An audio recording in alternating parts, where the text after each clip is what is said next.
Tune into the static, whispers in the night. Mira's Morgue awakens, where shadows take flight.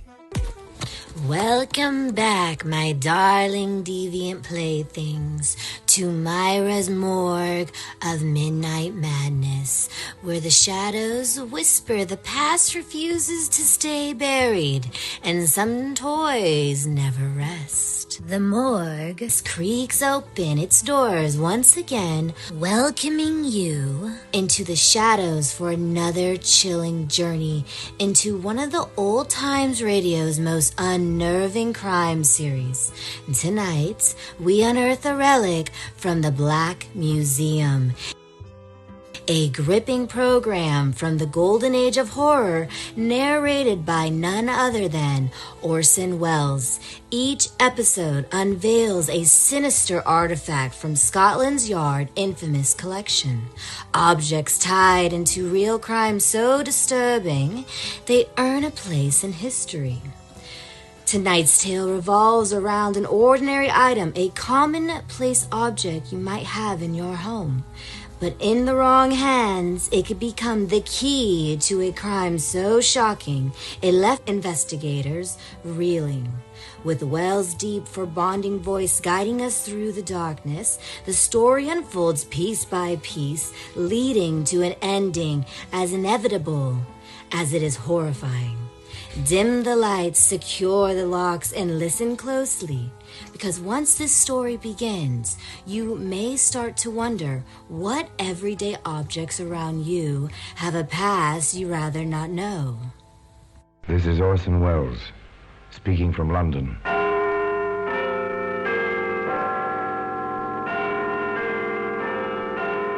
The Black Museum, the repository of death.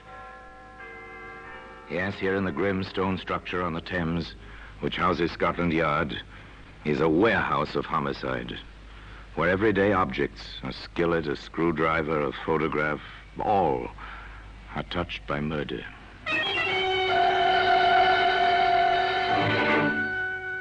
Here's a .22 caliber pistol. It's a familiar object. You've seen one or its picture. You've never touched one. An elegant little weapon, blue steel, mother of pearl inlaid grip, beautiful in its dainty, snub-nosed wickedness. A lady's weapon, wouldn't you say, Pepper? Looks as if it wouldn't harm a fly. Pretty in its way, Inspector. Pretty and dangerous. There ought to be a law forbidding the manufacture of these toys. Every one of them is capable of death. Well, today, this little blue .22 can be found among the exhibits in the Black Museum.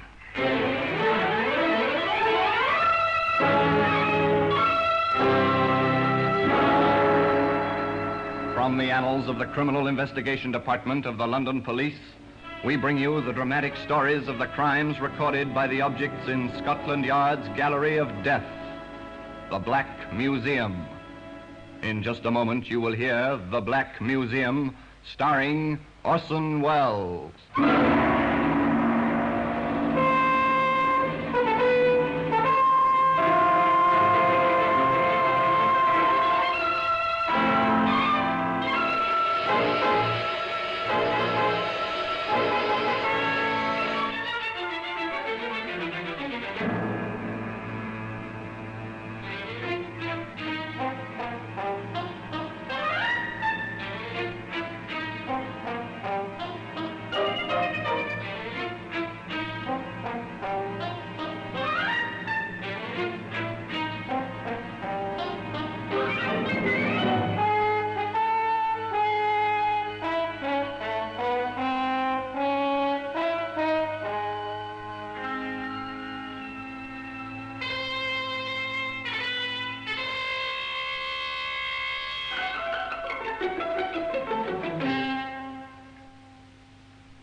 Now, The Black Museum, starring Orson Welles.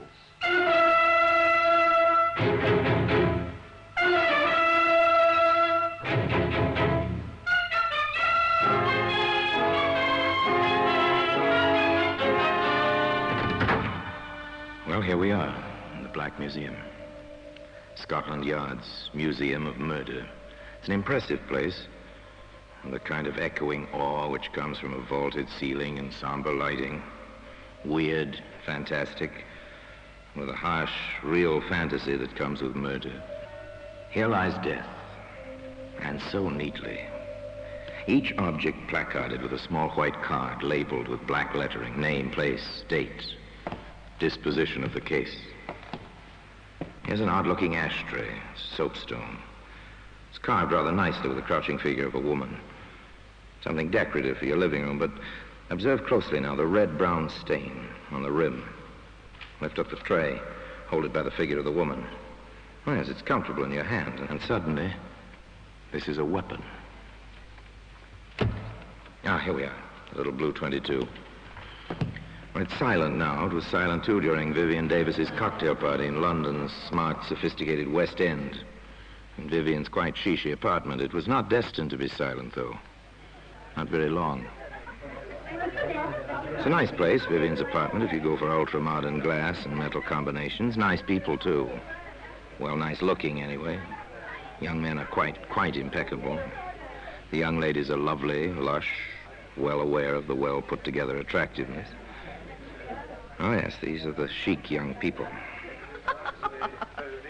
Larry, darling, have you been watching Vivian and Donald? What else, sweet? They are at dagger points, aren't they? Well, frankly, Larry, if Viv has one more martini, she'll kill Donald with a look. An alcoholic look, at any rate. But why all the fuss and bother? If Donald wants to play, she ought to let him. I know at least 3 males who are perfectly willing to give Viv a time, really. Mm-hmm. Including yourself, Larry, my sweet? No, darling, I'm the 4th. But then why bother? A trifle strange, isn't it? The ultra-sophisticated, the over-civilized, and yet, you know, beneath the polish, the same old jealousy that you can find in savages. Oh, yes, simple jealousy.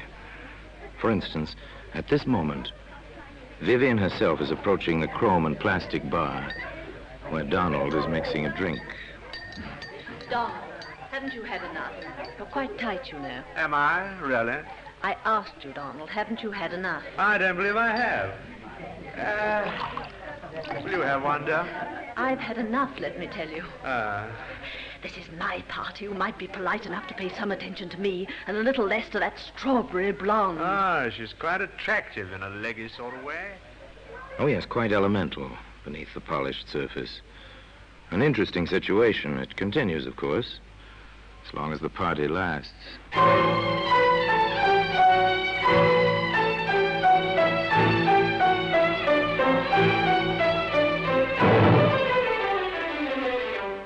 It continues, as a matter of fact, well past the end of the party, even to the moment when May and Larry are making their farewells.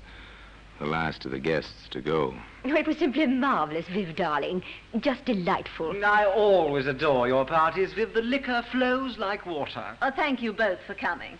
My little parties wouldn't be the same without you. Isn't that so, Donald? Huh? Yes, yes, of course. Coming, Donald, old son? Well, I don't exactly Oh, know. Larry, please. What? Oh, put my foot in it, haven't I? I'm sorry, old man. Au revoir, Viv. Let the martinis run again sometime soon. Bye, darling. Ring me, won't you? Oh, soon, darling. Quite soon. Donald's for it now. Did you see the look in her eye? Come along, dear. Don't be catty. Oh, I don't know. The party's over now. Silence descends on the carpeted hallway for a moment or two. And then, through the muffling walls... You stupid little, silly little beast on that woman. Oh, stop it, Viv. I'm not interested in her. I Don't told you you make me look such a perfect idiot. Man versus woman. A jealous woman. Where does it go? Isn't it obvious? Of course. Somebody's bound to be hurt.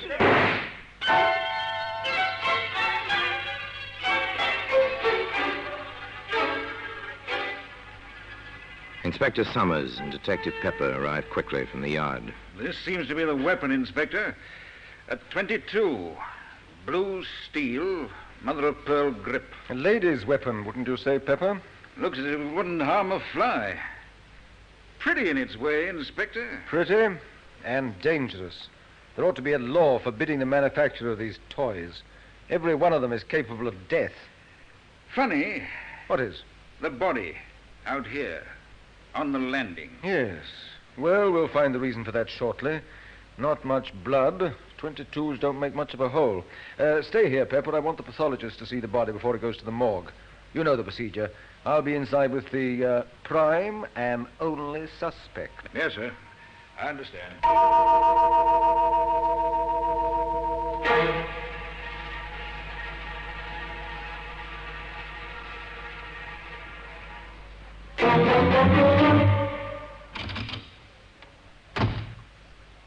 All right.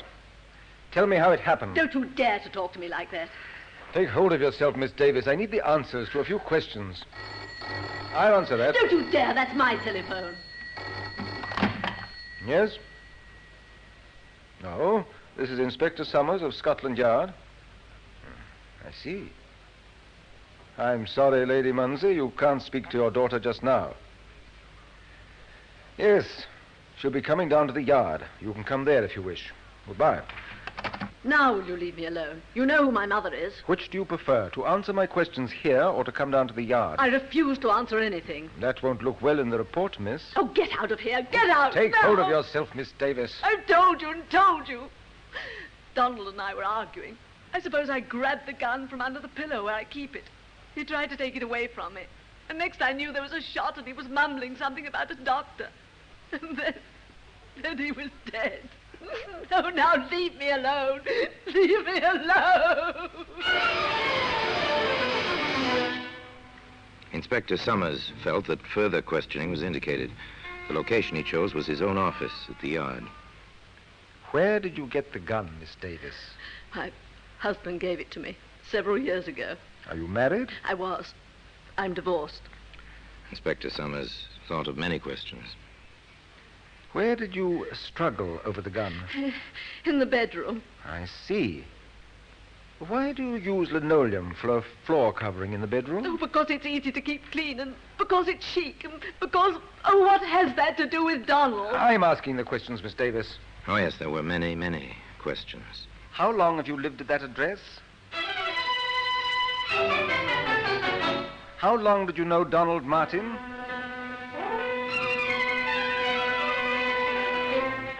Have you ever bought any ammunition for that gun?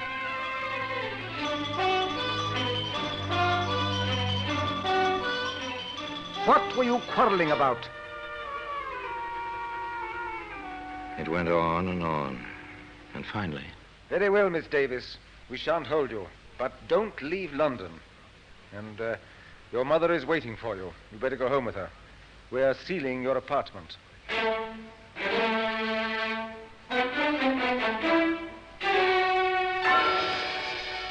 An inconvenient matter, violent death from a gunshot wound.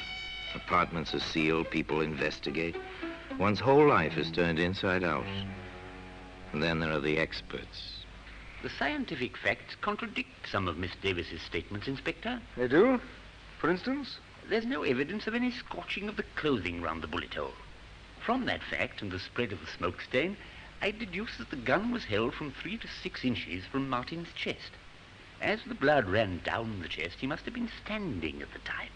It would be practically impossible for him to hold the weapon himself in that position. Could he have clutched the barrel, say, in an attempt to take it away from Miss Davis? In that case, his fingers would be singed, or at least blackened. They're not. I do not believe that the man was touching the weapon at all when it was fired. An embarrassing conclusion, to say the least. And there were other things. I've checked Martin's shoes at the morgue, Inspector. Well?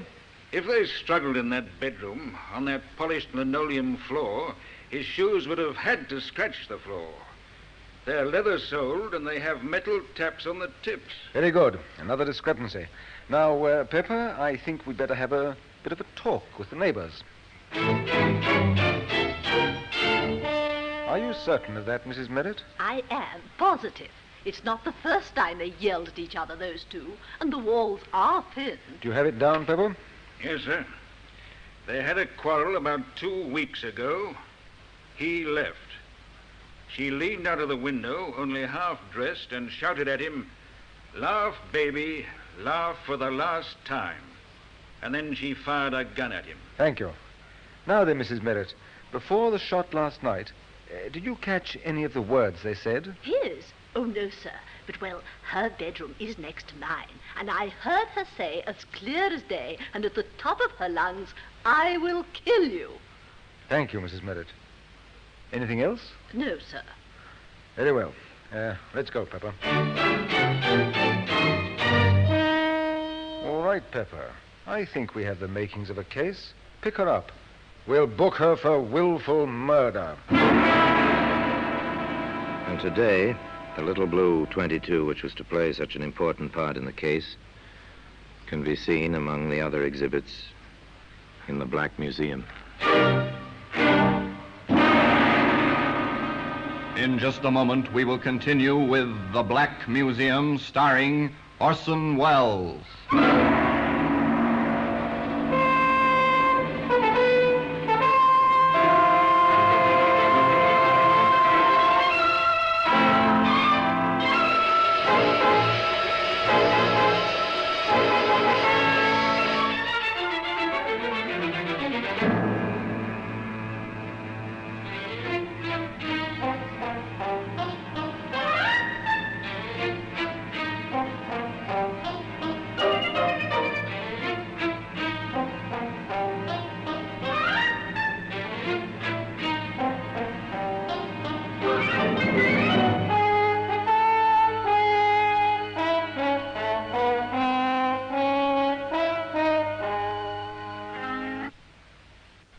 And now we continue with The Black Museum, starring Orson Welles.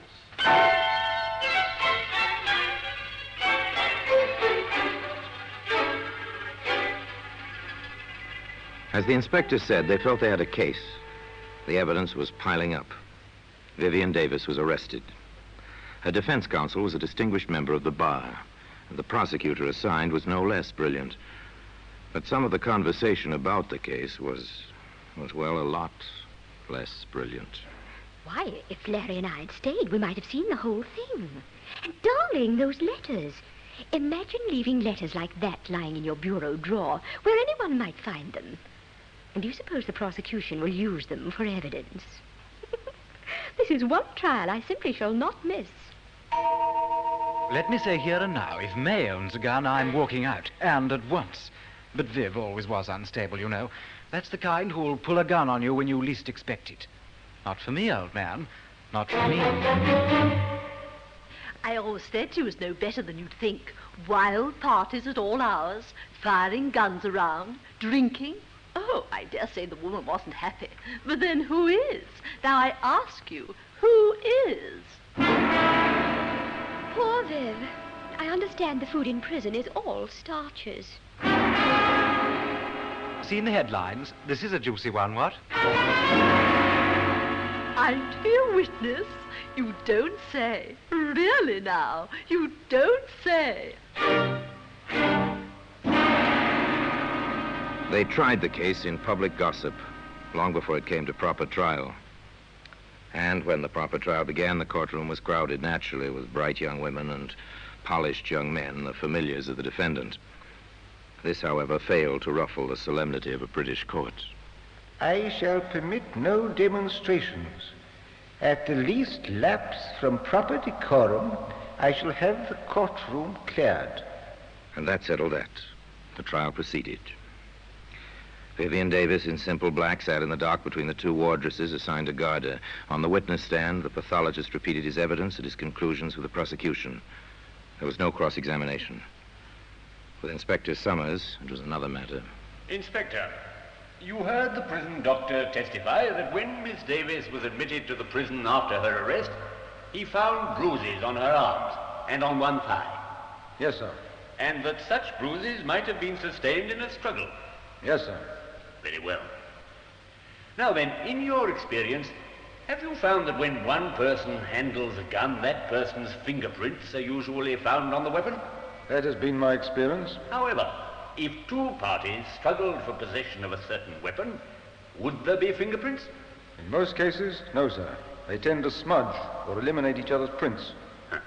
This weapon, which you've identified and which has been entered in evidence as Exhibit A, did you find this weapon at the scene of the alleged crime? I did. Did you examine it carefully? I did. Did you have it tested for fingerprints? I did. Did you find any? Yes, sir. How many sets?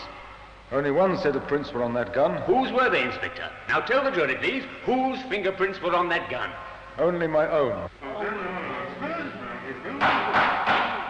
One more point, Inspector. You stated that you found a bullet in the wall of the bedroom, correct?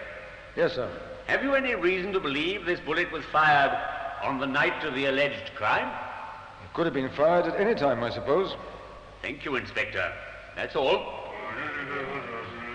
Mrs. Merritt, the eager next-door neighbor, had her proverbial day in court. Yes, sir. Just as I told the inspector, she screamed at him, hanging out of the window only half-dressed, and then she fired a shot at him. Counsel for the defense spent little time in the cross-examination of Mrs. Merritt. Madam, did you actually see Miss Davis fire a pistol or gun of some sort at the deceased? I heard the shot after she yelled at him. You said she was only half-dressed at the time. Is that correct? Yes, sir. Then you must have seen her. Well, I took one look, and after that I only listened. Why? Why, Mrs. Merritt? When a woman is in her condition, no other woman cares to watch her. I see. This is your opinion. It certainly is. Your Lordship, I respectfully request that the answers to the last two questions be stricken from the record as constituting an opinion and not evidence. Further, on the grounds that opinions are not warranted, as the witness is not qualified as an expert. Well... The clerk will strike the last two answers from the record, and the jury is instructed to ignore the testimony. Proceed. No further questions. Thank you, Mrs. Merritt. Back and forth, the battle raged, a battle for a woman's life. The case for the Crown was ably presented. The defense, by cross-examination, by objections in the record, sought to upset testimony to establish points which could be played upon later, the climax of the trial, when Vivian Davis herself took the stand in her own defense. Now, Miss Davis, you understand the seriousness of this situation. Of course. I refer to the testimony that you once fired a gun at Donald Martin from your bedroom window. Is this true? No, it's not true. What did happen that evening? He'd come to see me. He'd asked me for money to pay a gambling debt, and I refused. We quarreled, and he left. I was furious, and I called to him from my window. Then I went back into the room and fired one shot to make him think I'd killed myself. What happened then? Oh, Donald... Mr. Martin came rushing back, and we were friends again. Miss Davis, have you ever pointed a weapon at Mr. Martin? No, never. Have you wanted to? No, never. Did you shoot him the night he died? No! Have you any recollection of his having spoken to you between the time he was shot and the moment he died? I'll never forget it as long as I live. What did he say? He said, I wish the doctor would hurry. I want to tell him that this was an accident. It's not your fault. He said it over and over. And then he was dead. Thank you, Miss Davis. Your witness. Pull yourself together, Miss Davis. Yes, sir. Very well. I submit, Miss Davis, that the truth of your first public quarrel is, as it was stated by a previous witness, that you did fire out of your window at Mr. Martin. Oh, no, never. I fired in the room. I wanted to frighten him. Miss Davis, is this your pistol? Yes. Is this the weapon which killed Mr. Martin? Yes. And on the night this gun, your gun, killed Mr. Martin, you had a quarrel, a second quarrel. Yes. You were, to put it simply, jealous of his behavior with other women. Oh, I was so jealous I threatened to kill myself. You threatened to kill yourself? Yes. Then why did you shout, I will kill you? No, I never said that. What did you say, Miss Davis? I may have said I'll shoot myself. The other, I never said. Why should I? I was jealous, but that was because I loved him. Oh, you've got to believe me. I loved him. I did. There was more, much more, over and over, but they never managed to shake her on the essential points. I never pointed a gun at Donald in my life. And, of course... I never said I'd kill him. I said I'd kill myself. At long last, with Vivian Davis on the verge of collapse, the prosecutor let her go. Shortly thereafter, the defense rested. Summations were brief. For the prosecution? This woman is guilty of the crime with which she is charged. There is no doubt in our minds, nor should there be any in yours, that she held the pistol and fired the shot. For the defense? It is clear that no woman kills the man she loves, despite the violence of their causes. This was an accident. It is clear that it was an accident. The presiding justice was clear and concise in his charge to the jury. Gentlemen of the jury, in conclusion, let me advise you there are 3 possible verdicts you may return under the present indictment. Guilty of murder, guilty of manslaughter, or not guilty of any offense. I commend the accused to your most painstaking deliberations. The jury filed out. They stayed out for 2 long, weary hours.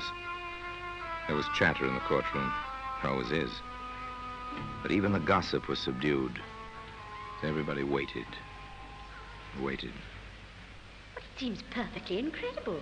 A murder trial, and I've been in on it since the beginning. I do hope the judge wasn't as much against her as he seemed to be. It was really too exciting for words. I've had more dinner invitations because I know Viv.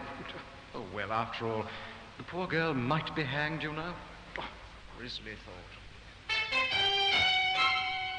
Well, for my part, even if she gets off, there'll be one advantage. She'll never be my neighbor again, and that will be an improvement, I'd say.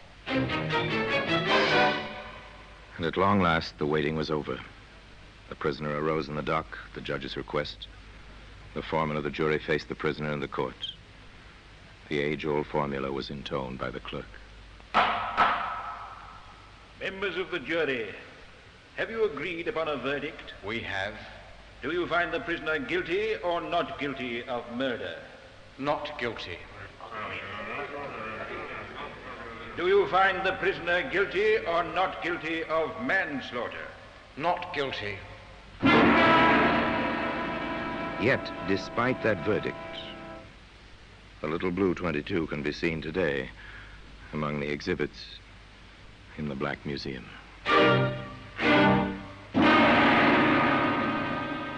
Orson Welles will be back with you in just a moment.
Now here in person is Orson Welles.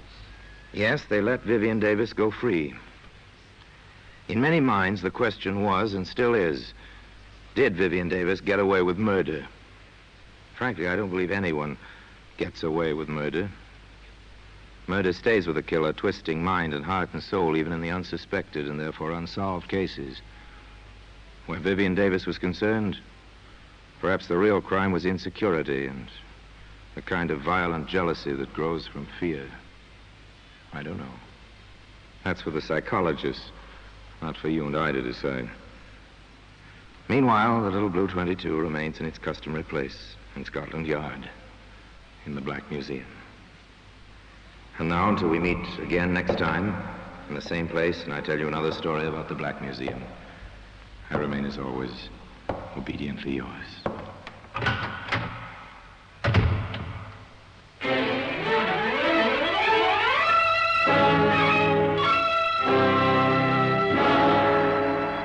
The Black Museum, starring Orson Welles, is presented by arrangement with Metro-Goldwyn-Mayer Radio Attractions. The program is written by Ara Marion, with original music composed and conducted by Sidney Torch. Produced by Harry Allen Towers.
This is Orson Welles, speaking from London.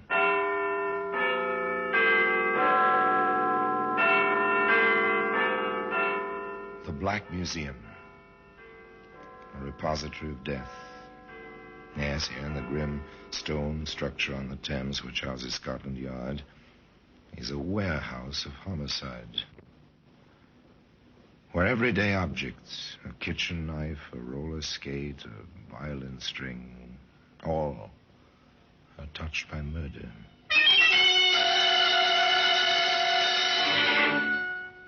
There's a .32 caliber bullet. It's a familiar object. Brass cartridge case, snub-leaden nose. Not very pretty to look at. Interesting, this bullet, Sergeant. Notice the back of the cartridge case. Yes, sir. It's for a center-fire weapon. The firing pin of the pistol must strike the center of the cartridge. Right. But the weapon in which we found this bullet was a rimfire revolver. The firing pin could strike only the edge of the cartridge. That little fact, Sergeant, saved at least one life, I'd say. Well, today, that center-fire bullet can be seen in the Black Museum.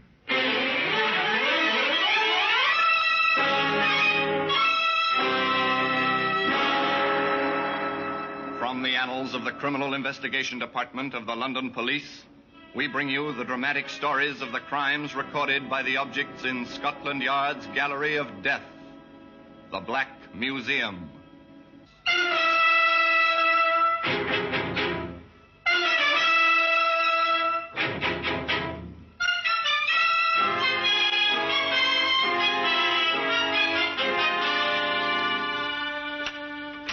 Here we are, the Black Museum.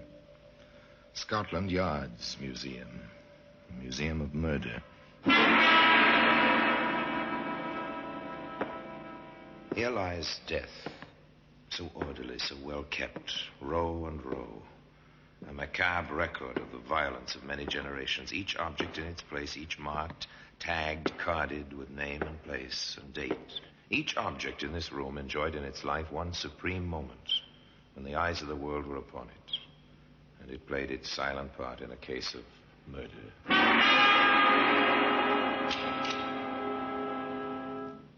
And here we are. Here's a jeweled ring, fit for a princess, but born of a mind like the Borgias.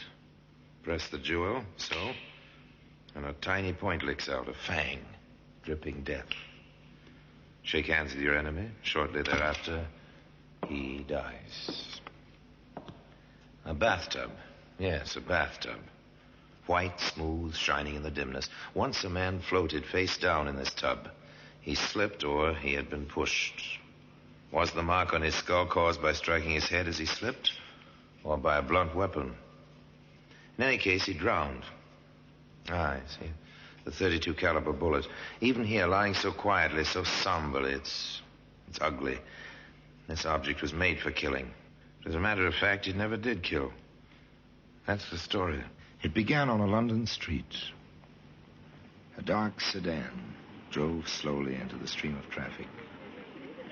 There were 3 young men in it. One seems quite a bit younger than the other. Even so, the car continues to cruise along.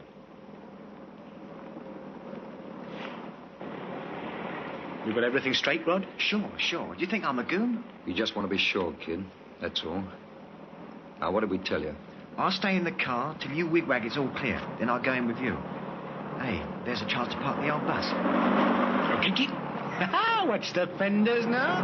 Wouldn't want nobody to ask for your license at a time like this, eh? Maddie, leave me alone. Sure, Jack, sure. Just kidding him, that's all. What's the matter? You edgy? Cold as ice, that's me. Yeah. Ice is what we're going to get. All set. Let's go.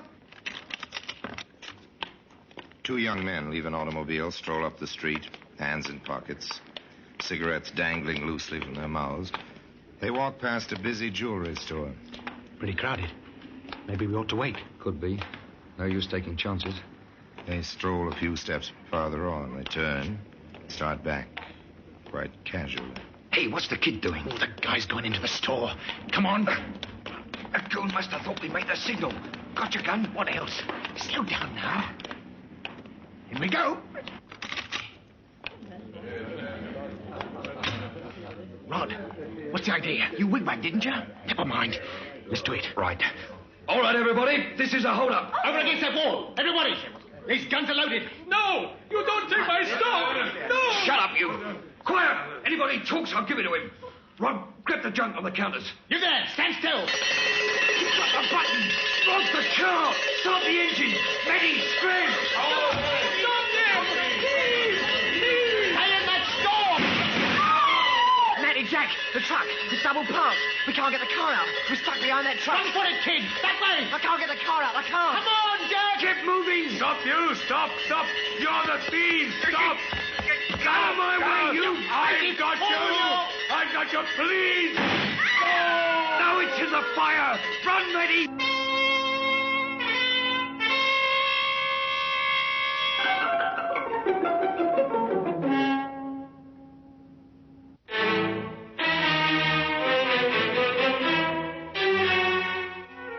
A man lay dead on the sidewalk.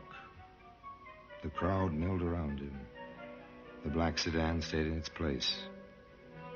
3 young men disappeared in the teeming streets, disappeared completely and utterly. A few hours later, in a quiet office in Scotland Yard, Inspector Bowers and Detective Sergeant Wood looked at what they had. Not very much of anything, have we, Sergeant? No, sir. Descriptions which could be any of 100 men and 2 bullets. A 45 bullet from the woodwork in the jewelry store, and the 32 which killed that fellow. With no guns to go with them. Well, if those boys were smart at all, they've ditched the guns. Funny, you'd expect a lot more shooting in a thing like that. They were conserving ammunition. Oh, well, I don't know. Circularize the descriptions, and what there is of them. That's about all for the moment. Yes, sir. 3 men, youngish, white handkerchiefs over And that was all. Now, where do you start among 8 million people searching for 3 youngish men who may be miles away by now? Well, the answer is you don't start. You wait. You have patience. And sometimes your patience is rewarded. Sometimes sooner than you expect. This is Wilson, Inspector. He's the cabbie who called in this morning. Ah, how do you do, Wilson? Sit down. Thank you, sir. Thanks very much. Wilson may have something on the jewelry store killing, sir. Yes, well, let's hear it, Wilson. Well, sir, I never thought about it till I seen the papers this morning. All about the hold-up and that poor fellow got himself killed yesterday. Yes, go on, Wilson. Well, sir, I was taking my cab along Queensbury Road, about a block from the place where it all happened, when a fellow with a white thing round his neck hops on the running board. I've a fare, so I waves him off. Then I see him go into that big building, the Brook building, I think it is, sir. Corner of Queensbury and Maidstone. You're certain of this, Wilson? Oh, yes, sir. Anything else?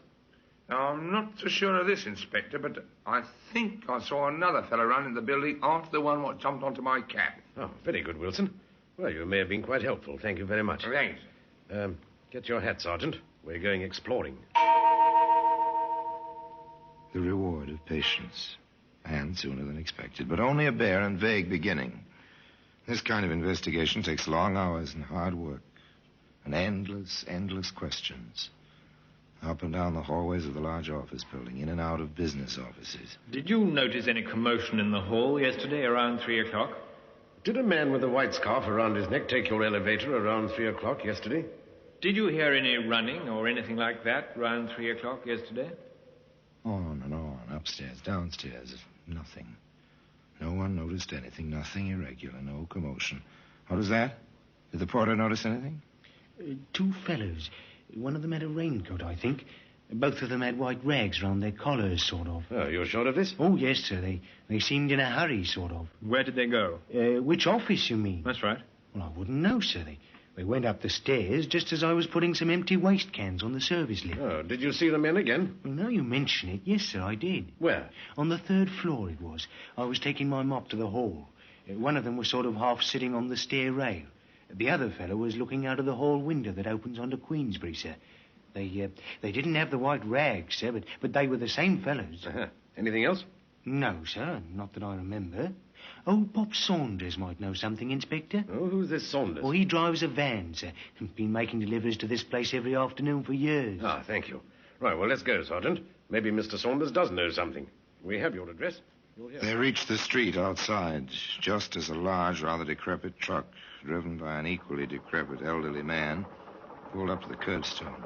You Pop Saunders? That's me. Who are you? Sergeant Wood, Scotland Yard. This is Inspector Bowers. Yes? Have I done something? No, but you may have seen something that'll help us. Yes, sir? Were you here at this time yesterday? Yes, sir. I'm always here. This time of day. Well, did you notice anyone with a white scarf go into the building? Running, perhaps? Oh, those two. Yes, sir, I did. Funny thing, they seemed in such a hurry. One of them had a raincoat. They came out later. No scarves and no raincoat.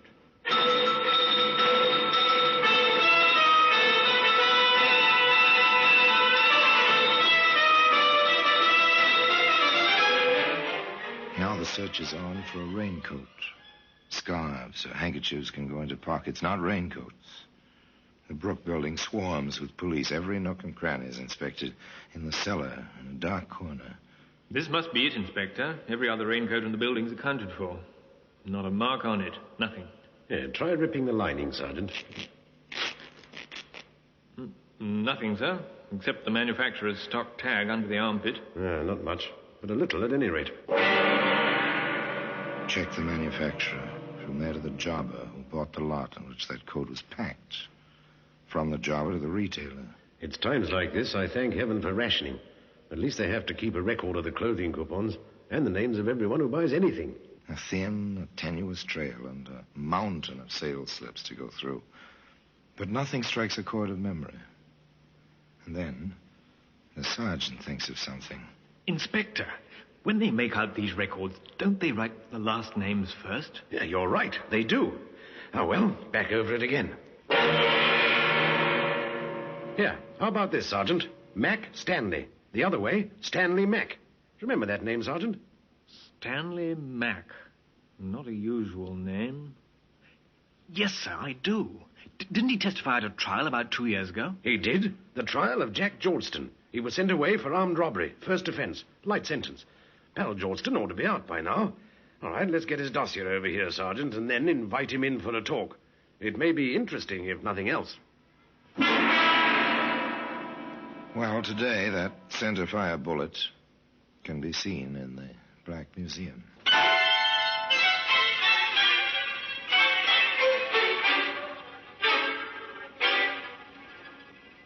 It was a long chance.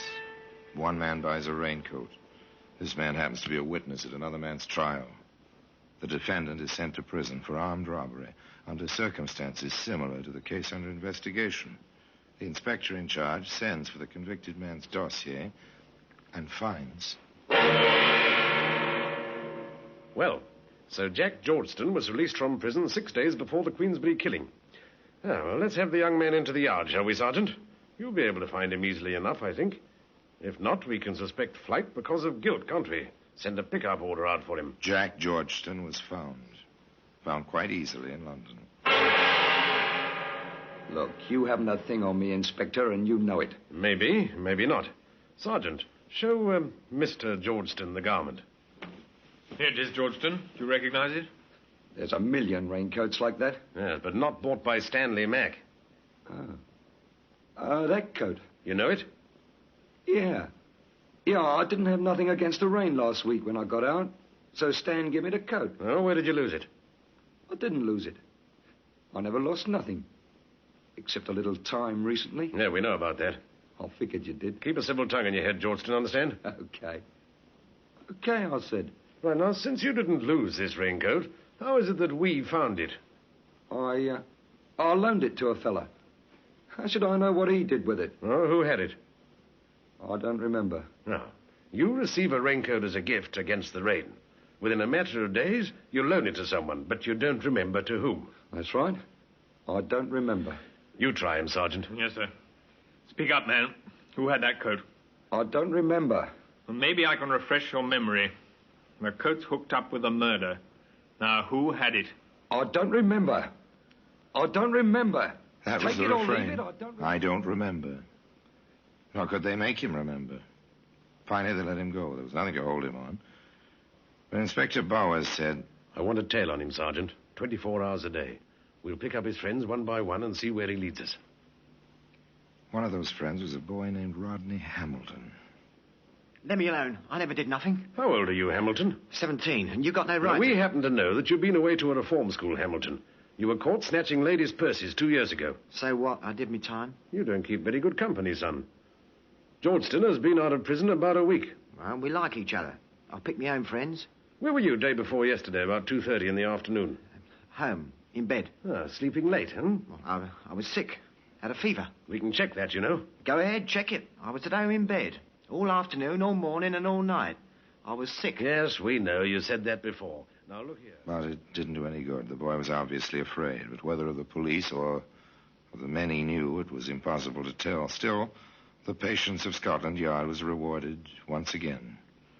A report came in from detectives assigned to follow both Georgeston and Hamilton that they'd been present at a party in a bar given by a third young man named Matty Canvas.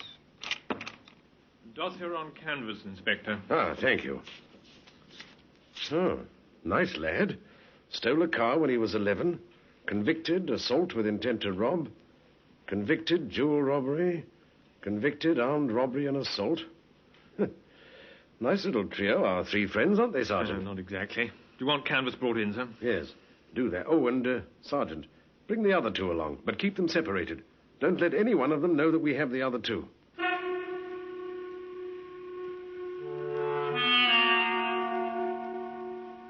Nothing highly dramatic, merely routine, Scotland Yard routine, recognizable as standard practice by any policeman in any large city. Bring him in for questioning. But it always helps to have a few facts on which to base the questions. With this in mind, and knowing their underworld, Inspector Bowers and Sergeant Wood repaired to that certain bar where Matty Canvas held parties for his friends. Nothing much here. Well, there may be. Keep your ears open. Another pint of ale, please. Right you are, sir. Oh, well, now, Larry, let me wait on the gentleman. Sit yourself, Miguel. Sit yourself.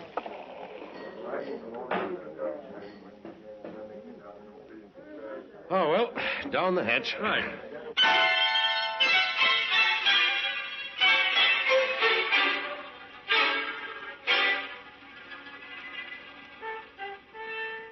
Patience.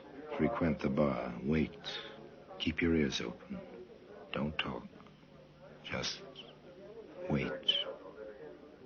Say, Larry, you hear they picked up Matty? Yeah, and the other two. Rod, too? That kid? Well, I, for one, ain't sorry. Gives the place a bad name having kids around with guns in their pockets. Not bright. Canvas ain't bright, that's for sure.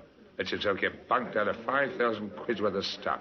Gets mad and works the kid like that there, Rod. Oh, well, so it goes, I will say. Another couple of pints, please, miss. Oh, yeah, sure.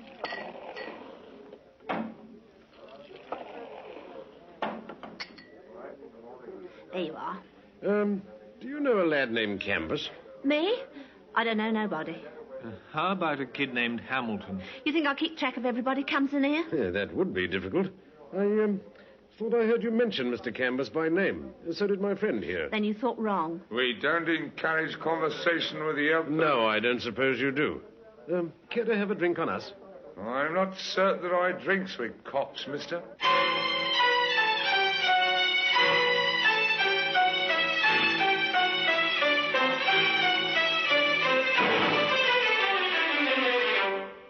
More routine ahead. More routine for the inspector and the sergeant after they left the bar. They checked descriptions of the men seen at holdups and robberies prior by some months to the tragedy in Queensbury Street. In one case, a description tallied with Matty Canvas. Mr. Canvas was invited out of his cell and into the inspector's office. All right, Canvas. You've been identified on the Davis job. You'll do a good long stretch for that. You may as well tell us what you know about the Queensbury shooting. I don't know nothing.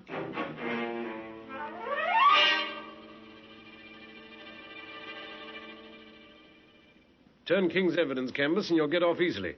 Otherwise, it's a hanging matter. You can't pin that one on me. I was miles away. I can prove it.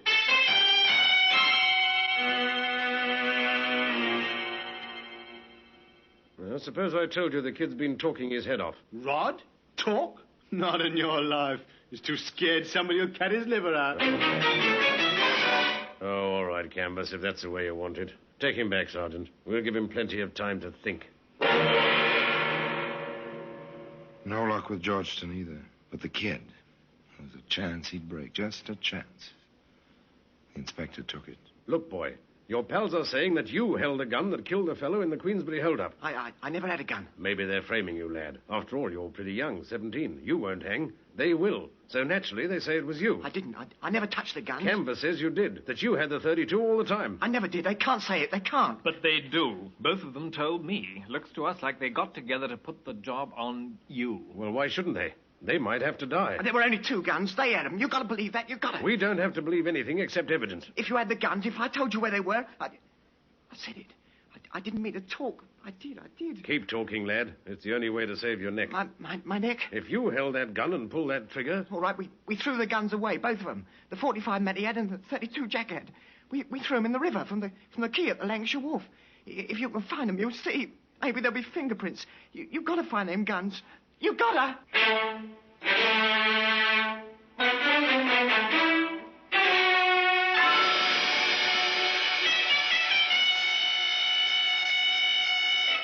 Ballistic report, Inspector.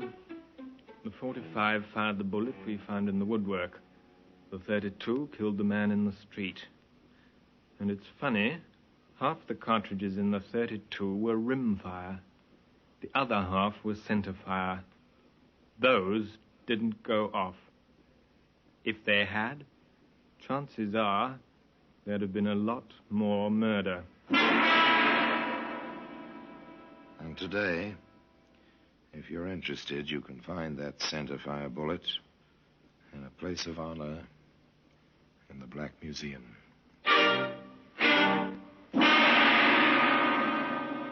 Orson Welles will be back with you in just a moment.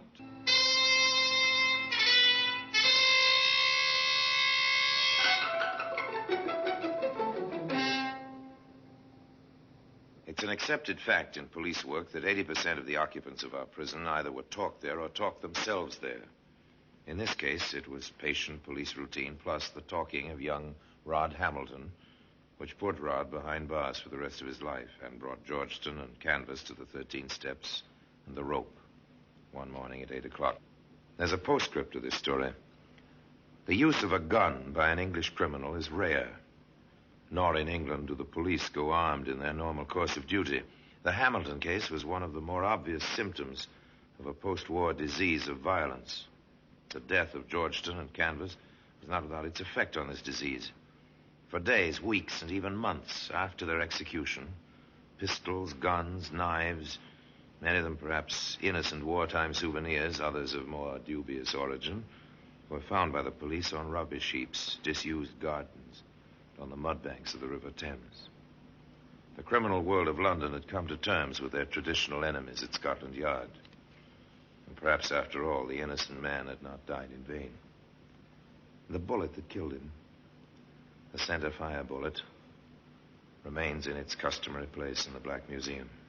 And now, until we meet next time in the same place, I tell you another story about the Black Museum. I remain, as always, obediently yours.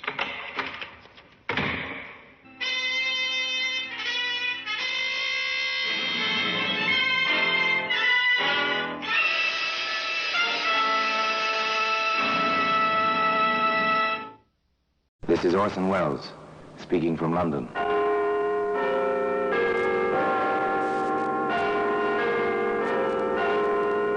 The Black Museum, a repository of death. Here in the grim stone structure on the Thames, which houses Scotland Yard, is a warehouse of homicide, where everyday objects, a piece of wire, a chemist's flask, a silver shilling, all are touched by murder.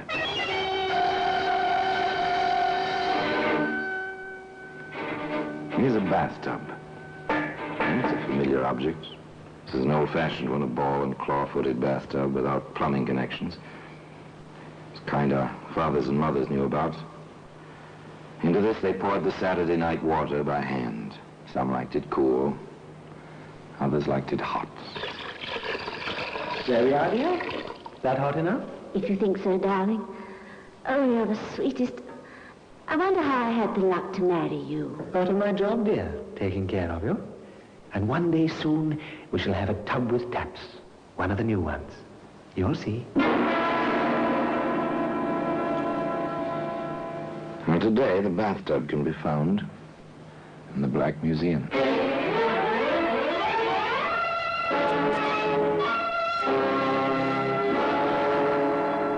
From the annals of the Criminal Investigation Department of the London Police, we bring you the dramatic stories of the crimes recorded by the objects in Scotland Yard's Gallery of Death, the Black Museum.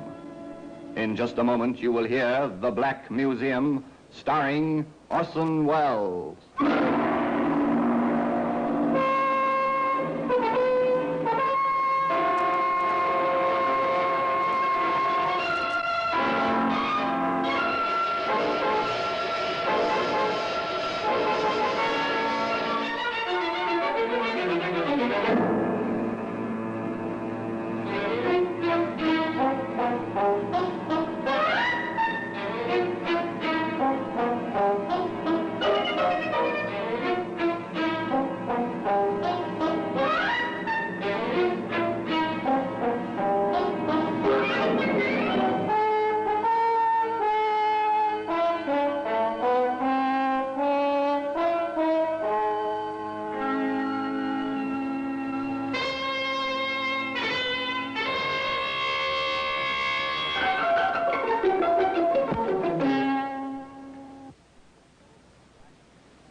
Now, The Black Museum, starring Orson Welles.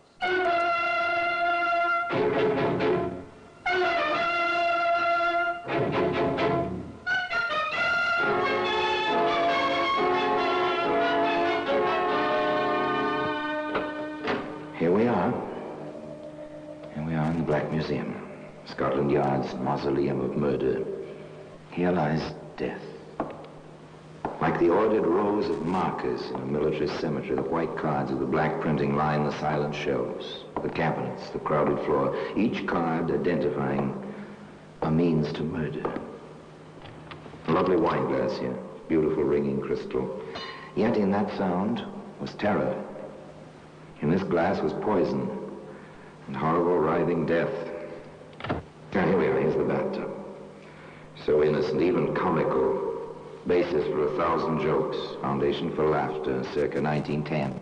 No plumbing attached, of course. One poured the water in from buckets and pitchers. Truly an effort, the use of such a tub as this. Definitely a matter for an interior, not for an exterior. Certainly not for a garden like this, where in the peaceful year of 1910, Edward Jones read aloud to his wife, Evelyn. Friendship is constant in all other things save in the office and affairs of love. Therefore all hearts in love use their own tongues. Let every eye negotiate for itself and trust no agent. For beauty is a witch against whose charms faith melteth into blood. This is an accident of hourly proof which I mistrusted not. That's Shakespeare's Much Ado About Nothing, my dear. Like it? You read so well, Eddie, darling. So well. I do like it here, Evelyn. I wish nothing ever interrupted us. But, as the bard said, the world is too much with us. You make that sound as if you were going off on another trip. Are you, darling? I'm afraid so. That case for Mr. Carter, the Ming Dynasty cherry water bottle, remember? I've heard of one up north. Oh, dear, I wish I could run an antique shop without these interminable trips. But I suppose there's nothing for it. Too bad. Poor Eddie, poor Evelyn, separated so often and for such long periods. But business is business, and a living must be made. Eddie bids his wife a fond farewell and proceeds on his way to a middle-sized city. And there he walks the street, enjoying the sunshine and the crowd, when suddenly... Ed! Oh, Ed, darling. Oh, at last, after all these months. Oh, Ed. Wait, what? Anne. Oh, my darling. Oh, Eddie. Oh, it's been so long and no word. I thought you might be dead. Of course not, darling, like the bad penny. Why, I was hoping against hope I'd find you any minute. I went back to our place, but you'd gone. A new landlady, no information. Oh, but what happened, darling? You never wrote, and I waited and waited. Yes, it was an accident, darling. Blow on the head. Amnesia. Only a few days ago, I came back to myself. Oh, my poor darling. No matter, darling Annie. We are back together. Once again, we are husband and wife. So that's the little game, is it? A wife in every city, is it? Well, now, Mr. Edward Jones, what's the idea? What can this get you, besides a heap of trouble and stiff prison sentence? What can it get you?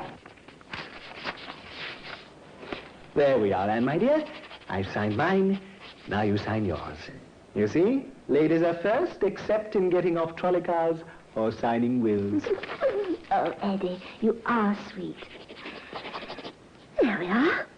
Now, heaven forbid, anything happens to you, all you have is mine, and vice versa, if anything should happen to me. Heaven forbid, Anne, my dear. Well, apparently it can get you plenty.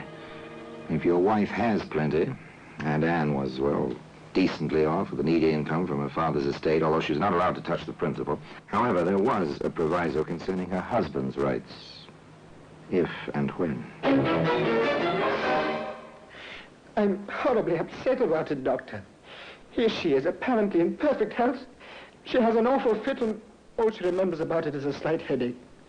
She's my wife, Doctor. These things happen, Mr. Jameson, I can assure you. Oh. So Eddie Jones is Eddie Jemison hereabouts. Ah, it's interesting. Nothing. I found absolutely nothing physiologically wrong with Mrs. Jameson. She's in perfect physical health. Now then. But how can I be, Doctor, when I have these terrible fits? Well, such things even we doctors don't know yet, my dear. Such as the reaction of the human mind to great stress. And you've been through such stress with Mr. Jameson missing so long. But what can we do about it, Dr. Margetson? Oh, just rest, relaxation, quiet, peace. Most important, relaxation. Now, I'll prescribe a mild sedative each night before sleeping. So simple, so easy, so diabolical, and so considerate.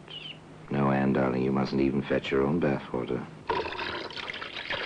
There we are, almost full, and nice and warm. Just right to relax in, just as the doctor ordered. Oh, Eddie, I don't know why you do all this for me. I don't do half as much for you. You do, darling, just by being. You know that, don't you? No, I say it 100 times a day. Eddie, you're sweet. All right, my dear. Now step in. I'll help you.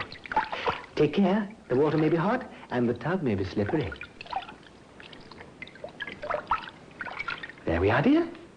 That hot enough? If you think so, darling. Oh, you're the sweetest.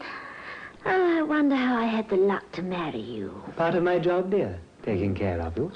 And one day soon we shall have a tub with taps. One of the new ones. You'll see.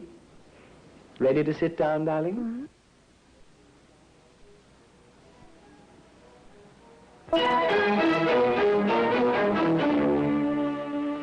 Quite a pair of lovebirds, Anne and Eddie Jemison Jones. No wonder the poor fellow could hardly contain himself some 30 minutes later. I went out for a minute to make the tea. Doctor, how could she go so quickly? It is strange, but certainly an accident. I barely turned my back, just put some water on in the tea kettle. And when I returned, there she was, floating face down in the water. Doctor, can't you help her? Calm yourself, my boy. Your wife is past help now.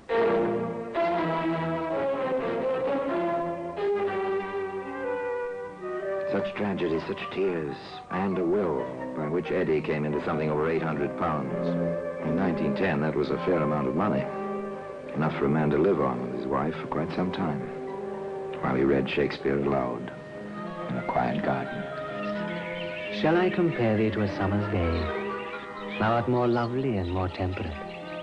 Rough winds do shake the darling buds of May, and summer's lease hath all too short a date. Evelyn, how you stand for me for all my absences. I hardly know. I suppose I love you, dear. You are nice. And you're a good provider. So until you come back, I'm always content to wait. Go on.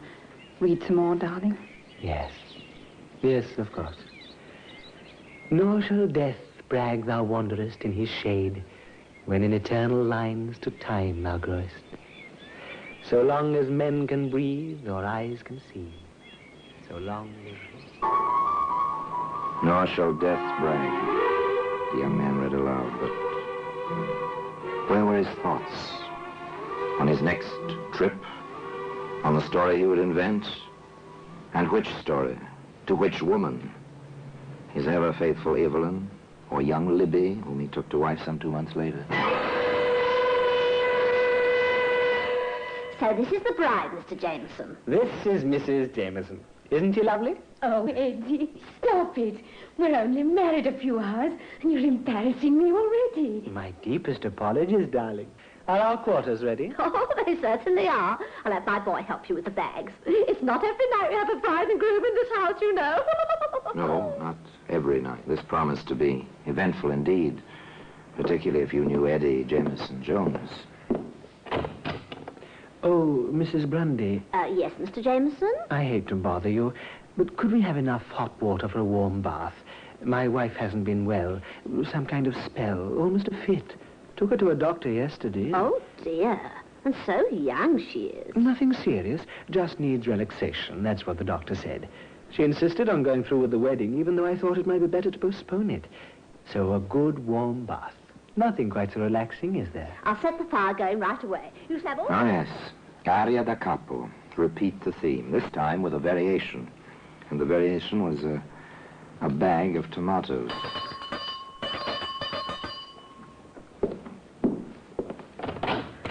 Oh, Mr. Jameson, I didn't hear you go out. I just ran out while my wife was in the tub, picked up some tomatoes. Fried tomatoes are her favorite dish. And I thought, well, tonight or all nights, she ought to have them. If you don't mind fixing them, Mrs. Grundy. It'll be a pleasure, Mr. Jameson. I'll have them ready with your dinner, never fear.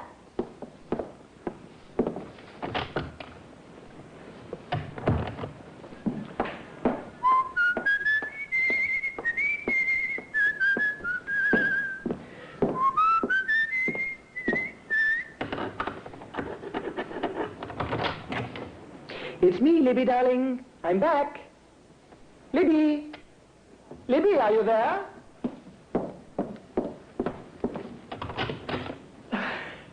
Good heavens!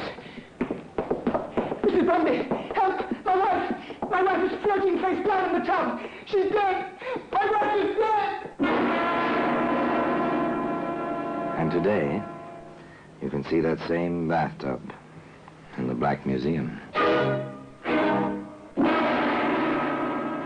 In just a moment, we will continue with The Black Museum, starring Orson Welles.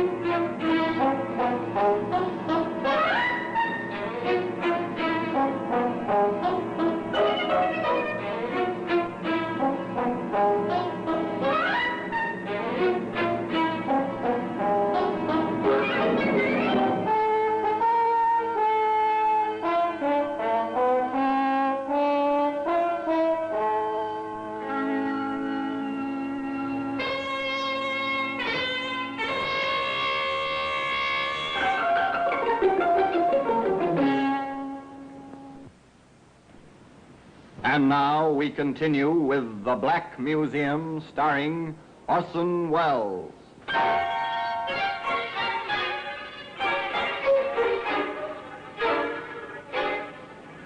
Yes, the girl was dead, floating in the bathtub, face down, just as Anne before her. And Eddie, he was stricken, heartbroken as a bridegroom ought to be. My poor Libby, to die alone like that on her wedding night. So good, so sweet, so eager for life, and so in love with me. Even insured her life for me just before we married, as if she had a premonition almost. £750 insurance is a comfortable sum. Man and his wife can live in their garden quite decently with a sum like that for quite a few months in 1910. But it seems one can grow a trifle bored, even with a garden and Shakespeare. How do you feel now, dear? A slight headache, that's all.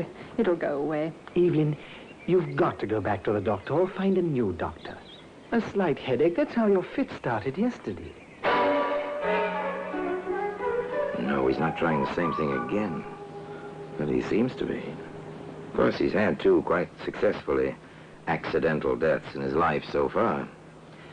Perhaps the third, but that's not possible. Or is it? Almost ready, Evelyn? In a minute, dear. Better come while the water's hot. You know what the doctor said about relaxing? Hurry now, darling. It's steaming, but not too hot. All ready, dear? All right, dear. There's not that much hurry. Oh, dear. Who's that now? Wait for me, darling. I'll help you get in. The tub may be slippery. One day we'll have a modern tub with taps and hot and cold running water. You'll see. Now, don't try to get in without me. All right, dear. I'll wait for you.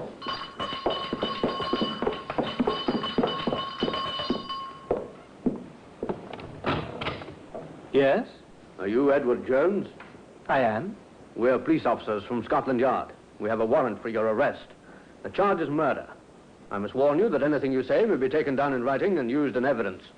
Please come quietly.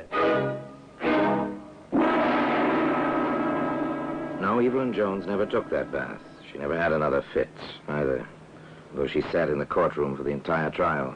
The trial of the Crown versus Edward Jones, also known as Edward Jemison.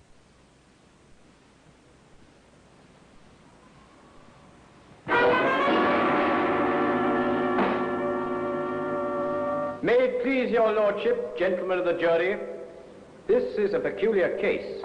No one saw this man commit the crime of which he stands accused. Yet every circumstance, every bit of evidence points to the fact that this man stands justly accused and deserves proper punishment. Now, in the course of this trial, you will hear many things about love, about coincidence, about accidental... Oh, yes, they heard many things, that jury, sitting so stiff and serious-minded in its box. Not the least was the opening of the famous defense counsel who held the brief for Edward Jones, also known as Jemison. Nor will we deny that this man may have married bigamously, but he did love these poor women, and it was a far, far better thing he did in marrying them than to lead them astray and then leave them alone with remorse, as so many men have done before him. We deny that my client killed these poor women.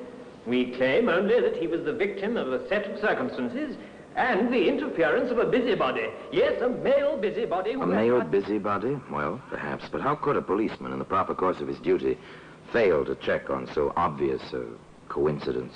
Yes, sir. We had a letter at Scotland Yard from a Mr. John Curtis. What were the contents of that letter, Sergeant? Mr. Curtis had noticed a brief announcement in the newspapers regarding the death of a young woman, a bride, by drowning in the bathtub. He wished to call our attention to a similar accident some time before. In both cases, the name was Jemison. You saw this letter yourself? I did. Is this the same letter? It is, sir. I offer this letter in evidence, your lordship, as Crown Exhibit A. It went on like that, slowly, carefully, plugging all the holes as they went along. The details of a routine police investigation which suddenly had become a little more than routine. Sergeant Mason, when you visited the scene of the first drowning, what did you learn? That the man known as Jemison had mentioned two wills. One by himself in favor of his wife, one by his wife in favor of himself. We checked the files of the probate court. The latter had been probated. We called on the lawyer involved. He had a copy of the other will. The man known as Jemison, the deceased, had quite a bit. And when you visited the scene of the second drowning, Sergeant? We learned that the man known as Jemison had mentioned an insurance policy in his own favor. We inquired of all the insurance companies and found the records. He had received some £750 following the death of the young woman. The first point established, motive. Money. Over 800 from Anne, 750 from Libby. Almost 2,000 pounds in all. That's a substantial motive. The questioning of Sergeant Mason went on. Now, in the matter of tracing this man Jameson, what did you do? Just routine, sir. We checked the mailing address at the insurance company and found it to be the same as the house where the second woman had died. There, we discovered a forwarding address, a postal box. We covered that box. I watched it myself, sir. And when this man known as Jameson came to open it, I followed him. He went first to an antique shop, then to his home. Having located him, I made some quiet inquiries and learned that he was known as Edward Jones. Now, that evening, having communicated with Inspector Wilson at the yard and having received a proper warrant, we placed him under arrest. Very good, Sergeant. Now then, when you called upon Edward Jones, what did you find? The woman who claimed to be his proper wife was waiting upstairs, sir, for him to help her into a hot bath. One further question, Sergeant. Is the man you arrested in this courtroom now? Yes, sir. He is the prisoner in the dock, sir. Thank you, Sergeant. Thank you very Oh, much. they'd been very thorough, all right. They had almost everything. They called Dr. Margetson, for instance. Dr. Margetson, when you first saw Anne Jameson, what was her complaint? That she'd been having fits and not remembering them. Did she tell you this herself? No, her husband did. He was quite insistent on it. Did you find any symptoms of illness, sir? I examined the woman very thoroughly. I found nothing. But that situation is not uncommon in certain types of epilepsy. Now then, Doctor, when you were called to the house on the evening of June the 3rd last, what did you find? The woman I had examined was floating face down in the warm bath and quite dead. The husband was extremely hysterical. I treated him for shock. Did you sign this death certificate? Yes, that's my signature. What is certified as the cause of death? Accidental drowning. We offer this certificate in evidence as Crown... They had the landlady who knew Libby Jemison, too. She testified, simply. Oh, yes, sir. He moaned about the insurance policy. Cried all night, he did. Bit by bit, piece by piece, motive, opportunity, proof of death by drowning, medical evidence. But one great piece of the puzzle remained, as the distinguished counsel for the defense asked. Where, my lord, is the proof that these two regrettable deaths were anything more than coincidental accidents? Where, my lord, is the witness who saw my client hold these poor women under the water, or administer sedatives which caused them to faint in the water, or in any way contribute directly to their miserable death? There was no witness. But there was a Scotland Yard inspector with a demonstrable theory. If it please your lordship, 3 bathtubs have been entered in evidence as Crown Exhibits C, D, and E. Inspector Maurice Wilson of Scotland Yard has a theory which he wishes to demonstrate as a witness, and he requires the assistance of an expert. My lord... The inspector took the stand, was sworn in. Then, to the amusement of the spectators, a young lady in bathing dress, testified to as an expert swimmer, was introduced into the proceedings. One of the tubs was filled with water, warm water. At this point, the prosecutor stated, For the assurance of the court, we have a doctor in attendance. Now then, Inspector, if you please, you may leave the witness box and proceed with your demonstration. Thank you, sir. It is our considered theory that the murders were committed as follows. You will remember that in each case, the prisoner reported he found his wife floating face down. It is reasonable to assume that had the women fainted while sitting or lying in the tubs, they would have been found floating face up. With this in mind, it occurred to us that with the prisoner's insistence on helping his wife into the tub, the procedure was something like this. May I, young lady? Of course, Inspector. Notice she is standing in the water. Now, prepare to sit down, please. Observe that she bends forward, grasps the side of the bathtub. I seize her ankles thus, and she falls forward on her face. Doctor, please, Inspector, get her out of that tub. The girl's unconscious. Get her out before her lungs fill and she drowns. Some hours later, the jury reported. We have reached a verdict, my lord. We find the prisoner guilty of willful and premeditated murder. Well, that same bathtub is where you'd expect to find it today. In the Black Museum. Orson Welles will be back with you in just a moment.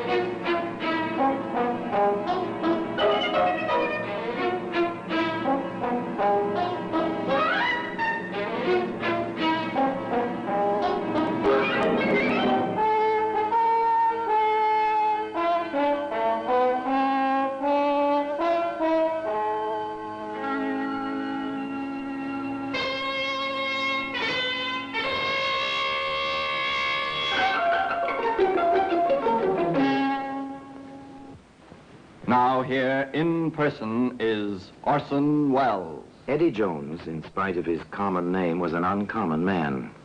Some said he was quite mad. His own defense counsel stated later that when Eddie looked at him with his piercing stare, he felt as if the prisoner were trying to hypnotize him.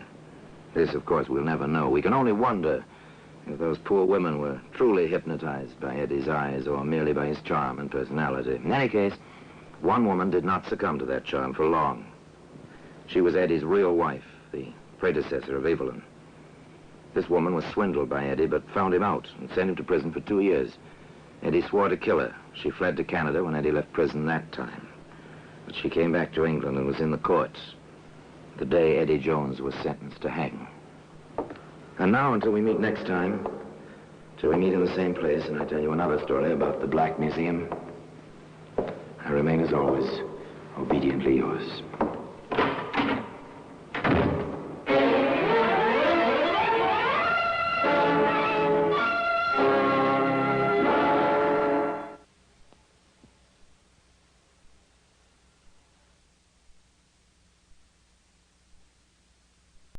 This is Orson Welles, speaking from London.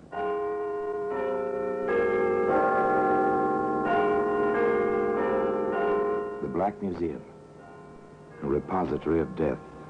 Here in the grim stone structure on the Thames which houses Scotland Yard is a warehouse of homicide, where everyday objects, a package of cigarettes, a length of string, a linen napkin, all are touched by murder.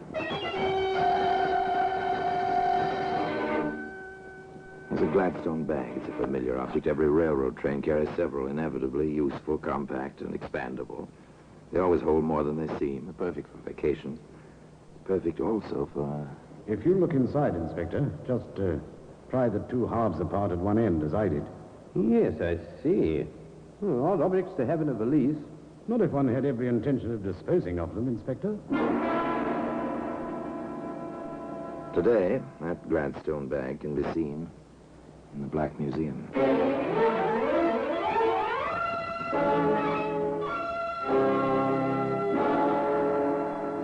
From the annals of the Criminal Investigation Department of the London Police, we bring you the dramatic stories of the crimes recorded by the objects in Scotland Yard's Gallery of Death, the Black Museum. In just a moment, you will hear The Black Museum, starring Orson Welles.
Now, The Black Museum, starring Orson Welles.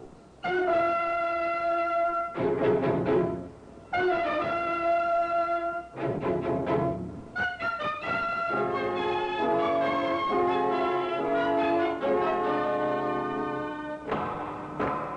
here we are in the Black Museum, Scotland Yard's mausoleum of murder. There are times, as I open this door, that I feel the old familiar inscription should be carved on the lintel. Abandon hope, all ye who enter here. Yes, abandon hope of peaceful, quiet, dreamless sleep, for within this room is almost every instrument which ever has been used for the commission of the foul deed called murder. Yes, here lies death. No doubt about it. You feel it in the dull, oppressive atmosphere. You see it first marked calmly on the neatly lettered cards. So-and-so died by this instrument at the hands of so-and-so, dated, and so forth. Your glance passes to the thing itself. You almost feel the blood. Here's a camera. So, you think Ordinary you know... tourist snapshot-taking camera. Yet within the blackness of this box, the film registered 2 faces. A third person saw a print. And from that recognition, 3 people died. One by a hangman's rope. Here's a briar pipe, well smoked, thoroughly discolored. A pleasure to a pipe smoker, but no pleasure to the man who inhaled hydrocyanic gas with his tobacco. Nor to the killer, trapped by the pipe itself. Ah, here we are, the Gladstone bag. Piece of luggage for a man. It looked so commonplace, so much as if it belonged to a traveling salesman, not to Jim Hudson. Of course, in a way, Jim was a traveling salesman. He certainly had a sales talk. And he was quite successful at it. Sally, I've never seen you looking lovelier. Oh, Jimmy, you always do that. Do what, sweetheart? Say things like that just when I want to pick a fight with you. That's one of the reasons I love you so much. Despite your wife and everything else. Everything else? That's what I wanted to fight with you about.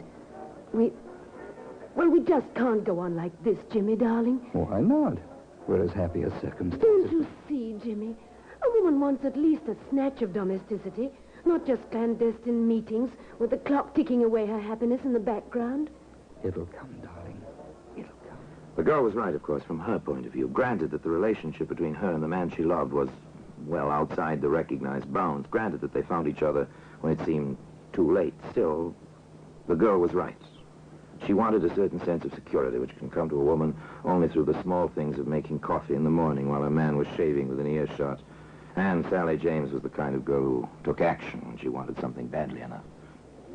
Jim, what about the week we planned together for this spring?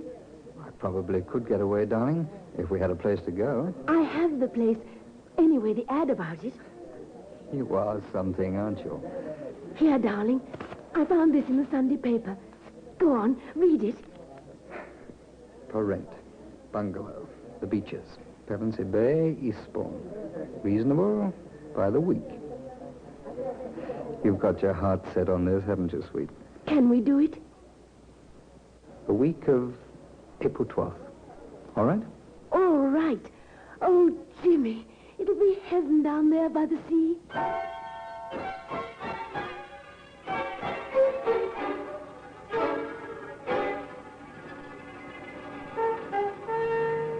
Heaven by the sea. Poor girl, one of those human beings who believes with all her heart that dreams can become reality. Perhaps it was just as well that Sally didn't see her Jim some 2 evenings later in a quiet little restaurant not more than 3 blocks from the place she'd given Jim her precious clippings. Rhoda, my darling, I've never seen you looking lovelier. Oh, come off it, Jimmy. That kind of romancing just isn't in my style. You're a woman, aren't you? Well, you ought to know, Jimmy boy. And how? Thanks. Look, Rhoda, I've taken a cottage at Pevensey Bay. Oh, how inconvenient to have to travel all that distance. Not for weekends, it isn't. Inconvenient. Well, the daring young man on the flying trapeze. Would you like weekends by the sea, Rhoda? Why not? Think it'd be fun. Nice place. Called the Beaches. Old garden, private bathing beach. Sounds marvelous. I thought you'd like it. Well, I can't make it this weekend.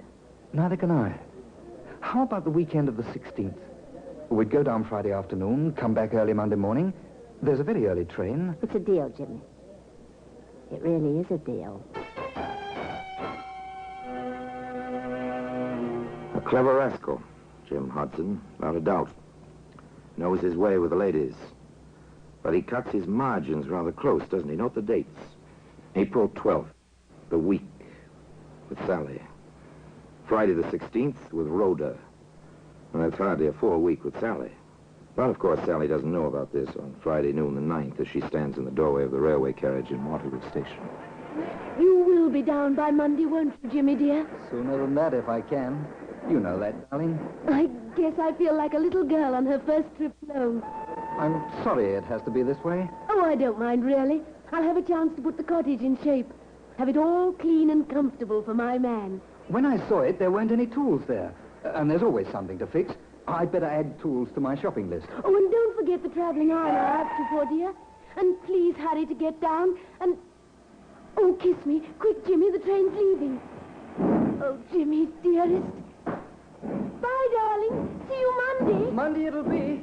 Take care, darling. Take care.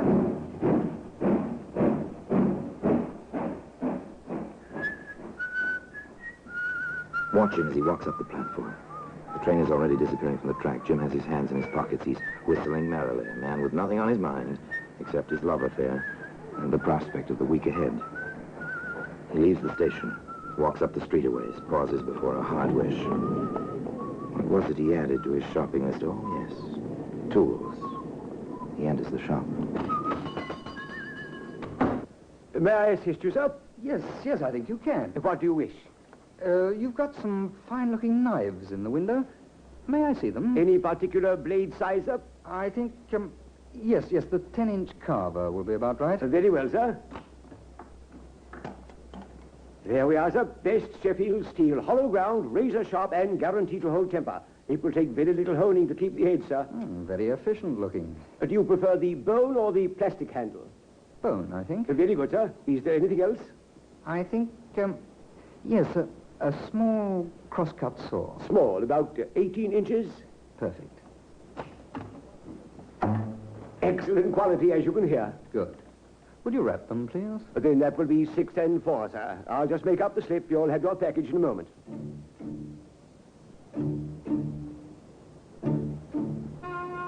Jim Hudson took his package on the train with him on Monday morning. And tea time at the beaches, Pevensey Bay, promised to be exciting and wonderful.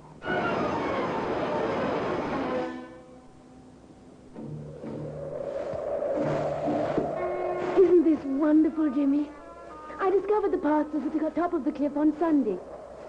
Oh, Jimmy, it's paradise. It is a nice view. And so alone, so private. This is our private view, darling. It's like a honeymoon. You are a sweet little thing, Sally. Very sweet. I know. When you call me sweet, you think of me as a child. But I love you as a woman, Jimmy. I know. Shall we go back now? It looks like it may kick up a storm. If you want to, darling. Whatever you want. Whatever he wants, Sally. But does he know what he wants, this man with a wife in London, and you at the beaches, and still a third woman waiting to join him just 4 days from now? It's too bad the beach isn't sand. Oh, I don't know. Shale isn't bad. Funny about this place. Funny? How, darling? Do you remember the Doris Clark case? Who was she? She's the reason the beaches was available. I don't understand. She lived here. 2 men she knew came down. She was beaten, buried alive in the shale. The men hung. How horrible. They made a lot of mistakes, so they mightn't have been caught. People shy away from a house with that kind of a story. I don't care. We'll change its reputation then, with our love. Let's go inside, dear. It's getting chilly with the sun gone and the storm coming up. The storm came. The rain pounded on the roof. The wind lashed at the sea. And within the cottage called the Beaches, all was snug and warm. I love a fire in a fireplace. Don't you, Jimmy, darling? Yes, I suppose I do. Oh, Jim. Am I being too sticky? Sentimental? Trifle. What's wrong, Jimmy? You've been, well, far away today. Sally, let's face it. Things like this never go on for long. Jim! Jimmy, I don't believe you said that. I did say it. I mean it. Then why did you bring me down here? It was your idea. I went along with it, hoping we could work something out. Work it out? It's past it. You never loved me. Stop crying. I can't stand crying. I ruined my life for you. Now you want to just forget about me. Stop it. Grow up. You can't be infantile forever. You want your cake and to have it too. You want your wife and other women. You won't. I won't let you. Stop it, Sally. I told you to stop it. Jim, no. No, I didn't mean it. I'll do whatever you want. I'll go away and never see you get up. Jim, don't touch me. Jim, please. Jim. Jimmy.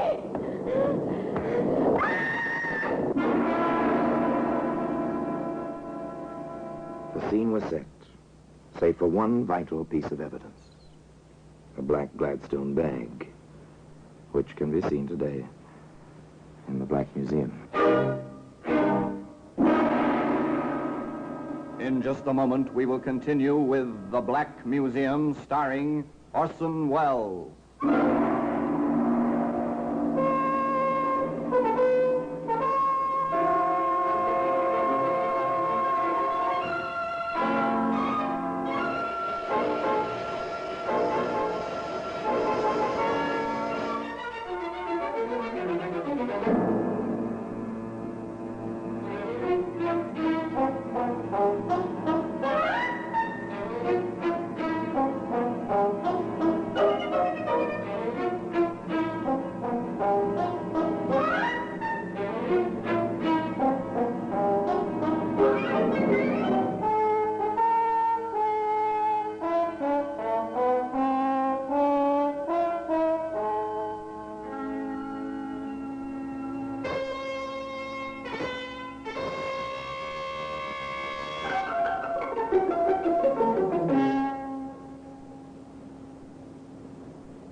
And now we continue with The Black Museum, starring Orson Welles.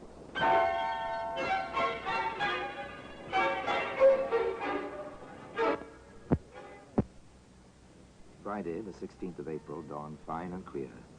A calm, gay Jim Hudson made his way, whistling as usual, through the weekend-bound crowds of Waterloo Station. Well, here you are, my good man. Glad you think I'm a good man. Well, I think you are. By Monday morning, I'll know. Then let's make that train, baby. Pevensey Bay on number 7.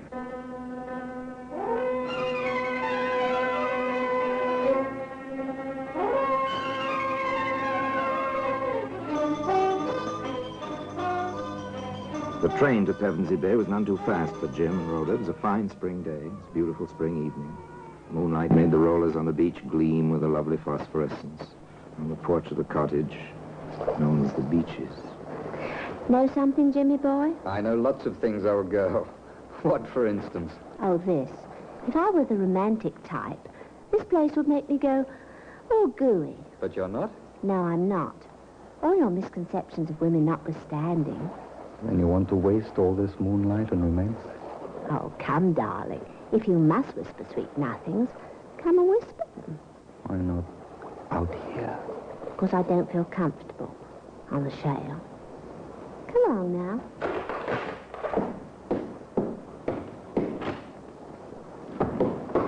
Always let the woman have her way, particularly after she's cooked a beautiful dinner. Here now.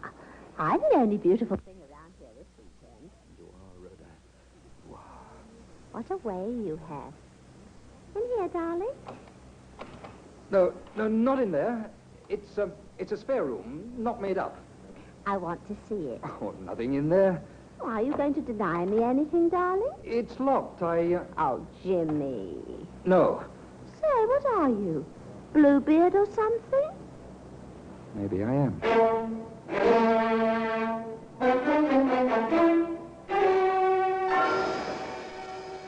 The door stayed locked. The weekend at Pevensey Bay was quite successful.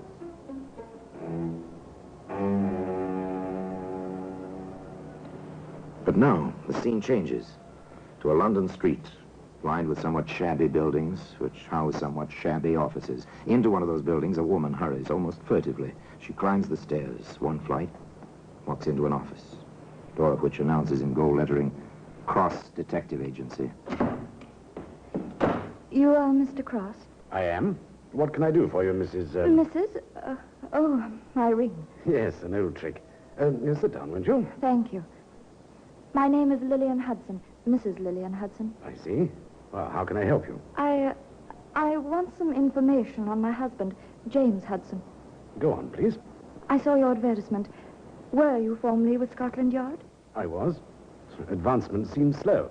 I'm working for myself now. Yes. Well, I have reason to believe that my husband has been, seeing other women. And you want me to get the evidence? I think so. A divorce action? Perhaps. It depends on the results. And you want to stay in the background? For the present. Have you anything on which I can start? An address? A lead of any kind? I have this.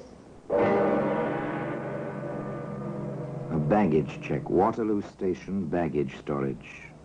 Stamped 10 a.m., Friday, April 16th. An innocent bit of pasteboard. Where did you get this, Mrs. Hudson? I took one of my husband's suits to the cleaner. This was in a pocket. The cleaner gave it to me. Oh, and why should this mean anything? Because Jim, my husband, was away the entire week of the 12th until the morning of the 19th. It came to me, if he had told the truth, how could he have checked something at Waterloo on the 16th if he were out of town all that week? An interesting observation, Mrs. Hudson. Well, suppose I go over to Waterloo Station and pick up whatever was checked there. Oh, and sorry to mention this, but it is customary to have a retainer, you know. Private Detective Cross, once of Scotland Yard, went on over to Waterloo Station and presented the baggage check. A short while later, he arrived in the office of Inspector Henley at the yard. Oh, yes, Cross. I remember you now. Thank you, Inspector. You were with us once, weren't you? Yes, sir. You know, there are times, Cross, when I wish I had the gumption to strike out on my own. Too late now, however. And there are times, Inspector, when I wish I'd stayed on here. However... Yes, to each his own, and the grass is always greener, and so on. Well, Sergeant Anderson said you wanted to show me something. Oh, yeah, this, sir. This Gladstone bag. Looks perfectly normal. Locked, I see. Yes, if you look inside, Inspector, just pry the two halves apart at one end, as I did. Yes, I see. Odd objects to have in a valise. Not if one had every intention of disposing of them, Inspector. You're probably right about that. Seems like some silk or something. And badly stained. If I were a gambling man, I'd give 10 to 1 the stains of blood, sir. And it wouldn't be much of a gamble. Any ideas on what the metal objects are? Well, I flashed my penlight in there, sir. One is a carving knife, and the other is a carpenter's saw. I see. How did you come into possession of this bag, Cross? Mrs. Hudson found the check for it in her husband's pocket. She says the cleaner found it. I doubt that. Divorce action, I assume. Correct, sir. I understand. Well, my suggestion is this. We'll give you another stub. Give it to Mrs. Hudson and have her place it in her husband's pocket. When he comes back for the bag, we'll have a man ready to pick him up. It seems to me this little matter bears further investigation. So simple, so quietly effective. Just place a check for baggage in a man's pocket. When he comes to claim his Gladstone bag. Yes, sir? Oh, here's my check. It's a brown Gladstone. Left it 3 days ago. Just a moment, sir. Sergeant Anderson, sir? Yes? It's the check you've been waiting for, that fella there, whistling. Thank you. Give him the bag. I'll speak to him. Yes, that's my bag. Oh, that'll be 2 and 6, sir, for overtime storage. Oh, here we are. Thank you, sir. Glad to oblige. Excuse me, sir. You James Hudson? That's right. Who are you? Sergeant Anderson, Scotland Yard. My credentials. If you would be good enough to come with me. What for? Inspector Henley would like to see you. He's waiting at the police station just a block or two from the station here. Well, I've got my bag here. Couldn't it wait tomorrow, or... That's all right, Mr. Hudson. I'll carry your bag.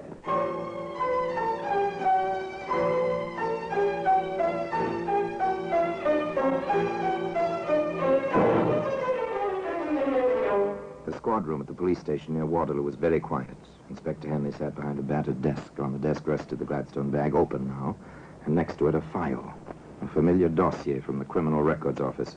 We have your file, as you see, Hudson. I see. Theft, burglary, 5 years for criminal assault. Does your wife know about these things, Hudson? No, she doesn't. I see. Hudson, how do you account for the contents of this bag? I was butchering half a steer for a friend of mine in the country. He has a deep freeze. Oh, that's rather thin, Hudson. Did you wear a silk dress size 10 to butcher the steer in? It was his wife's. I'm having it cleaned at a special place I know of. Yes, of course. Better try again, Hudson. There was no answer. There were no further questions. Inspector Henley knew his man. Time ticked away. The clock was quite loud. For an hour it ticked in the silence. Finally, the perspiration beginning to bead his forehead. Jim Hudson began to talk. All right, Inspector. I'll tell you.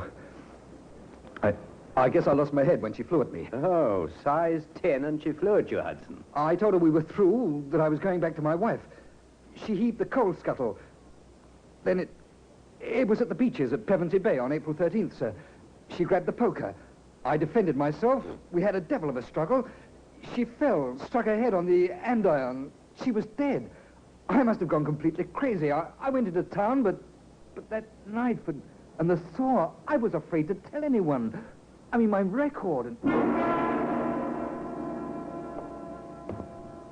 Sergeant, I've got something here, Inspector, in this biscuit tin. Yes, you have.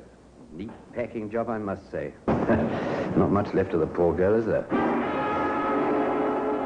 I want a check of every hardware store in the neighborhood where Hudson lives. Oh, yes, near the railway station. Got that, Sergeant? I want the sales slip on those implements and the clerk who sold them, if possible. Yes, Inspector, I remember the incident perfectly. The fellow came in whistling, asked about the knives in the window. He bought one, then asked for a small saw. Here's the slip, sir. Well, this says April the 9th. Hudson claims he didn't buy these things until the 13th. It was the 9th, Inspector. I'll stake my life on that. It's no good, Hudson. You bought that knife and that saw on Friday the 9th. You went to Pevensey Bay prepared to do exactly what you did do. If we ever had evidence of premeditation, we've got it now. You're under arrest, charged with willful murder. And I must warn you that anything you say may be used in evidence. Each clue in its place. The case was complete. Closed as tightly as that same Gladstone bag, which can be found today in the Black Museum. Orson Welles will be back with you in just a moment.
This is Orson Welles, speaking from London.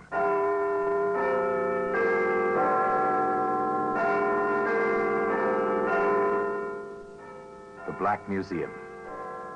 Here in the grim stone structure on the Thames, which houses Scotland Yard, is a warehouse of homicide. A museum of everyday objects. Cigarette boxes, appointment books, a hat rack. All are touched by murder.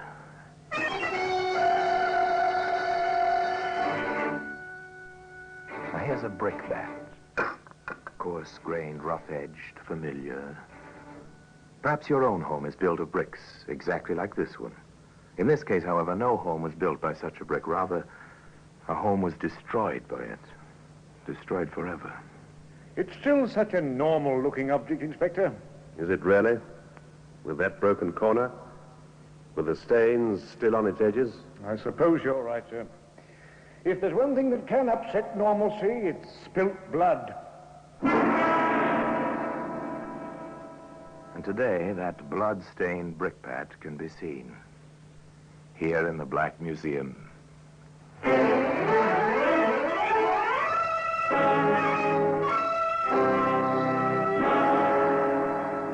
From the annals of the Criminal Investigation Department of the London Police, we bring you the dramatic stories of the crimes recorded by the objects in Scotland Yard's Gallery of Death, the Black Museum.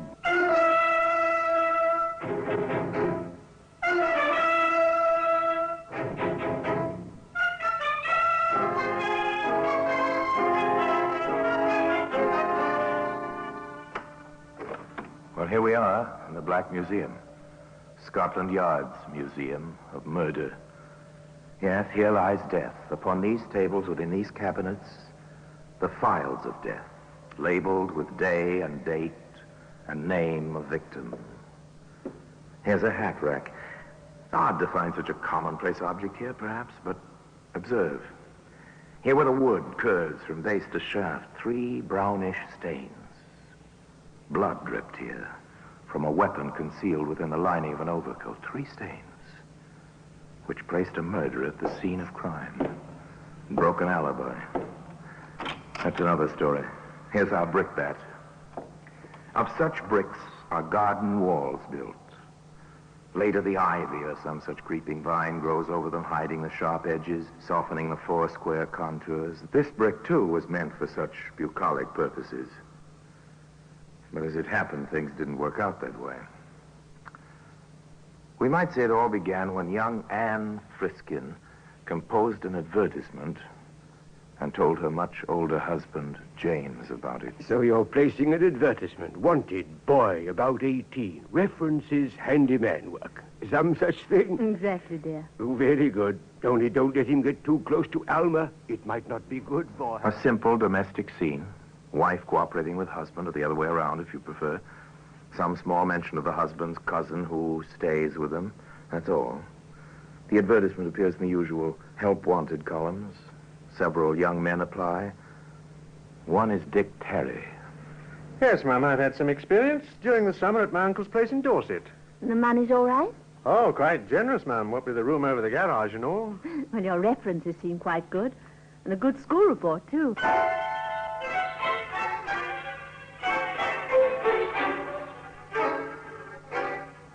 The boy settled into his job and worked out well. The gravel driveway was soon in good condition. The lawns were well mowed. The bricks were ordered for the repair job on the garden wall. Yes, the bricks were ordered. And in the household, all was well and quite normal. One more hand, ladies? If you wish, James. Aren't you satisfied with beating us again, dear? I suppose I should be. But it must be somewhat dull for you, Anne, dear, night after night with just Alma and me. In the household, as we've said, all was well and quite normal. Undercurrents? If you look for them, perhaps. Otherwise, a retired, well-to-do gentleman in a suburban London home, living quite happily with his lovely young wife and his cousin Alma.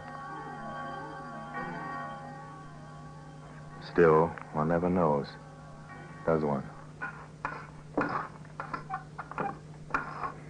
Oh, good morning, Dick. Oh, all right. Oh, the work is coming well, isn't it? Yes. Lovely day, isn't it? Nothing quite like the springs we get here, is there? Awfully quiet there. Yes, Yeah? I suppose it is. For someone your age. Begging your pardon, Mum, it don't seem to me like you'd be giving up just yet. Oh, thank you, Dick. It's nice of you to say so. Aren't you getting those bricks a trifle uneven, Dick? Ah, that's on purpose, Mum. It's a trick I learned from my uncle. It gives the creepers and vines and such a better hold. It's clever. You do know your work, don't you? I hope so, Mum. Person likes to do his work where he's appreciated. Well, you are. No fear about that. And just to prove it, come up to the house later and we'll see about finding you a nice cold drink. On a warm day like this, a cold drink would... No, after all, it's quite natural, isn't it? You'd do as much for your help, wouldn't you? No one would think anything of it. No one did in the Friskin household either until these trips for the long, cool drinks became somewhat habitual, at which point Alma spoke to Anne. Do you really think you're doing the proper thing, Anne? Of course, it's none of my business, I suppose, but... What are you driving at? That boy. He's an excellent worker. People will talk. About what, pray? Oh, nothing. But people will talk about nothing, you know. And if James should hear from the wrong person... Please be explicit, Alma. I don't happen to have a devious mind. It's quite simple. James is past middle age. You're young, vital. The boy is undeniably attractive with that flaming hair and all. And he is up here at the house quite a good deal. And you're suggesting... No, of course not. I am merely pointing out to you how it can look to the neighbors. Frankly, I don't care. Please don't bring the subject up again, Alma. I refuse to discuss it with you.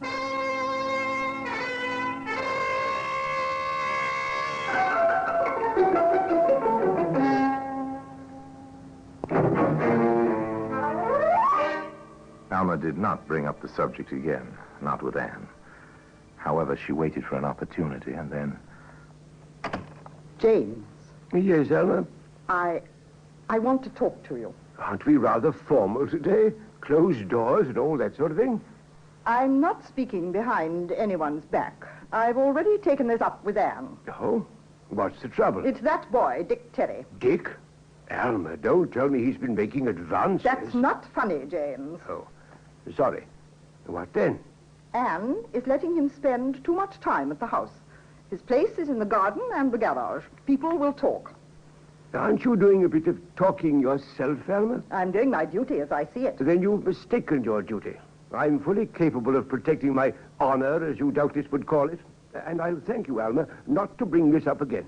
Although, doubtless, you have the best intentions in the world. Very well, James. But if anything does occur, you'll thank me for warning you. Yes, Alma awaited her opportunity and spoke to James. That worthy and decent gentleman dismissed the incident from his mind. That should have been the end of it. Unfortunately, however, the whole matter was reopened, and in quite a different quarter. Good morning, Dick. Morning, Mum. Oh, the hedge does look nice. Thank you, Mum. Is anything wrong, Dick? Matter of fact, I'm giving notice. Why, Dick, but why? I'm giving notice. But what's wrong? Have I done something? Or is it about your money? Because if so, I'll speak to Mr. Friskin at once. Don't bother, Mum. I'm leaving. Call it wanderlust. Call it anything you like. Dick, look at me. Oh, do stop clipping that hedge and look at me. Yes, Mum? I insist on knowing what's wrong.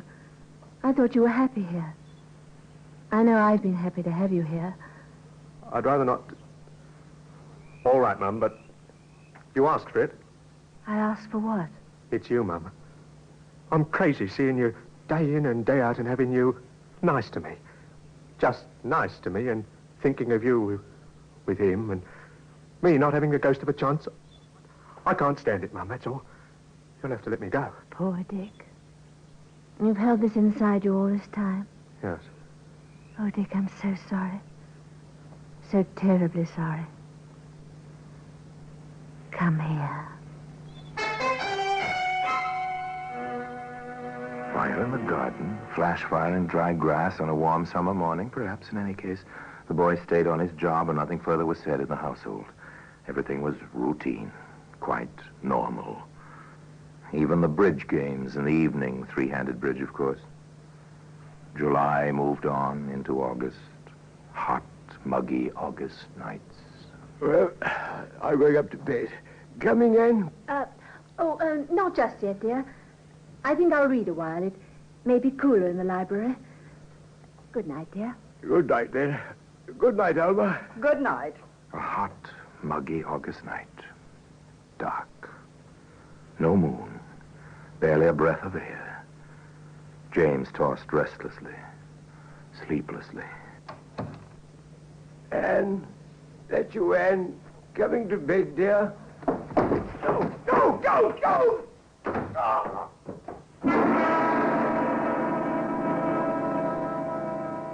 Well, today, that brickbat can be seen here in the Black Museum.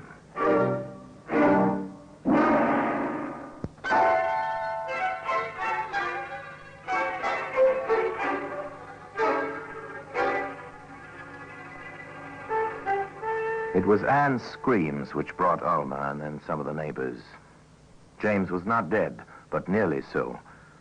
The doctor, Dr. Kinder was his name, examined his patient and proceeded quite efficiently via the telephone. That's right. The ambulance at once with oxygen equipment. I want the operating theatre ready, anaesthetists, nurses, and my assistant. Friskin has a badly fractured skull, and with his heart condition, he has about 1 chance in 100 to live. Hurry. I'll wait for the ambulance. Now, the police. Police? Oh, really, ladies, a man is attacked, half murdered in his bed with a heavy instrument of some kind, and you question my calling the police. Oh, if only I'd gone upstairs with him. If only I'd gone upstairs. If you had. Operator, ring through to the police, please. Hurry. Oh, to walk in like that, to find him there, the blood. Oh, his poor head. He's breathing that awful gasping. This is Dr. Kinder. Let me speak to the superintendent, please. Dick. Where's Dick? Yes. Where's Dick? No one had missed the boy until Anne thought of him. With all the excitement, all the horror, no one had realized he was missing. Dr. Kinder finished talking to the superintendent of police and turned back to the 2 women. The superintendent is sending an Inspector Ralph. Very good man, he says. CID. CID? Criminal Investigation Division. Oh. Did I hear you mention someone named Dick? Yes, Dick Terry. He's the hired man. Well, more of a boy than a man. He has a room over the garage. And he isn't in the house? He hasn't been here? No. The neighbors came, but not Dick. Perhaps I'd better fetch him. No, stay here. The police will find him. The police will find him. They did find him, but in his room over the garage. Where was he, Sergeant? In the attic, Inspector, hiding in a corner. All right, son, speak up. Why? I got scared. That's it, scared. What of? I heard Mrs. Friskin screaming, and I ran over from the garage, and when I got up to the room where the lights were on, Miss Galpin was carrying on, and Mrs. Friskin was just standing there screaming, and he was on the bed, and I just ran. You didn't offer to help. Why not? I couldn't think. Nothing. Why? I guess I didn't want to be blamed for doing it. Who would blame you? Somebody. Anybody. Did you do it? No. I never touched him. Never. All right, Sergeant, hold him in the kitchen. All right, sir. I'll talk to the Galpin woman now. What is she, a companion or something? Cousin of the victim, sir. Lives here. All right, send her in. Alma Galpin knew nothing except the discovery of her cousin in the bedroom, but the inspector was curious. The hired boy says he was scared. Have you any idea why? Well, he's been making sheep's eyes at my cousin's wife. Oh? People were talking. He's a good-looking boy. She's so much younger than poor James. You know how an ignorant mind works sometimes. The inspector knew. Also, he was a considerate man. He implied as much to Anne Friskin. I know you've had a terrible shock tonight, Mrs. Friskin, but I have to ask you a few questions. Of course, Inspector. I'll try to answer. Did your husband have any enemies? Anyone who might want him out of the way? Oh, no. No one. Everyone liked James. Even the boy, Dick Terry? Dick? Oh, no. No, you don't think that Dick... I don't know yet, but we'll have to hold him, Mrs. Friskin. He seems to have something of a motive. At least, there seems to have been some talk. They held Dick Terry on an open charge pending developments at the hospital. There, James Friskin hung on the fringe of death, barely breathing, completely unconscious. At the house, Alma faced Anne. The police. What do they know? I don't understand. They're holding the boy. They're not even looking for the weapon. And meanwhile, whoever did it could be miles away. Then you don't think Dick did it? It's too pat. Of course not. Why would he? Even... You never gave him any encouragement, did you, Alma? Did you? You're hysterical. I know exactly what I'm saying. And I don't believe that boy raised a finger against James. Then why did he hide? Wouldn't you, in his position? The police, arrest, the most obvious person. That's all they know. Someone ought to teach them their business. Obviously, they don't. Well, there are those who would like to teach the police their business. Quite a few people would. Alma Galpin set out to try. And it was with that idea in mind that she appeared in Inspector Ralph's office at the local station house. Well, Miss Galpin, sit down, won't you? Thank you. What can I do for you? How far have you got in this case, Inspector? We're still holding the boy. The only charge at the moment is assault. If your cousin dies, well, that'll be another matter. Then you've done nothing. For the moment. I see. I brought you this. No? Why don't you open it? As you wish. Yes, I see. A brickbat with stains on it. Don't you want to have it checked for fingerprints? Rough surfaces like this don't hold prints. Why? It's the weapon. Oh? How do you know? I found it. It was in the little pile of leftover bricks at the foot of the garden. James was going to ask the boy to build a barbecue pit with them. I see. Well, how do you know so surely this is the weapon? That's blood on it, isn't it? It might be. Aren't you going to have it tested? Probably. Miss Galpin, do you realize that this brick might be the piece of evidence to hang that boy? It might be. It might hang someone else, too. Is this a charge, Miss Galpin? Who stands to gain most? Who would have her freedom? Who would get James' money? Have you thought of that, Inspector? Who wanted the brick wall repaired? Who spent altogether too much time in the garden? Have you given any thought to these questions, Inspector? Perhaps the inspector had. Others had, that was certain. And suddenly, with one sentence, Dr. Kinder changed the entire complexion of the case. I'm sorry to have to tell you, Mrs. Friskin, but your husband passed away about 10 minutes ago without ever regaining consciousness. Now it was murder. And Anne Friskin, the young widow, came to the station house to see Dick Terry in his cell.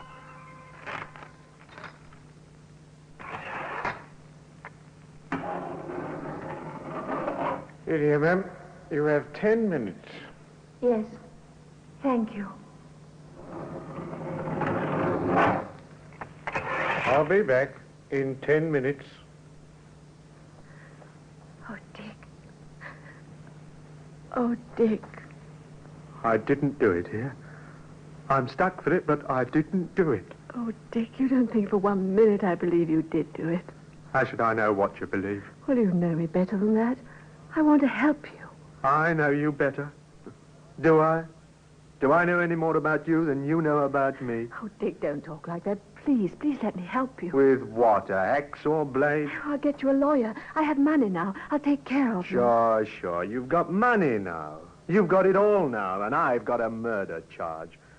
Anything you may say will be taken down in writing and may be used in evidence against you. Oh, Dick. After what you told me in the garden. Oh, forget it. Maybe that never happened. Maybe I was really crazy. Maybe you figured more than I meant.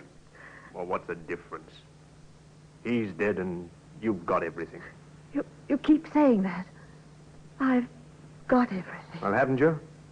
Isn't it what you wanted? Oh.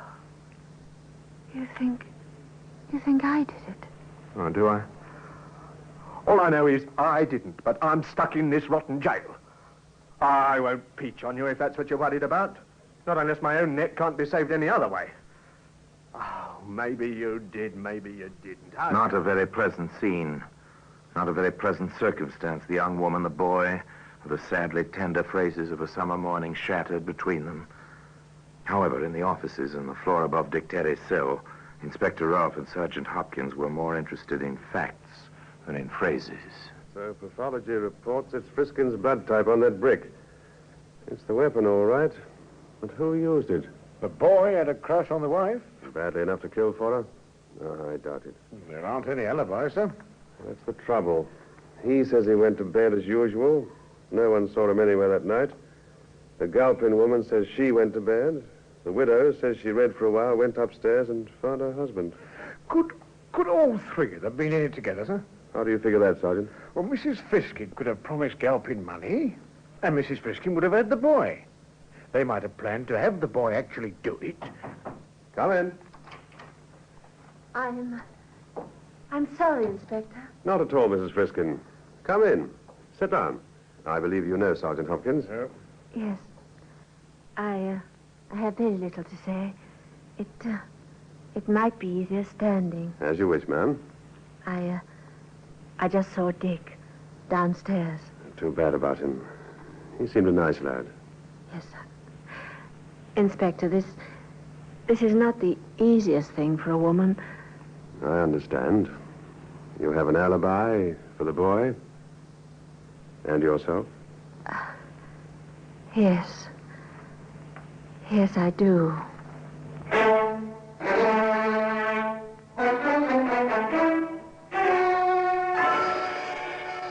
The inspector was an understanding gentleman. He offered no comment. He merely recorded a fact and let Anne Friskin leave his office with her own thoughts for company.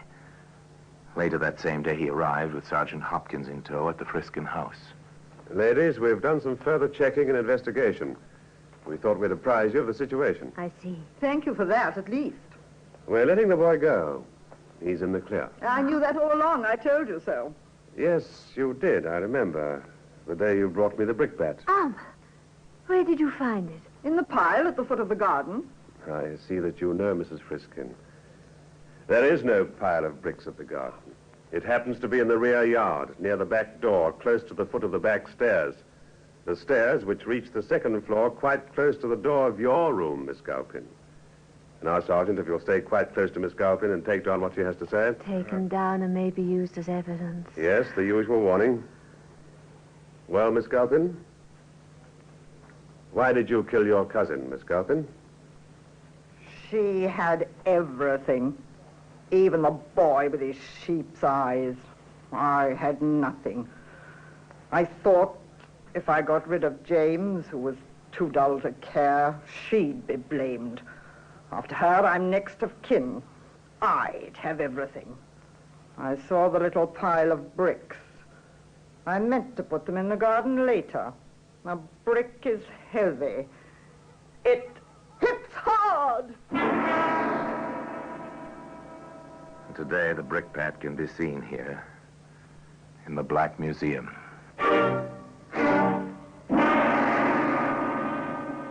Orson Welles will be back with you in just a moment. They put Alma Galpin safely away, where she could harm neither others nor herself. Dick Terry left that pleasant suburb of London and dropped into the anonymity one can find only in a great city. Anne Friskin sold the house and went far from London to start over, perhaps, but to carry with her always the memory of tragedy on a hot, muggy night, and the memory of a mistake made through loneliness and mistaken kindness. Now, until we meet next time in the same place for another story about the Black Museum, I remain, as always, obediently yours.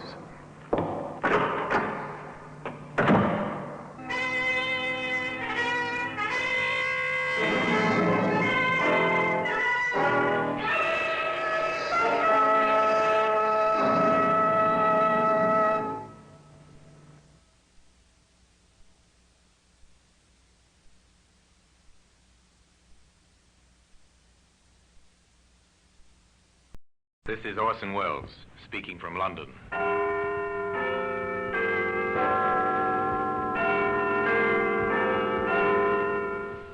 Here in the grim stone structure on the Thames, which houses Scotland Yard, is a warehouse of souvenirs, where everyday objects, a candlestick, a china doll, a broom, all are touched by murder. Now take this button, this brass button, the symbol of a barracks parade ground, but this was not found on any parade ground. This is interesting, sir. A brass button. Very interesting, Sergeant. It's from an army uniform.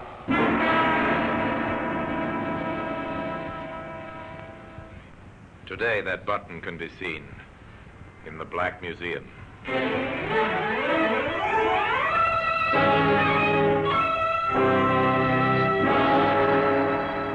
From the annals of the Criminal Investigation Department of the London Police, we bring you the dramatic stories of the crimes recorded by the objects in Scotland Yard's Gallery of Death, the Black Museum. In just a moment, you will hear The Black Museum, starring Orson Welles.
Now, The Black Museum, starring Orson Welles.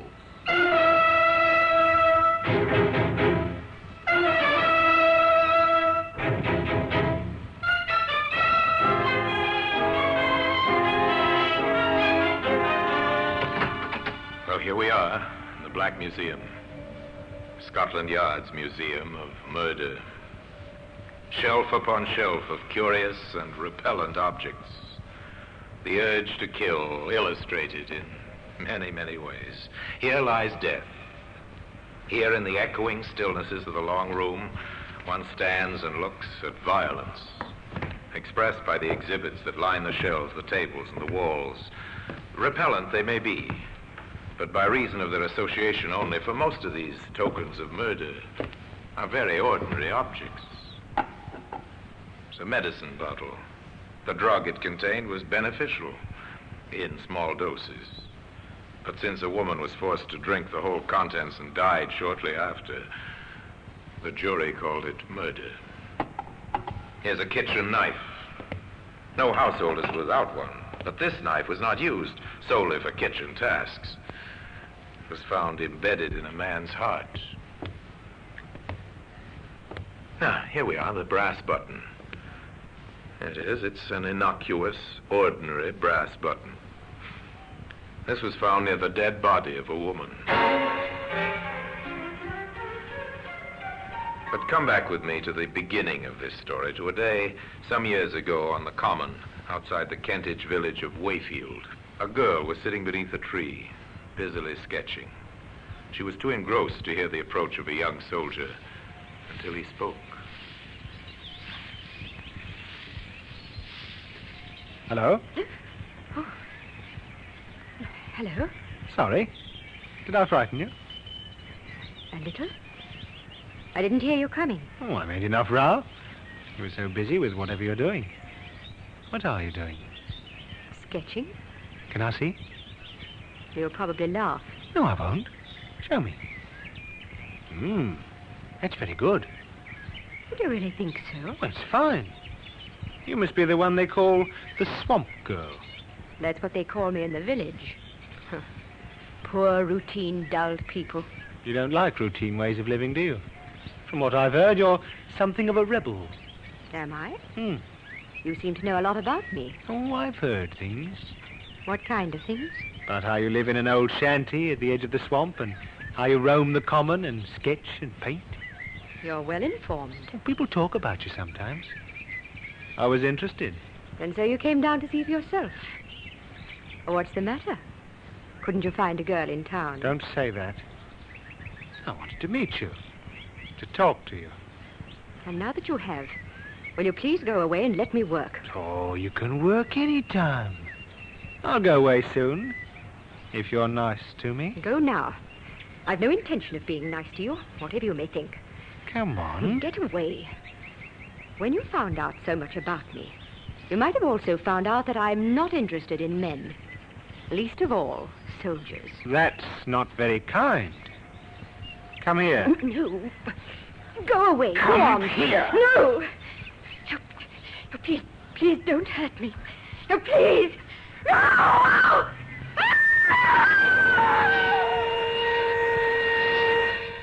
A woman screamed and cried for help on the Wayfield Common, but there was no one within a mile to hear her screams.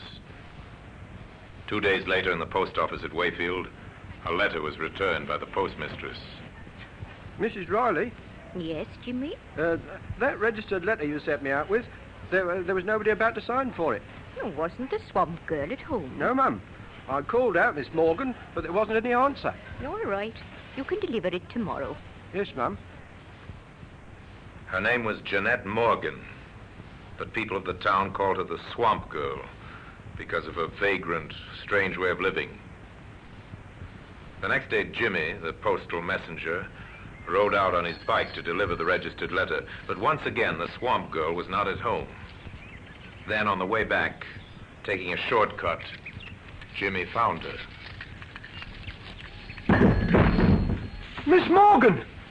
Jimmy saw only her legs at first protruding from a bush, which had been meant to hide her. At first, he thought she was asleep. But he didn't think so for long.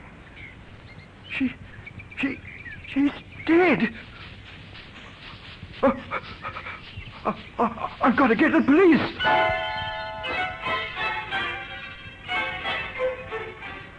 Murder transforms a little village like Wayfield. All work ceases. The people gather in small groups in the streets to talk about it. Yeah, have you heard the news? There's been a murder. Aye? A murder? Yes, out on the common. Who? The swamp girl. They found her body. I was rather afraid that poor girl would come to grief sooner or later. Well, Vicar, you know how it is these days. No parental authority. Ah, more's the pity. Be that as it may, the man who did it must be found. You know, Bert, if young Jimmy Miles hadn't come upon that body like he did, it might have lain there hidden for months, even years. I wonder how it happened. Well, now, the way I sees it is this. Now in the bar of the local, they sipped their beer and discussed the sensation. Jimmy became something of a hero. He'd found the body and even now is being questioned by the London detectives from Scotland Yard. This is Jimmy Miles, sir. Hello, Jimmy. You found the body, I understand. Yes, Inspector Gallico. Was she really murdered, sir? Well, that's what we must find out. And you can help us. Oh, really? How? I believe you rode out to her shanty at the edge of the swamp to deliver a registered letter to Miss Morgan. Yes, that's right, sir. She used to get a registered letter every month. I always took them out. And she had to sign for them, of course. Oh, yes. Then you got to know her, I suppose. Well, don't tell the postmistress, but sometimes I did stay and talk for a while. And what was she like? Oh, she was nice, really friendly. People said she was a bit peculiar, but I never thought so. And she could draw, sir. Now, think carefully, Jimmy. Did you ever see her with anyone, man or woman? Oh, never, Inspector. She had no friends around here. She once told me so. No friends, I see. Now, about this registered letter, was that the first time you had taken it out? Oh, no, sir. I went out the previous day, on Monday, but she wasn't there. Did you call out? Yes, and I went round the common to the places where she used to go and sketch.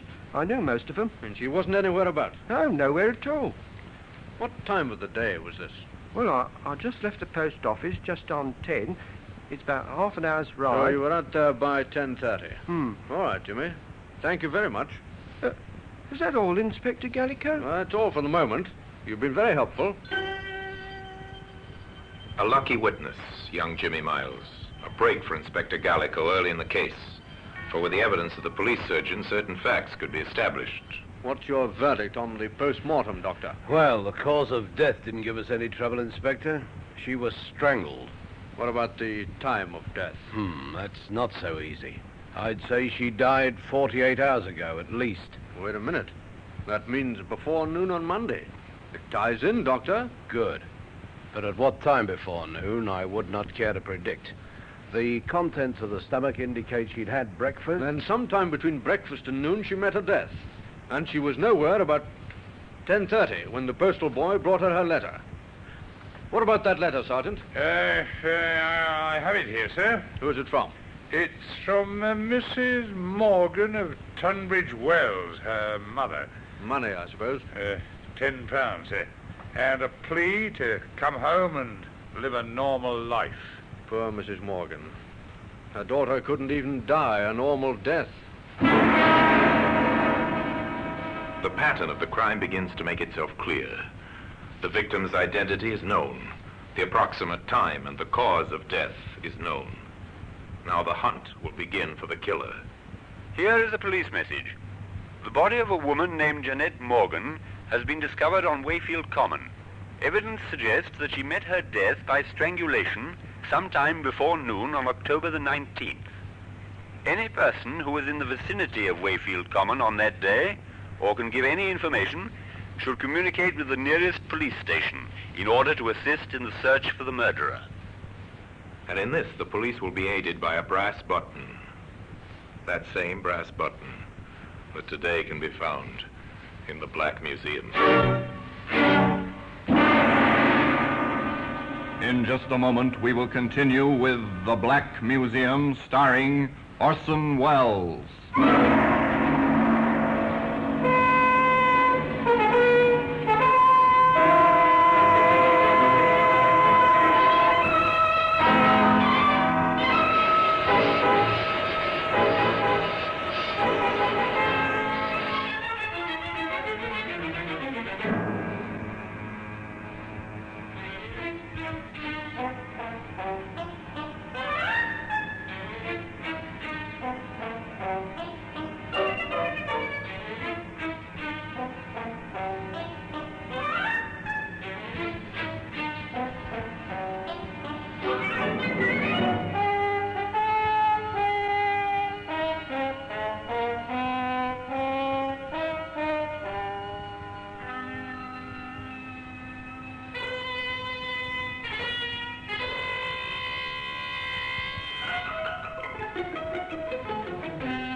And now we continue with The Black Museum, starring Orson Welles.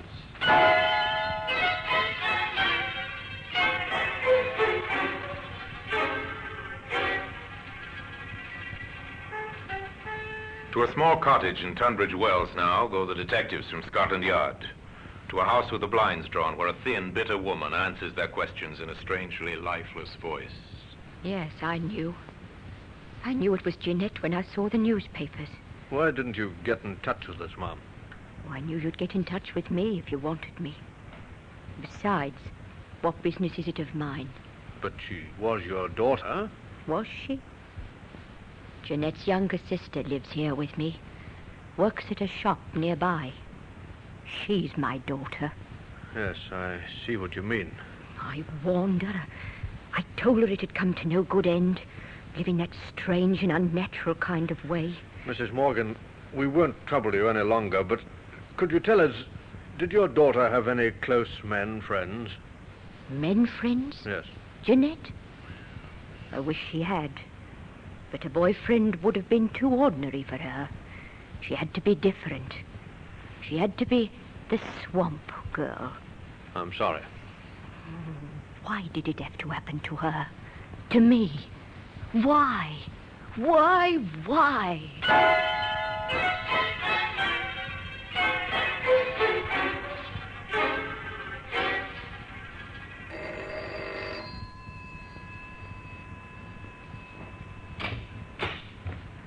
Good evening. Good evening, Vicar. I'm from the police. The police? I don't recognize you. No, sir. You see, I'm not from the local police. I'm from London. And I'm down here in connection with the murder. Oh, yes, terrible, yes. But how can I help you? Well, you can help a good deal, sir. You see, the local police are pretty short-handed, and Inspector Gallagher has decided that our next move should be to make a very thorough search of the common particularly round about where the body was found. Oh, I see. And I suppose you want some help from my parishioners? Yes, sir, that's roughly the idea. Ah, very well, then. We'll help you in every way we can. You can depend upon us. All right, Sergeant. Let's get on with the search. Very good, sir. You take Smart and work in from the road. All right, I'll sir. take Rogers and work in from the field side. I'll meet you by the ditch. Yes, that'll be all right, sir.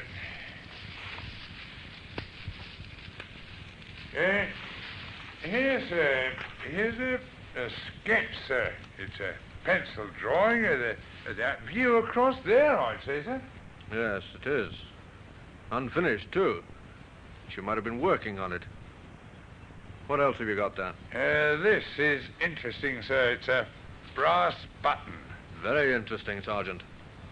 It's from an army uniform. Uh-huh. Where's the nearest camp to Wayfield? I believe there's one across the river, sir, about 2 miles away. Inspector Gallico left his sergeant in charge of searching the common and went to the army camp to enlist the help and cooperation of the commanding officer. Gentlemen to see you, sir, from Scotland Yard. Oh, ask him to come in, will you, Captain? Yes, sir. Will you come through, please? Thank you.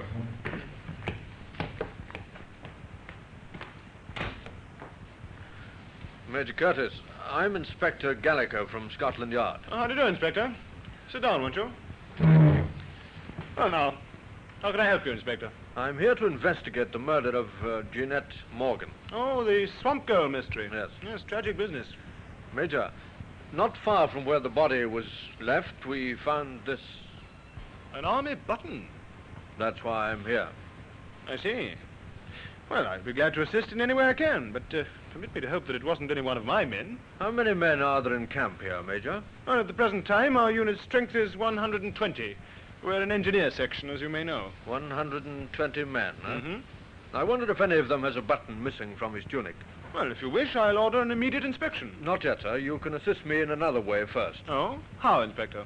Well, I want a list of all those absent from camp on Monday morning. Oh, that should be easy. There's no leave on any week morning. If anyone was away from camp, it must have been for a special reason. Anyone at all, between the hours of 7 in the morning and 1 o'clock. Well, the adjutant can help us there. I'll get him to make out a list of all those away from camp on Monday morning immediately. The commanding officer was away a short time, and on his return he brought with him a piece of paper containing a list of names. He gave it to the London detective.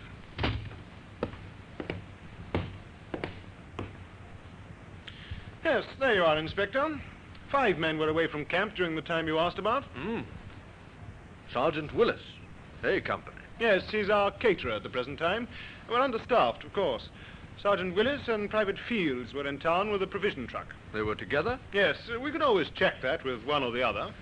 I don't think I'm very interested in those two. Oh? What about Private Liston, B Company? Oh, he's the unit driver. I sent him into town shortly before noon. On a private errand. Shortly before noon, Well, that leaves 2. Corporal Paul Ferris? Oh, he's our mailman. He leaves every morning at 8 o'clock and drives the mail truck in to pick up the unit mail bag. From the Wayfield post office, I suppose? Yes. What time does he generally return? Oh, sometimes by 9. Though on occasions he has to wait for registered mail, you know. I've even known him to be held up as late as 11 or even 11:30. Would anyone know what time he returned on Monday? I'll find that out for you. Now, this last man, Private Williams, A Company. Yes, if you ask me, he might be your man, Inspector. Oh, why, sir? Because he was absent without leave. From 900 hours on Monday morning until 1400 hours. From 9 till 2? Yes. That's interesting. I'd better see him. And the postal chappie. I'll have them paraded.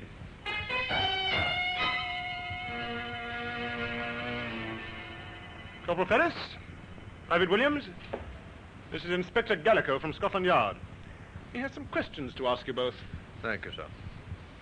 Corporal Ferris, we'll take you first. Yes, Inspector. What time did you leave camp last Monday morning on your mail run? At 800 hours, sir. And what time did you return? Well, if I remember correctly, the mail was brought round rather late that morning, Corporal. Yes, sir. I was just about to explain to the inspector. I had to wait for several registered letters. What time did you actually return? Shortly before 1100 hours, sir. Thank you, Corporal. Now, Private Williams. You were absent without leave throughout Monday morning. Yes, sir. Are you able to give a satisfactory account of your whereabouts? I'd prefer not to, sir. Private Williams has consistently refused any explanation of his conduct, Inspector. Oh, that's rather unwise, Williams. If you have an alibi, you'll need it. This is an investigation into murder. Murder? I didn't do no murder. I was with me girl in Wakefield. Ah. What's her name? Hey, Susie Walker, 9 High Street. You asked her if I wasn't there.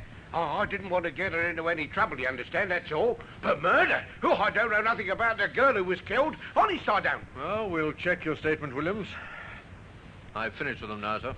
Corporal Ferris, Private Williams, dismiss. Inspector Gallico drove into Wayfield to number 9 High Street. Oh, no. Susie wasn't out with him that day. I remember it distinctly. She went over to see her girlfriend at Kenbury. Well, you can ask her yourself.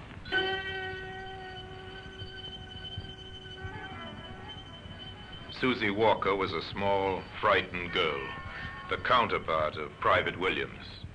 Oh, Inspector, I hope he hasn't done anything wrong up at the camp in not telling them where he was. Oh, that'd be terrible. He wouldn't tell a lie, I know that. I'm sure of it.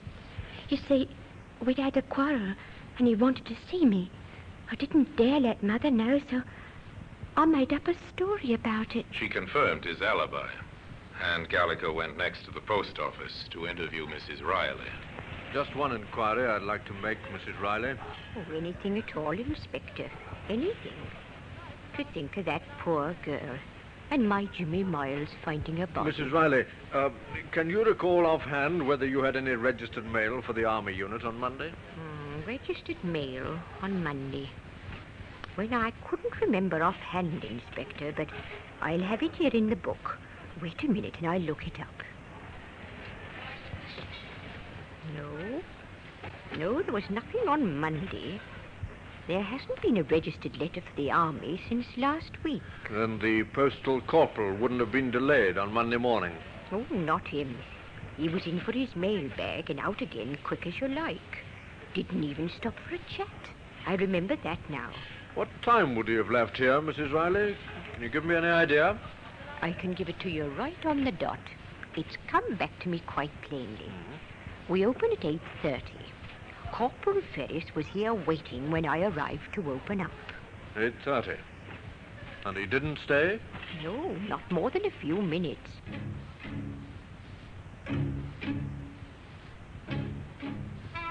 The inspector picked up Sergeant Worthington, and together they drove back to the Army camp. A few orders from the commanding officer, and Corporal Ferris was paraded once more, and his gear searched. At the bottom of his kit bag, they found what they were looking for. Here we are, sir. A battle jacket with one button missing. And it matches, Sergeant. Ferris, what have you got to say about this? This is crazy, sir. I don't know anything about it. She was sketching, wasn't she, Ferris? She drew a pencil drawing of you, isn't that so? You're bluffing. She didn't do any drawing of me. It was a landscape scene. A landscape scene, yes, so it was. And that fact has never been mentioned in any of the papers. Only the sergeant and I knew that, Ferris. And the killer. Paul Ferris was taken into custody and charged with the murder of Jeanette Morgan, the swamp girl.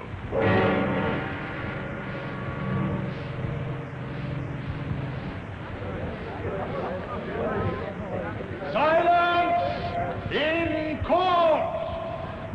Ladies and gentlemen of the jury, you have heard the facts in this case as related by the witnesses which have been called, both by the defense and the prosecution. The prisoner stands before you accused of the crime of murder, a particularly brutal murder, a murder without motive. But lack of motive is not necessarily a defense. It is for you to decide whether the facts which you have learnt during this case, not only the words spoken by the witnesses, but the mute testimony of the material objects placed before you, justify your verdict, which must be beyond all reasonable doubt.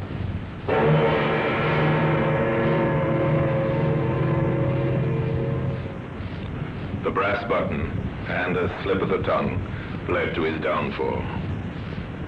Today, that brass button occupies a place of honor in the Black Museum.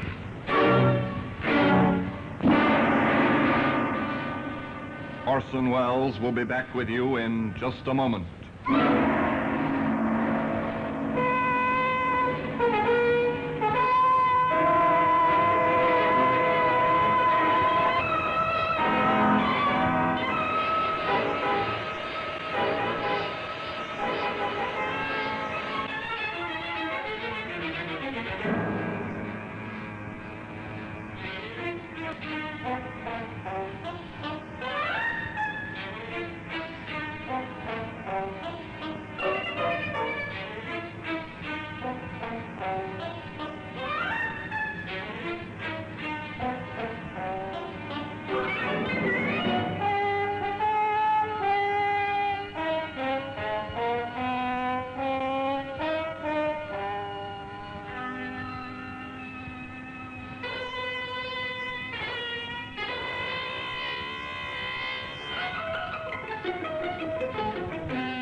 Now here in person is Orson Welles.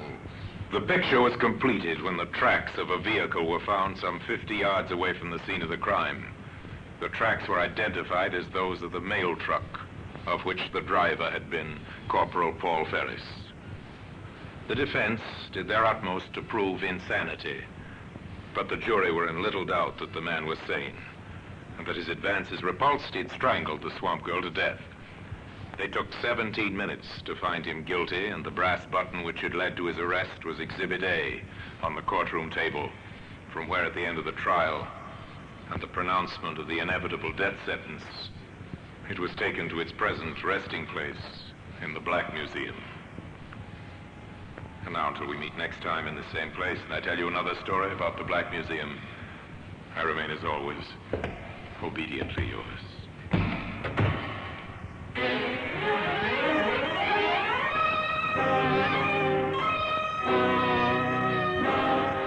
The Black Museum, starring Orson Welles, is presented by arrangement with Metro-Goldwyn-Mayer Radio Attraction. The program is written by Creswick Jenkinson, with music composed and conducted by Sidney Torch. Produced by Harry Allen Towers.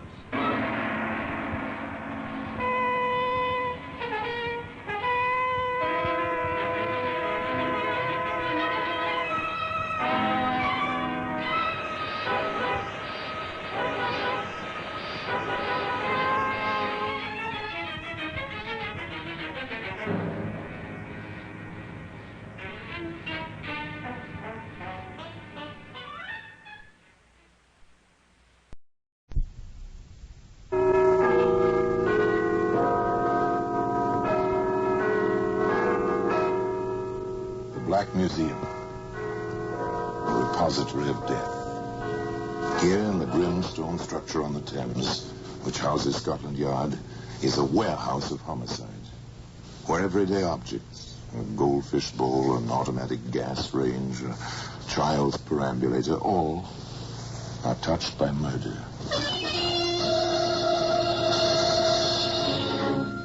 Here's a can of weed killer. It's a familiar object. Every suburbanite with a patch of garden has used this, or something very much like it. After a while, one tires of pulling up the weeds and buys weed killer. Eliminates the backache. Do you know offhand, Superintendent, whether the poison in weed killer deteriorates or becomes stronger with the passage of time? Well, I'm not certain, Inspector. Any chemist could answer that, I imagine. In this situation, some chemists will have to answer that. Well, today, that can of weed killer can be seen in the Black Museum.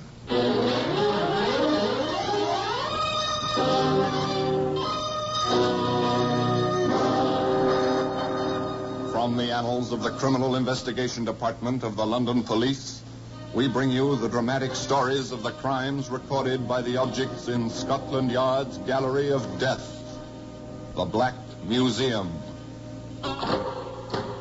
here we are, in the Black Museum. Scotland Yard's mausoleum of murder. Yes, here lies death. Here it is, preserved in objects which seem to reflect the horror of the crimes in which they once played their parts. Here's an arrow, full-feathered, tapered, cleanly steel-tipped. It's a graceful object made for flight and skill in an ancient art. Even in the act which brought it here, this weapon was thwarted. No arching bow sent it on its way. A powerful hand thrust sharply in the dark. And this arrow turned dagger and stabbed her life away. And here's a chalice, jeweled, lovely. It's a work of art. I've defined it here. And yet this achievement of the goldsmith's skill carried murder within its curving bowl. Yes. Now here we are. Here's the tin of weed killer. It's dried up now. Its contents are forever useless for any purpose. Still, was the poison it once contained any more powerful for evil than the hidden poison which flowed through the place where this tale took place? It was, in fact, a lovely place, an English village. Its single street strung like a hammock between two hills, on one of which stand the remains of an ancient Norman castle. An ideal place to live, one would say, as John Ashley very often said to his wife Helen and his daughter Joy. Remember, Helen, how we used to wish for a life like this when we were struggling in London? Before you came to us, Joy, my dear. I remember. You've accomplished it for us, John. You may clear the table, Sarah. Very well, ma'am. From all the stories you told, Dad, I'll never marry a young lawyer. Oh, you might do worse. You might do worse at that. What's the matter, Helen? Oh, that pain again, John. Oh, it'll pass. As soon as I've had some tea. I wish you'd see Dr. Gordon about this, Helen. It worries me. Oh, yes, a very nice place to live.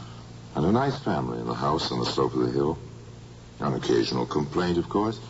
Even an occasional disagreement, but everything quite normal. Except to certain people in the village below.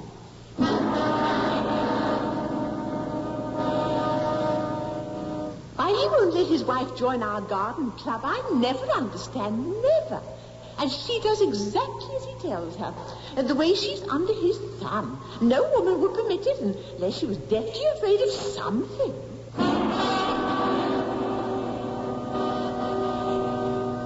That was Mrs. Brooks.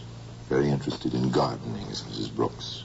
Her husband sells the gardening tools and materials locally. Very interested in better trees and flowers. I was her first friend in the village. I watched her just waste away. It must be his fault. You know, sometimes I believe he beats her.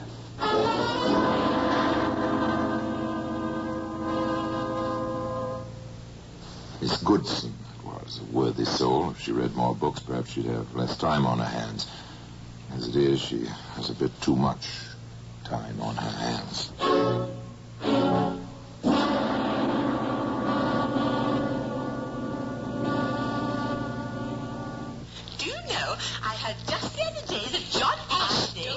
Not for a minute. Wait till Martha Gordon hears of this. Well, I'd like not to believe it, but if you tell me, dear... No, Chris, madam, no, Chris. Best authority, my own eyes. If there was something to be done...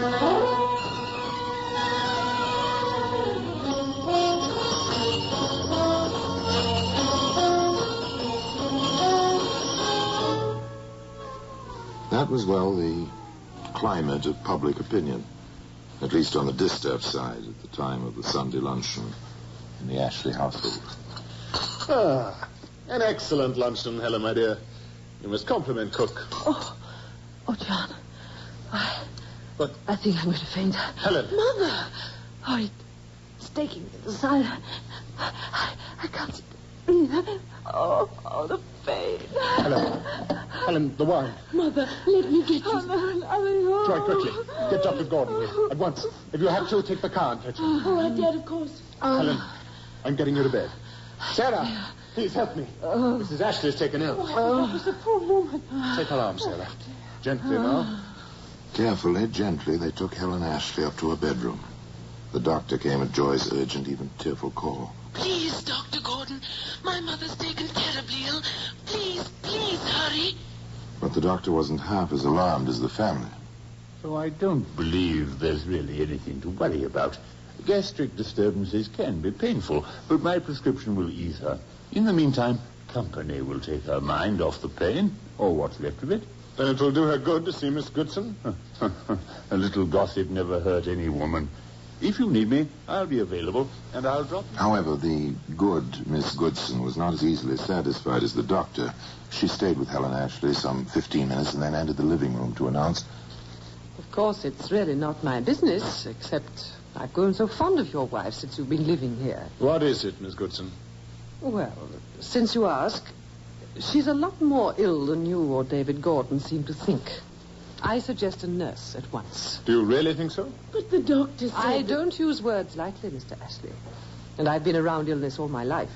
I nursed my father for 10 years. I know sickness when I see it. And I know just the woman, Nurse Thomas. She's just a practical, but very efficient. Nurse Thomas came to the Ashley house at once and took charge of the patient. However, a little before 9 o'clock that evening... I'm sorry to disturb you, Mr. Ashley, but I have to leave now. Really, nurse? I was under the impression you would stay overnight at least. I can't. I have my children. They'll have had no dinner until I get home, and my mother, past 80, you know. Is my wife resting well? Quite easily. She complained that Dr. Gordon's medicine caught at the back of her throat, but, that means nothing. I'm sorry, but I'll have to leave. I'll be back first thing tomorrow. The Ashley household retired for the night. John left the nightlight burning in the bedroom.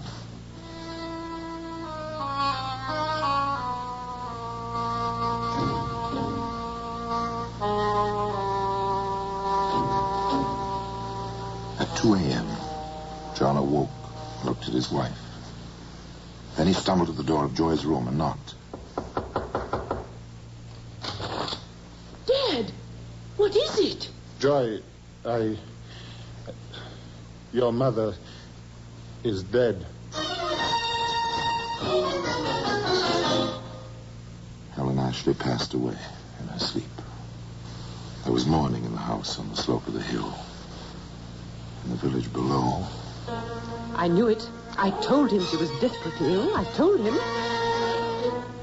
It's too bad. Such a nice little person. So sweet. How could she have married that man? I hope they find him out. Never even a civil good day to a person. Do you really suppose there is something suspicious? I wouldn't put it past him. Why, Nurse Thomas says... I felt something strange the moment I walked in the door. If I had any influence with my brother, I'd have made him refuse to sign a death certificate. Heart disease. Huh. It was talk, idle talk. At least it seemed so at first. But it had its effect. It accumulated as some poisons do. And it had a result, as some poisons do. Here's another of these letters, Superintendent. Oh, any signature this time? Yes, sir. That's a change. Who's it from? It's signed by Nurse Thomas. It's a bit vague, sir, but on the same lines as the other anonymous letters which we've already received. Oh, all right. Well, let me have a look at it. Dear Sir, I have come to the conclusion that it is my duty to draw your attention to the rumors which are common knowledge throughout the neighborhood concerning Mr. Ashley and the recent death of his wife, Helen. I can claim to have a personal knowledge of the case, as I was the nurse in charge. Now, what do you make of that, Sergeant? There's certainly nothing anonymous about this letter, sir. I feel that you should know my suspicions are shared by friends and neighbors of the Ashleys, and that all of us consider our duty that justice should be done. Yours truly, etc.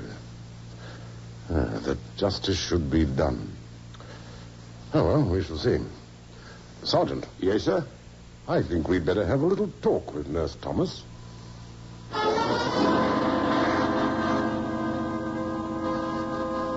So you believe, Nurse, that the police ought to look into this? I certainly do. There must be some reason back of all this talk. Where there's smoke, you know, Superintendent. Nurse Thomas, may I remind you that I didn't get to the rank of superintendent of this district by listening to rumors.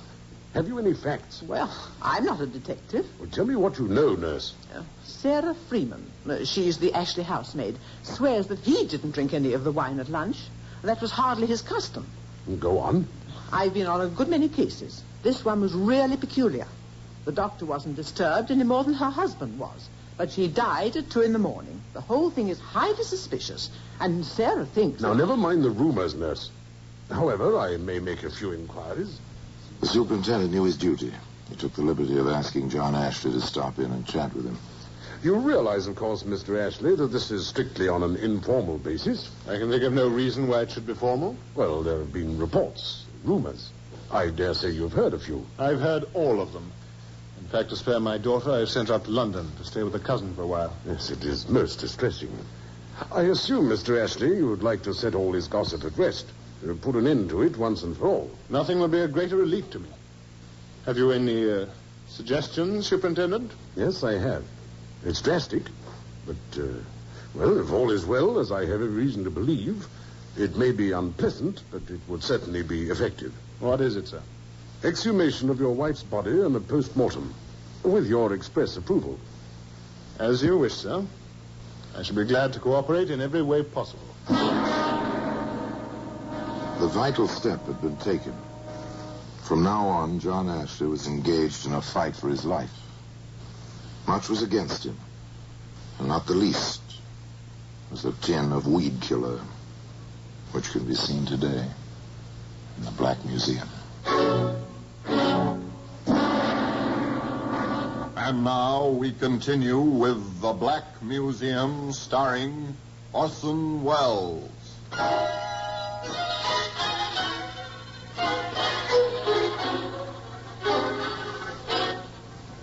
They did not permit Helen Ashley to rest for long. The exhumation order was signed and the post-mortem proceeded. Shortly thereafter, a coroner's inquest was held. The jury were all natives of the district, of course, all of them with some contact with the rumors which seemed to grow wilder and more frequent as the secrecy continued. There were 3 witnesses at the inquest. First, Dr. David Gordon himself. Yes, I performed the post-mortem and the subsequent analyses. What did he find? My findings were confirmed by the analyst for the Home Office, to whom I transmitted them through the Superintendent of Police, together with the necessary items for his own tests. And the report, Doctor? Helen Ashley's body contained 18 milligrams of arsenic, sufficient indeed to cause death. Mr. Brooks, purveyor of gardening tools and materials, being away on a business trip, Mrs. Brooks took the witness stand. Yes, when my husband is away, I run the business. I'm completely familiar with all his records. Oh, you are you? What about it? Well, less than 2 years ago, we sold a tin of weed killer to Mr. Ashley. The brand was that type which contains arsenic. The third and last witness was housemaid Sarah Freeman. Mr. Ashley was in the pantry where the wine was kept for 10 minutes at least that Sunday. I know because he held me up setting the table and all. Did she serve any particular item that day? There was the wine. It was Mrs. Ashley's favorite brand. She always took a glass with a big meal of the day. The bottle was open in the pantry. And, of course, Mr. Ashley did not drink any that Sunday. I offered it to him myself. He refused, and I poured some for the poor lady. The verdict to the coroner's jury is obvious, isn't it?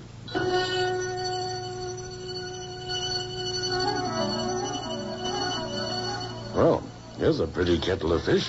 A coroner's court not only finding in favor of murder, but naming the murderer. Nobody could say they were slow to come to a decision, sir. On the contrary, Sergeant.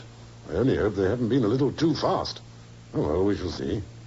Meantime, thank goodness our responsibility is going to be a shared one from now on. You mean it's a case for the yard, sir? No doubt about it. Yes, sir? Put me through to London. I want to speak to Inspector Glenn at Scotland Yard.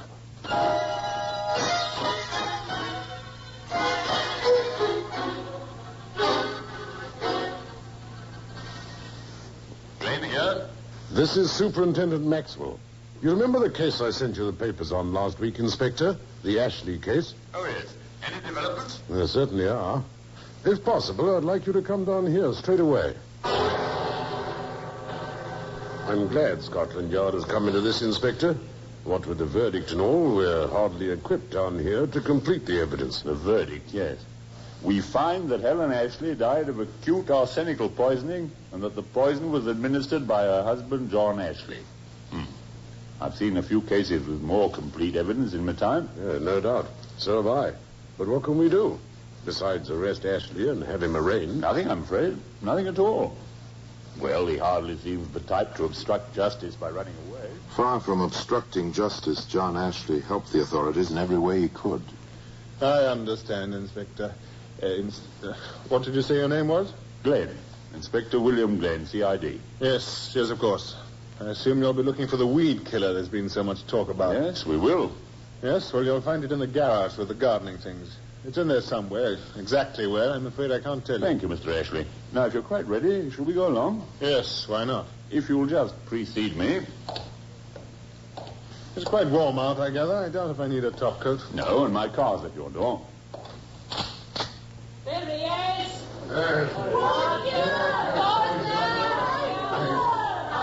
I'm sorry, I didn't know they'd gathered out here. We could have used the back way. Oh, no matter. I can face them. I won't do anything but call names.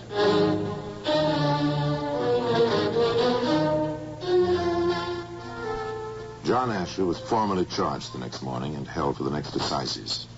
The case for the Crown was not remarkable for its completeness. Inspector Glenn was a witness.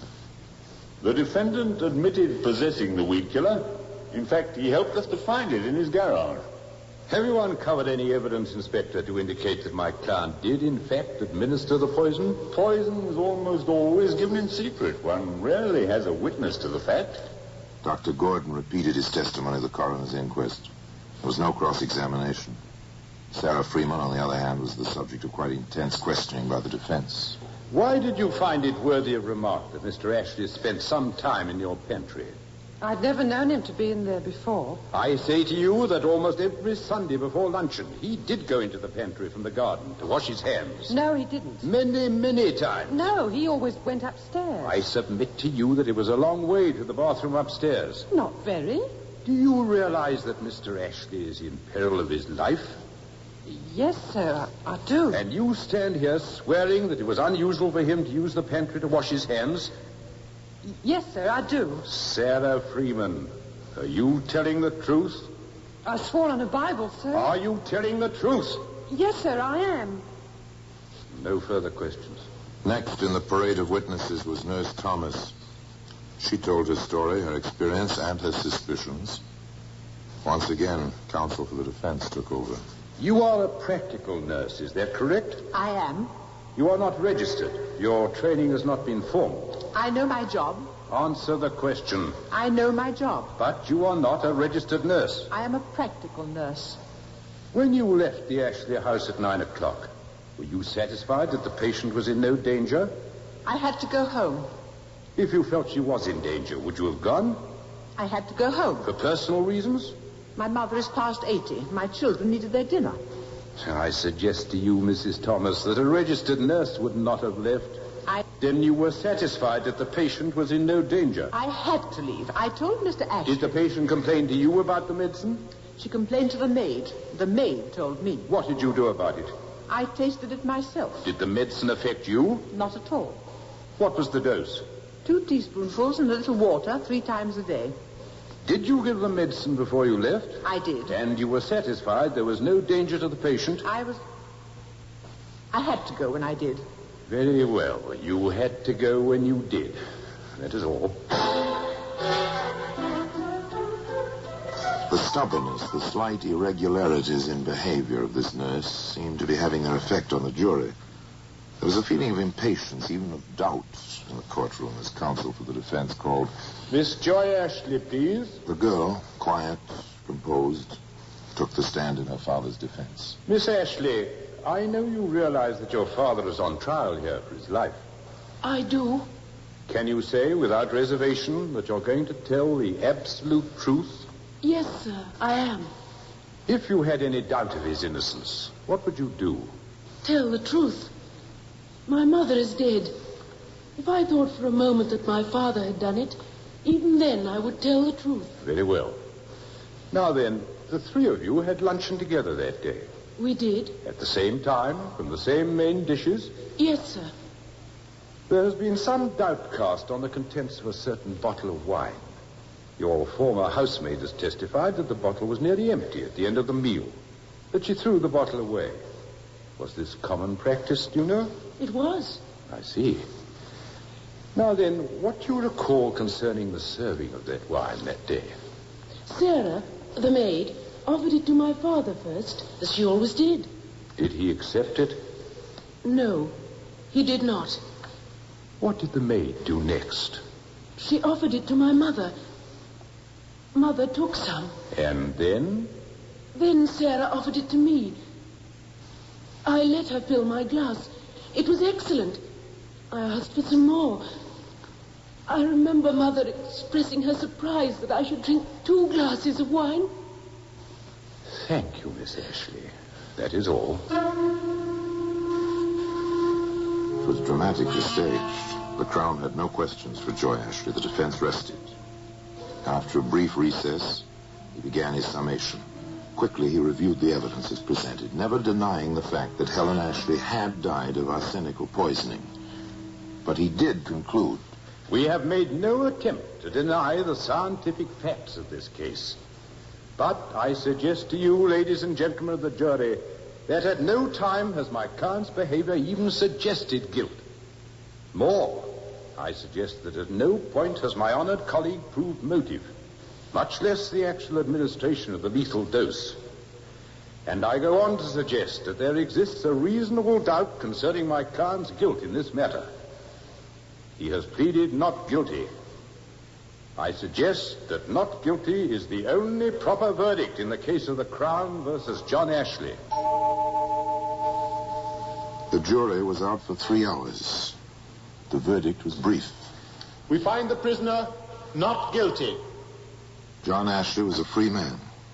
But one thing he never learned, not to the day of his death, but privately the jury sent this message in writing to the judge who presided at the trial. We are satisfied on the evidence that Helen Ashley received a dangerous dose of arsenic on Sunday, July 16th, but we are not satisfied that it was the immediate cause of her death. Nor does the evidence satisfy us concerning how or by whom this arsenic was administered. We cannot take a man's life when reasonable doubt such as this exists in our minds. We have therefore returned the verdict, not guilty. And still today, that tin of weed killer has its place in the Black Museum. Here in person is Orson Welles. Helen Ashley died of arsenical poisoning. There was no question about that. There was grave question as to how the poison was administered. But whether it was in the wine or the food or the medicine, no one knows. John Ashley died some few years after his trial in poverty, a weary, broken man. In his case, the doctors certified his death and no question was raised, save by those who remembered the charges against him and the wagging tongues of the gossips in the kindly-seeming English village where he'd made his home. Those who remembered had cause for thought. Could it be said that John Ashley died by gossip? Certainly not by any other poison. Now, until we meet next time, till we meet in the same place and I tell you another story about the Black Museum, I remain, as always, obediently yours.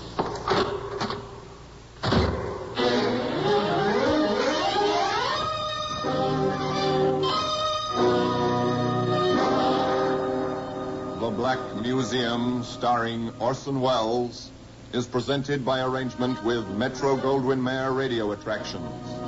The program is written by Ara Marion, with original music composed and conducted by Sidney Torch. Produced by Harry Allen Towers.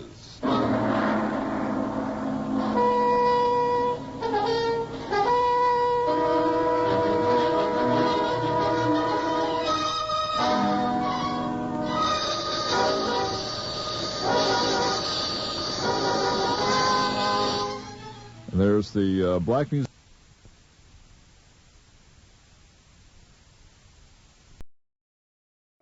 This is Orson Welles speaking from London.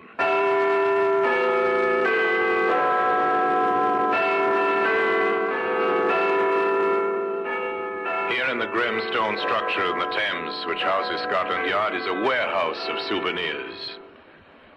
A warehouse where everyday objects, a hammer, a suitcase, a shirt button, all are touched by murder.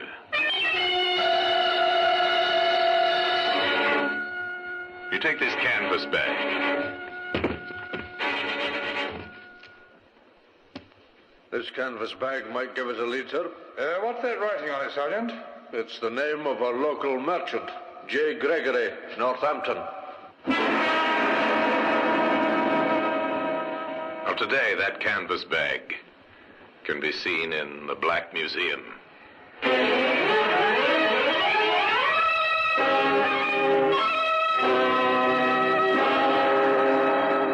From the annals of the Criminal Investigation Department of the London Police, we bring you the dramatic stories of the crimes recorded by the objects in Scotland Yard's Gallery of Death, the Black Museum.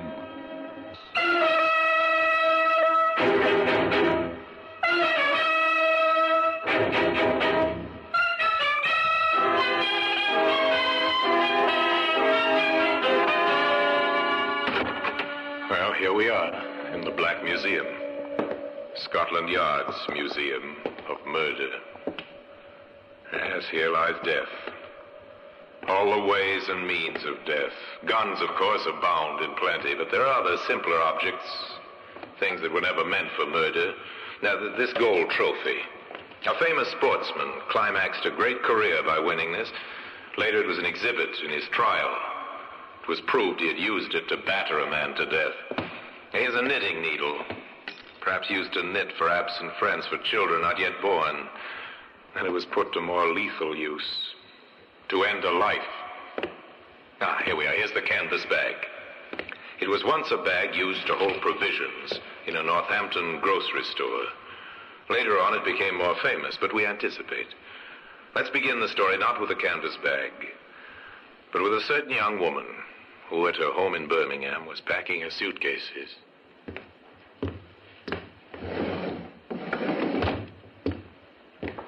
Here's another dress, Mary. Oh, thanks, Mother. And your slippers. Mm-hmm. Well, I think that must be all. Let's just have another look round. You don't want to forget anything. No, that's right. Oh, here you are, just as well I looked. Some stockings. Oh. Well, I think that's all. Yes. I'll just lock my suitcase. Mary? What, Mother? Are you sure you'll be all right? No, of course. Well, it seems such a strange arrangement, you going all the way to London alone. But what's strange about it? Tom's working in London, saving for our passages to Canada. He can't come to fetch me. But travel all that way alone. Oh, Mary, let me come with you. No, Mother. I'm not a child. You're an almost married woman, but that doesn't mean your mother still can't worry about you. Mother, really? Look, I'll be perfectly all right. Tom and I are getting married when I reach London. A month later, we'll be on our way to Canada. And we'll lose you. It's so sad. You'll write as soon as you reach London, won't you, darling? Yes, of course I will. And don't worry, please. I'll be all right. A girl leaving home to get married, an anxious mother. Nothing very new about that. Except that the girl never went to London. The following day, her train arrived in Northampton, where she was tenderly greeted by a charming man some years older than herself. Hello. Hello. Here I am, Mary. My dear Mary. Oh, darling. I've been waiting here for a moment. I thought you... What, that I might have deserted you? Hardly, my sweet. Did you have much trouble with your family? Yes, a little. Dad was anxious, and you know what Mother is. She worries terribly. Yes. You told them the story about meeting Tom in London. Uh-huh. And they believed it. Oh, good. Oh, darling, it's wonderful to be with you. Come, Mary. I found lodgings in St. John's Street. Oh, good. But listen, since you've told your parents you were meeting Tom Reynolds in London, we might as well continue the deception, eh? How? Well, to the landlady, you'll be Mrs. Reynolds. And I, of course, shall be Mr. Reynolds. It might be better if you called me Tom.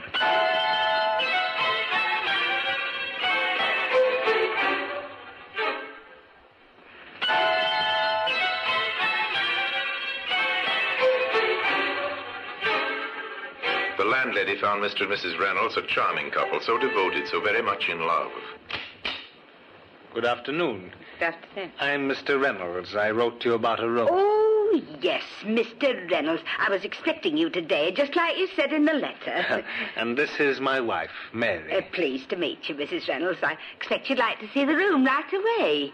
Yes, I would. Well, if you'll just follow me. There's only one flight of stairs. Let me carry the bag, dear. It's too heavy for you. All right. Have you any idea how long you'll be staying, Mr. Reynolds? Well, I can't tell you at the moment. It depends on circumstances, doesn't it, sweetheart? Yes, dear.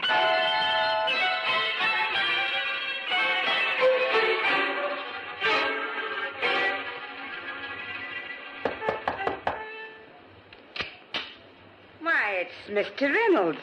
I didn't know it was so late. Well, my wife's asleep, Mrs. Marsh. I thought I'd just pop in to tell you that we're leaving next week. Leaving? Uh-huh. Well, isn't that rather unexpected? I was talking to Mrs. Reynolds only yesterday, and she said... Yes, that she... but you see, I've had some news from friends of mine in Canada. In Canada? Yes. We're going to Canada, Mrs. March. Oh? We're leaving from Liverpool next week. Oh, that will be nice for you, Mr. Reynolds, and for your sweet wife, too. Yes. Oh, but there is one other thing. Huh? I'd be very glad if you wouldn't say anything of this to my wife. You see, she's not quite sure that she really wants to go to Canada, and, well, I think it'll only upset her if anyone talks to her about it. Of course. I wouldn't breathe a word, particularly since you've asked me not to. Thank you so much, Mrs. Marsh. We'll be giving up our room on Friday. I'll arrange for a car to call for the luggage early in the day. So considerate, the landlady thought. Such a gentleman. On Friday morning, she said goodbye to the couple with reluctance.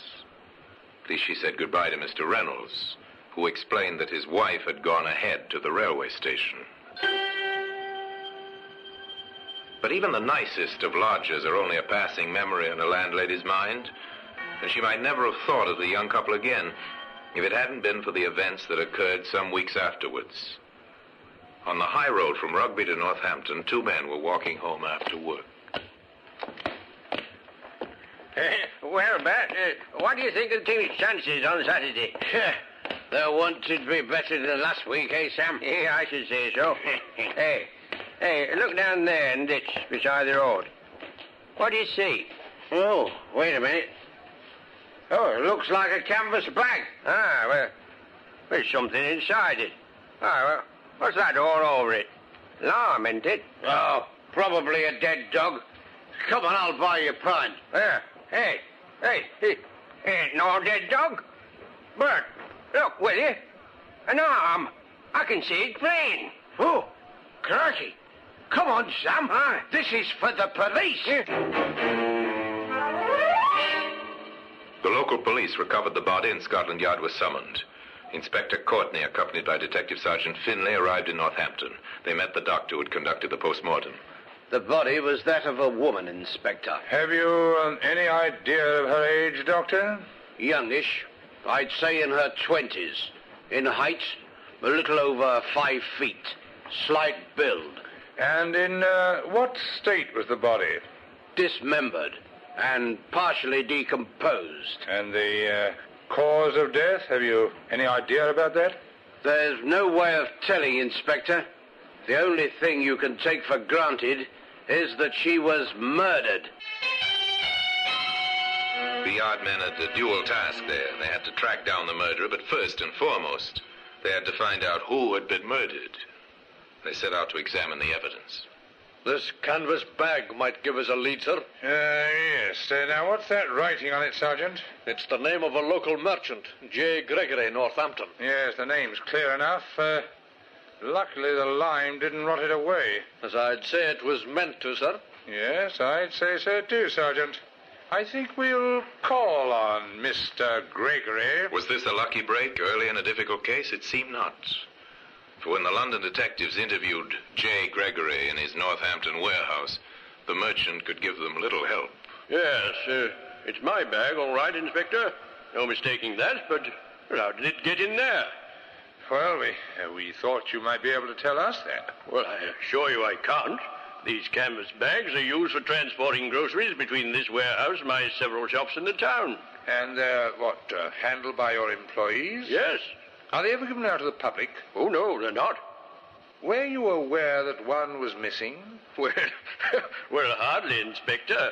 I have upwards of 100 of these bags and a lot more to do than count them. Yes, of course, yes. But now, you understand the gravity of this situation. Yes. A woman has been found dead. Murdered. Murdered? Her body wrapped in one of your bags.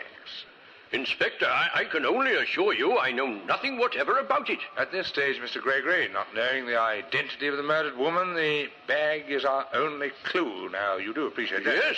Yes, of course. So that I'd like to talk to one of your employees who might have handled these bags and who might have been in the position to take one or even give one to somebody else. Inspector, I'll see to it my staff are available for you. Thanks. As a matter of fact, you can begin with my warehouse manager, my own brother. Oh, yes, thank you, yes. Wait, I'll get him. George? Huh? George, come here, will you? Presently, the obliging Mr. Gregory returned with his brother, the warehouse manager. He, too, was courteous and polite to the detectives, and only too ready to answer the questions they asked him. Now, where do you live, Mr. Gregory? In Birmingham. 7 High Street, Birmingham. And, are you married? Yes. Wife and 2 children. And you live at home? Well, sometimes I stay here at the warehouse. You know, because of the distance involved in travel, you understand? Oh, yes, perfectly. Now, tell me, have you ever lent or given anyone outside the firm one of these canvas bags? Well, I don't like to mention it, but... Well, go on, George. Tell the inspector whatever he wants to know. Did you give away one of these bags? Well, yes, as a matter of fact, I did, John. I know it was against regulations, but, well, a tramp came in one day asking for some scraps of food, and... Yes, and, I felt sorry for him, you know how it is. Yes, quite. I gave him a couple of tins and, well, a canvas bag to carry them in. Sorry, John, but that was the only occasion I have given one away. Now, could you tell me, how long ago would this have been? Oh, well, I suppose about 6 weeks, perhaps a bit longer. I'm afraid I can't remember the exact date. Well, thanks very much, Mr. Gregory. I don't suppose you can help us in this matter of the murdered woman. I mean, you've no idea who it might be. Well, none whatsoever, Inspector. I'm sorry. Well, thank you very much indeed, gentlemen. Good day to you. Good day. The inspector left the warehouse deeply disappointed. It seems that the trail led nowhere. For the inspector believed this story of the tramp that George Gregory had told him. There's no reason why he should not have believed it. But today, evidence that proved the lie can be seen in the Black Museum.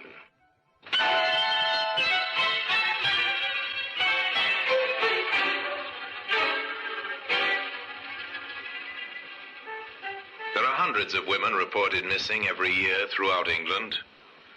Now to the local police stations throughout the land, the messages went out in a long and slow search to find the identity of the murdered woman. Desire information on any woman reported missing within past 2 months. Special attention to young woman about 5 feet in height, of slight build, well-dressed. In answer to your inquiry, we've checked all missing persons approximating to the description given in the Glasgow area during the last 2 months. There are 3 missing persons whose descriptions might fit the one given, and further investigation is being made in each case. I shall report further within the next 7 days. Hello, sir. This is Scotland Yard. We've been looking into your inquiry, and we find that in the London area there are 27 cases of missing persons. That would seem to justify investigation in relation to your inquiry. From preliminary inquiries, 13 of these cases can already be discounted. On the remainder, further inquiries are still being made. We'll be in touch with you later, sir. Goodbye. The reports came flooding into Scotland Yard. The leads faithfully followed. Dead ends, all of them. The investigation into murder was bogged down because nobody knew who had been murdered. Here's another one, Inspector. People by the name of Wilson in Birmingham. Worried about their daughter. Oh, I never knew there were so many youngsters who run away from home. Well, still, have it checked, Sergeant. Right, sir. Another patient inquiry begins. When did your daughter leave home? Where was she going? Have you heard from her? The questions were asked, the answers were written down, and the result was sent to Scotland Yard. Wilson, yes. Number 9 High Street, Birmingham. Left for London to marry a young man named Tom Reynolds. Seems like she didn't get there, sir. Yeah. The family had a letter from Reynolds, just a sort of friendly note, no mention of the girl. I understand young Reynolds went to Canada, sir. He was once engaged to the girl, but they broke it off. Oh, yes? The next thing, when he was in London, the girl had a letter from him asking her to marry him and go out to Canada. Yes, but did the family see the letter? No. It was all pretty hurried. They were upset, but she seemed to be able to get her own way. Oh, I've heard this kind of thing before. Now, I wonder who the man was. Not Tom Reynolds, that's certain. His letter to the family is enclosed there, sir. Oh, let's see it, Rev. Yes, wait a minute. Now, Rough Crossing, how is everyone? Misspelled neighbors. No, he doesn't mention her. Now, what was her name? Mary, sir. Mary Wilson, 9 High Street, Birmingham. Sergeant, that seems familiar. To me, too, sir. I can't quite place it, Wait a minute, I got it. What, Inspector? George Gregory, that warehouse manager.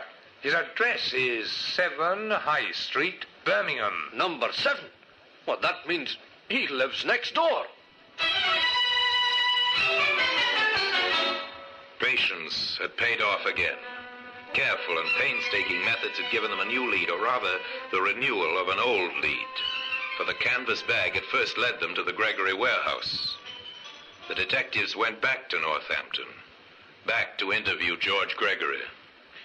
Mary Wilson, Inspector? Well, of course I knew Mary Wilson.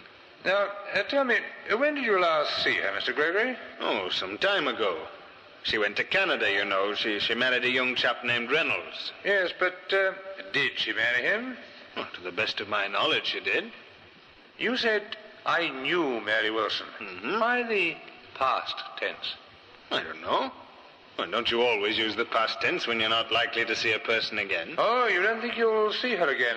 Well, Inspector, with her married and living in Canada, that'd hardly be likely, Inspector. George Gregory seemed at ease. His answers rang true. It could be nothing but a strange coincidence. Inspector Courtney gave certain instructions. I want a cable sent to Tom Reynolds in Canada. Find out if he married Mary Wilson or not. The odds are he's still single. Then Courtney went to Birmingham, to number 9 High Street, where he talked to Mary's mother. I don't want to alarm you, Mrs. Wilson, but I'm from Scotland Yard, and I want to make certain inquiries. Scotland Yard? Oh, my Mary's done nothing wrong, has she? Of course not. No. Now, tell me, Mrs. Wilson, do you really think your daughter might have gone to Canada with her young man? Oh, I don't know what to think, sir. I was always puzzled. I mean, the way she seemed to patch things up with Tom. Yes, did you question that? No, I didn't say much. I was glad, really. About her marrying the young man? Yes. Well, you see, for a while I was worried there was another man she seemed to like, but too much, if you know what I mean. Oh, you disapproved? Oh, Mary was never one to take criticism, but I didn't like it, I can tell you. Was the other man older? He was, old enough to know better.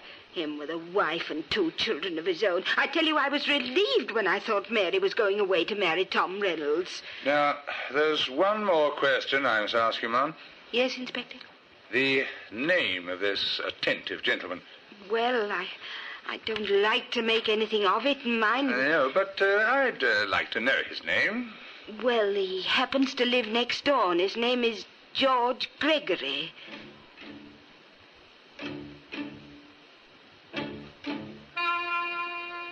We've had a reply to your Canada cable, sir. Okay, Sergeant, go ahead and read it. Tom Reynolds is living in Ottawa. He's a bachelor. Last time he saw Mary Wilson was in Birmingham 3 months ago. What about his letter from London?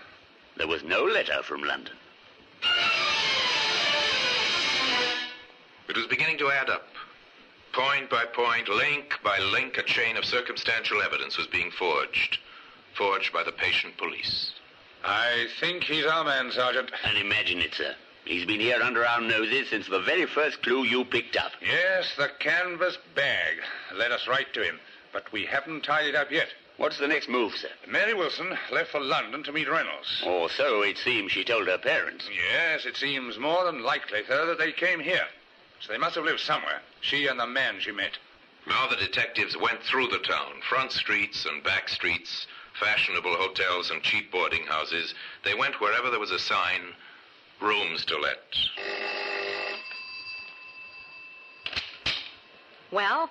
We're from Scotland Yard, ma'am. We're inquiring about a young couple who might have stayed here some, 6 weeks to 2 months ago. No, not here. I only take regulars. Had all my boarders for the past 12 months. Thank you, ma'am. Sorry to have troubled you. They ran the whole gamut of landladies. The suspicious landladies, the mean, the garrulous landladies, the kind, the generous, the curious.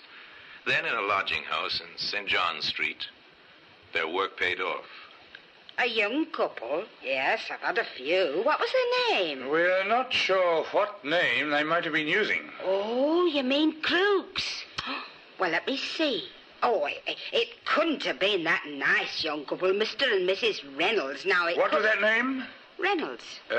Tom Reynolds? Yes, I believe it was. Such a nice man. Oh, and his young wife was named Mary. She was awfully sweet. Mrs. Marsh, can you give me a description of Mary Reynolds? Why, yes, I think so. Short, about 5 feet tall, brown hair, rather pretty. Yes. Not much help, I'm afraid. I can't remember any other details. Oh, you helped a lot, thanks. And the man? Tall, dark hair, and a small mole on his left cheek, older than her. Oh, but he was very nice indeed.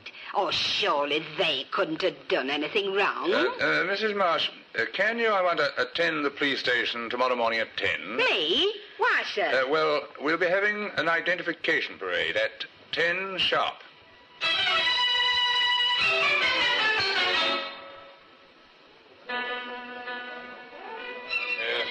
All right, quiet, everyone. I've got together a group of 8 people, Inspector. Thank you, Sergeant. Mrs. Marsh, I want you to try and identify the man you knew as Tom Reynolds. All right, Inspector, but really, I know we and his wife went to Canada. Nevertheless, if you don't mind, just walk slowly down the line and examine each man.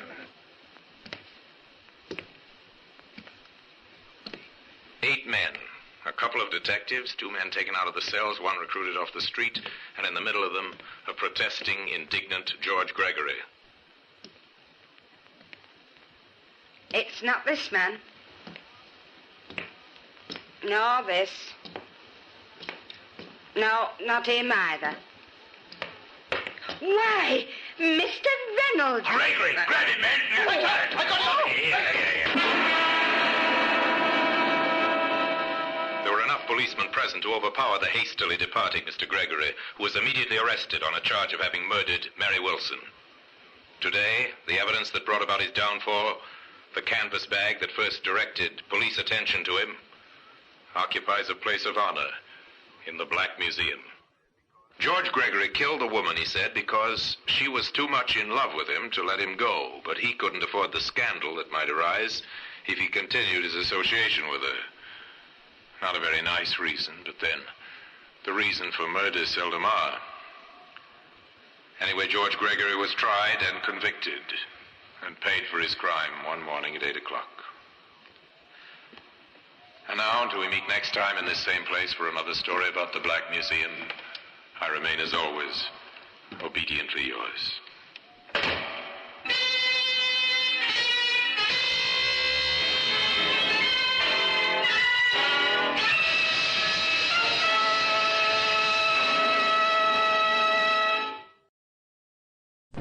This is Orson Welles, speaking from London.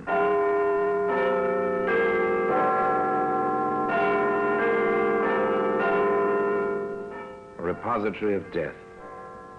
Here in the grim stone structure on the Thames which houses Scotland Yard is a warehouse of homicide, where everyday objects, a pin, a garden hose, a handbag, all are touched by murder.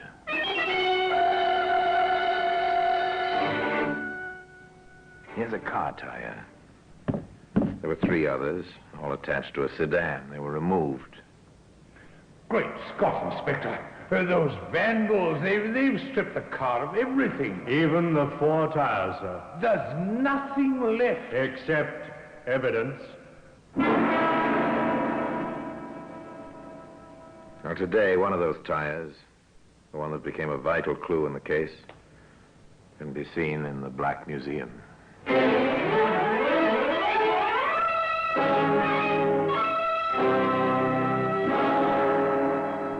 From the annals of the Criminal Investigation Department of the London Police, we bring you the dramatic stories of the crimes recorded by the objects in Scotland Yard's Gallery of Death, the Black Museum.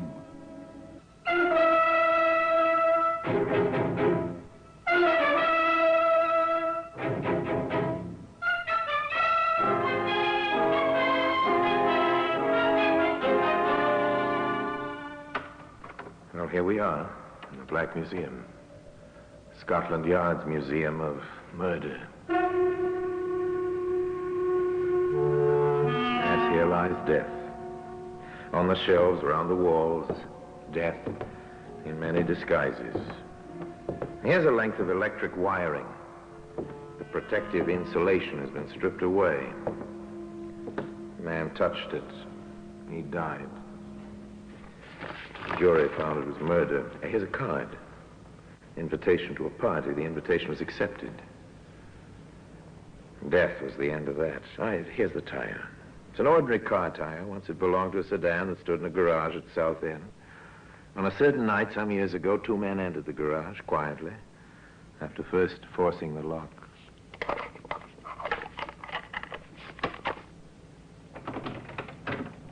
There we are, Ted. Good work, Harry. Look at her. Brand sparking you. And she's ours once we get her out of the garage. Quietly does it. I'll take off the brake.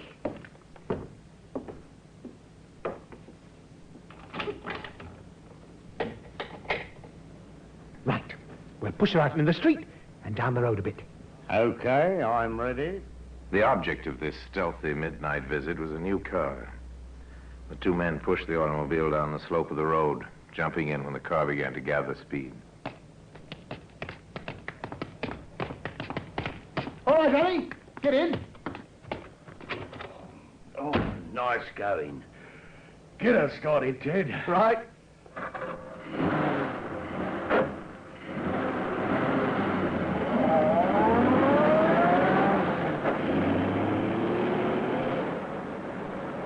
Not a sound behind us. We got away with it. It was easy. By morning, we'll have everything we want off this car. Tires, spare parts, the seat. And then we'll ditch what's left, eh? We'll make our fortune this way, Harry, my boy. Sounds easy money. It is. Come on, I'll show you what this car can do. Flat out.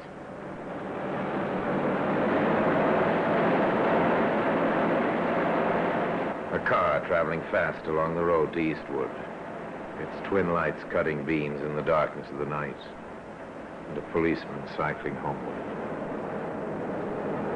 Hello? What's that up there ahead? What? A man in the center of the roadway. Oh, wait till our lights pick him up clearly. It's a copper. Oh? And he's got his hand up, signaling us to stop. Ted, you don't think... What, the word's got out this car's been pinched? Not a chance. And what's this copper doing? Oh, might want to lift home, you never know. There's his bike at the side of the road. Ted, I don't like Take it easy, will you? We'll bluff our way out. If he makes trouble, I can handle him. Well, go easy on using that gun. Leave it to me. Good evening, Constable. Anything the matter? I'll have to ask you not to speed like that along this road, sir. Were we speeding? Well, I think you know you were, sir, you know. There's been a number of serious accidents around here lately. Oh, dear. Now, may I see your license? My license? Yes, sir. Yeah, funny thing, I'm afraid I don't have it on me, Constable. Then I'll have to request some other means of identification, sir. Well, You know, I haven't anything on me at all. Well, where are you going, sir, and where have you come from? Well, we're just driving. Is the car yours? No, Constable. The car belongs to me. Oh, I see, sir. Then, would you tell me its number? It's on the front of the car if you want to see it. I know the number, but do you? Well, no, not offhand. As I thought, sir. This is a stolen car. Stolen? You'd both better get out. Now, come on. I'll have to take down some particulars. Yeah. What makes you think you can order us around, eh? Get out, I said. Come on. I want your names. And put that gun away. Say your prayers, copper. Give me that gun. Don't let him take it, Ted. Yeah. I won't, don't worry. You ask for trouble, copper, you're gonna get it.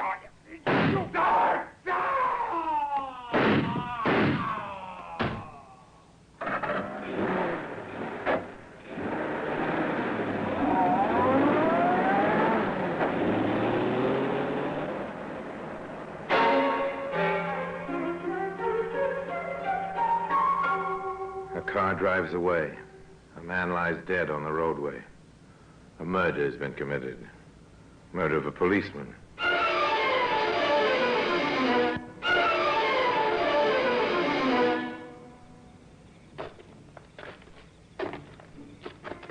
Lovely morning, George. You wouldn't think it to read a morning paper, Tom. Nothing in it but crime. You won't find much crime round these parts. Here, what's the matter with your dog? Oh, he seems to have found something ahead there. Well, it's not like him to get that excited. What's the matter with him? Yeah, wait a minute, George. Huh? Unless I'm mistaken, it ain't only in the morning papers you'll find crime. What do you mean? Well, ahead there. Yeah? Over by the side of the road. It looks like a man. So it does. Come on.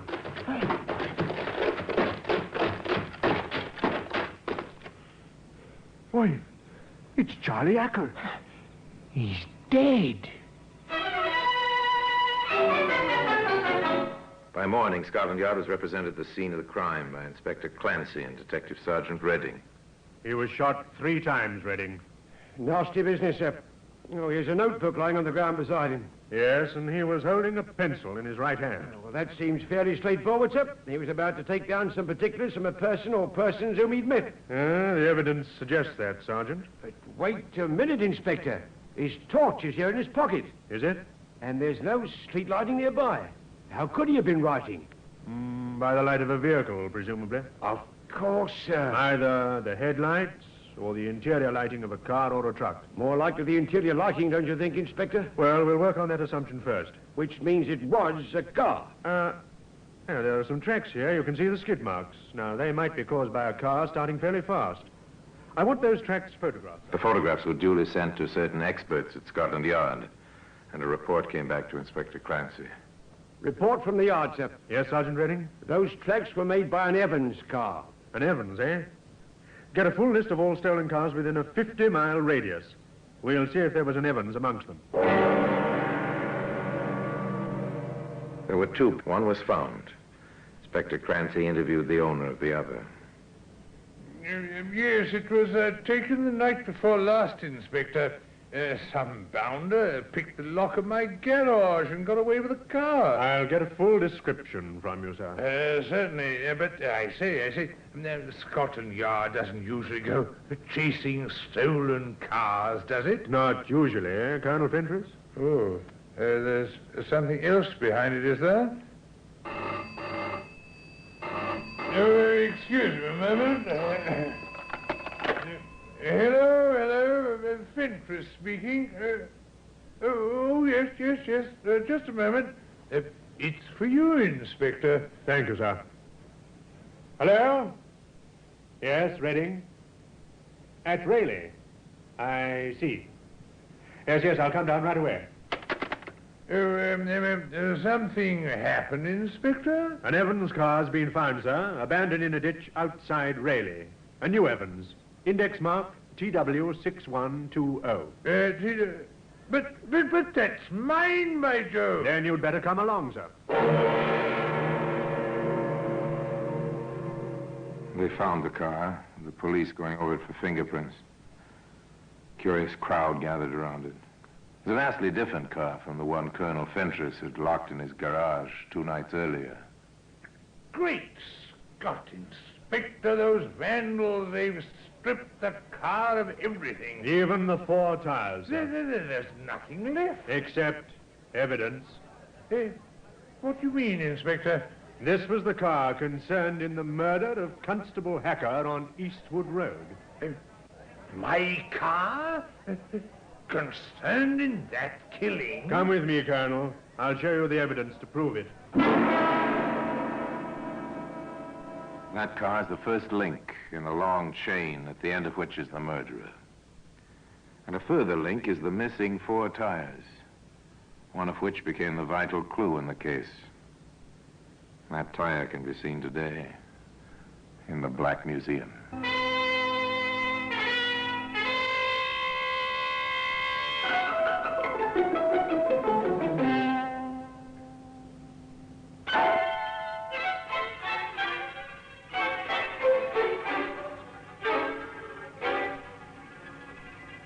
A car was found, abandoned in a ditch outside Raleigh. You can see for yourself, Colonel Fentress, on the running board. A dark stain there. It's blood? Yes, it's blood. And see this? A spent cartridge case. It was found on the floor of the car. Then my car was concerned in that poor fellow's murder? We'll make confirmatory tests, of course. The blood stain will be checked against the constable's grouping, and the cartridge case will go to ballistics. These routine checks must be carried out. But Colonel Fentress knew, and Inspector Clancy knew, that the driver of the stolen car had taken part in the policeman's murder. And knowing this, the inspector was able to reconstruct the crime.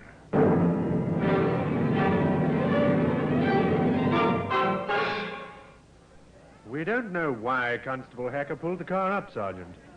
He was cycling home. Perhaps the Evans car was speeding. Well, whatever the reason, he called on it to halt. And in the process of questioning, he came to realize the car was stolen. He'd have brought out his notebook and pencil to take down some particulars, sir. And for doing that, he was killed. The picture of the crime was clear, but now, how to find the driver of the car? Nothing was known about him. There were no eyewitnesses. One man had seen the driver, and he was dead. Where would they begin searching? We'll begin right here at the car, Sergeant. It's funny about those tires, sir. Very funny. But not only the tires are missing. No, the toolkit's been taken, and the jack, and most of the spare parts. The windscreen wiper's been removed, so have the headlamps and a car radio Colonel Fentress had installed. Vandalism, sir? Well, if it was vandalism, it was well planned, Sergeant. Yeah. Now, there are lorry tracks over there. The stuff was loaded on and driven away. Car stealing, sir, for spare parts and tires. A very profitable pastime. Now, what was taken out of this car would probably be worth £200-300 on the second-hand market. Black market, sir, for the tires. I wonder who handles second-hand parts and tires around this district. Come on. Where to, Inspector? The nearest garage.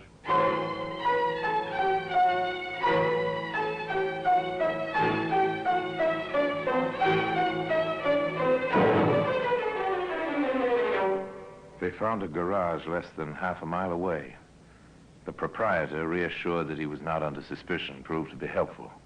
Spare parts and tires. Quite a few places round here who handles them, Inspector. Could you list them for us, sir? Certainly. Come into the office. There were 6 names on that list. 6 visits to make. Sergeant Redding made them, posing as a driver in search of new tires. Oh, good morning. I need 4 new tires for an Evans car. Can you help me out? Williams and Sons was sorry. They hadn't had any tires to sell for months past. Field and Company said the same thing. So did Hammond and Barton, Kennedy and Sons. Then Sergeant Redding paid his last visit, the 6th name on the list.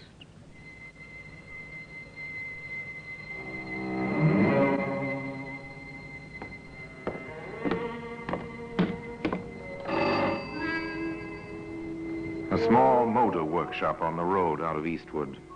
A car was being overhauled by a mechanic. A lorry stood on a vacant block of land beside the workshop.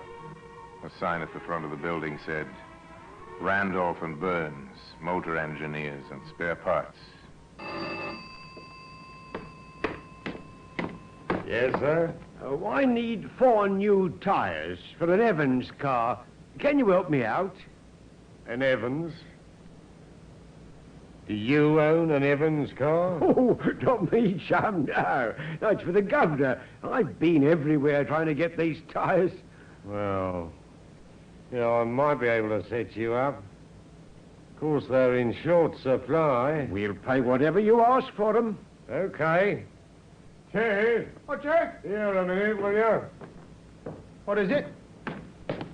Fella here wants to buy some Evans tires. Huh? Chauffeur, aren't you, mate? Yeah, that's right. We can set him up, can't we? No, we can't. But Ted, he'll pay the right I price. tell you we can't. We can't set him. How can we when we haven't seen an Evans tire in months? But Ted... People just don't bring us second-hand tires anymore, mister. Sorry.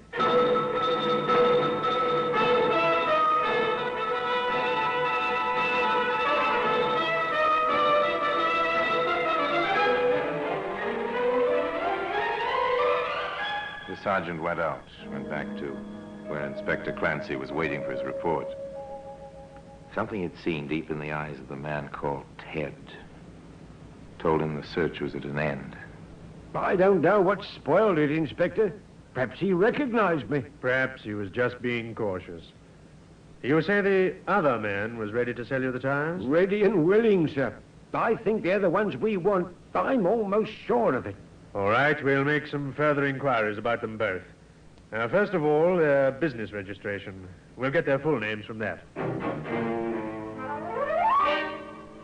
The Business Records Office holds many secrets. The directors of England's leading companies, the balance of power in mighty industrial concerns. It also lists the many thousands of small businesses, companies, partnerships, sole traders, their trade and management personnel. Here we are, Sergeant. Randolph and Burns, motor engineers, Eastwood. Partners Edward Burns. That'll be your friend Ted. And Harold Randolph. Probably the other man I spoke to. Well, take a note of their names. We'll see if the method index section knows them.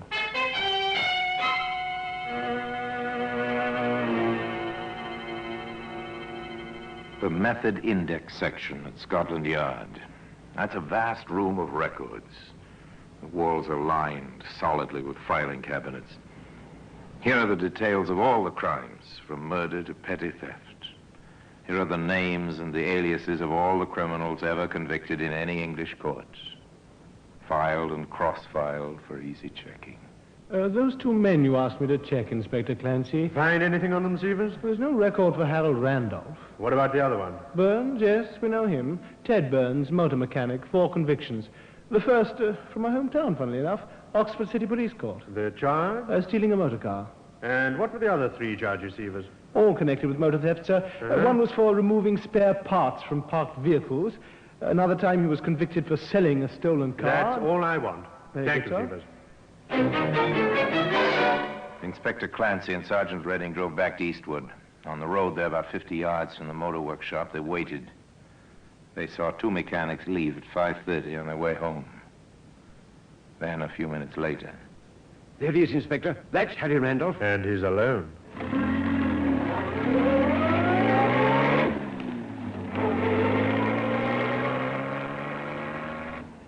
It was a very peaceful scene. The casual passerby would have noticed a dark sedan slowing down beside a thick-set man in overalls.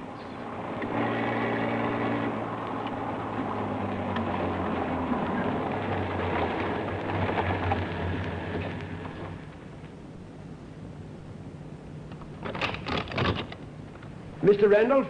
Yeah? Oh, it's you. Still after them tires, eh? In a manner of speaking, sir. This is Inspector Clancy from Scotland Yard. Scotland Yard? Get in, Mr. Randolph. No, not me, Inspector. Now, you've got nothing against me. On the contrary, we have a great deal against you. Get in.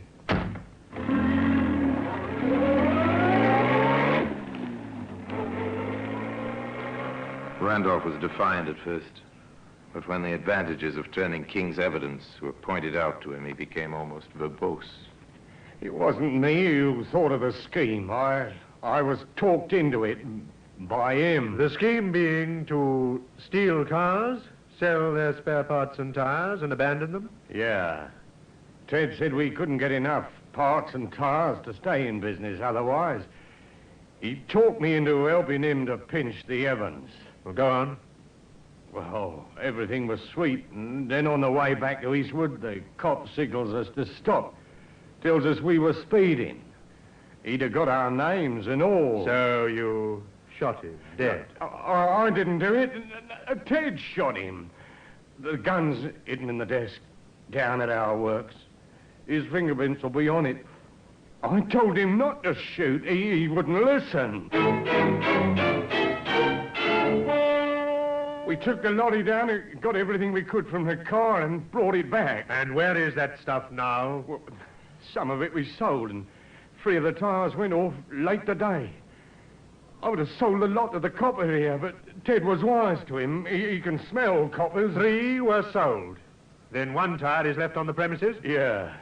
But listen, won't you? I might have helped to pinch the car, but I'd nothing to do with the murder. Ted did that. He shot the copper! A report on the tyre we found on the premises, sir. It comes from an Evans car, all right, and matches the tracks near Constable Hacker's body. Then our case is complete, Sergeant. The gun was found, the fingerprints on the wheel rims belong to Randolph and Burns, and now the tyre.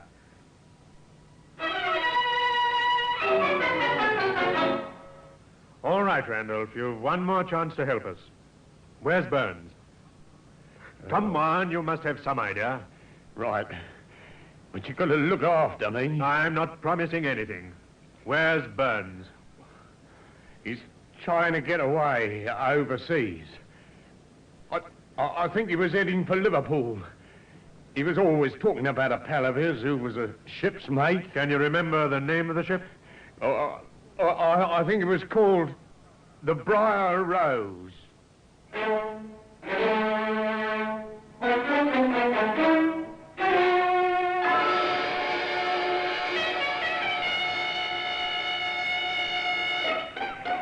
I have reason to believe your name is Ted Burns. Ted what?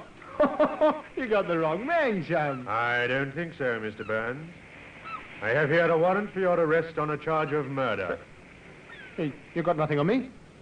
You got no evidence? Oh, yes, we have, Mr. Burns. All the evidence we need. And today, that tire occupies a place in the Black Museum.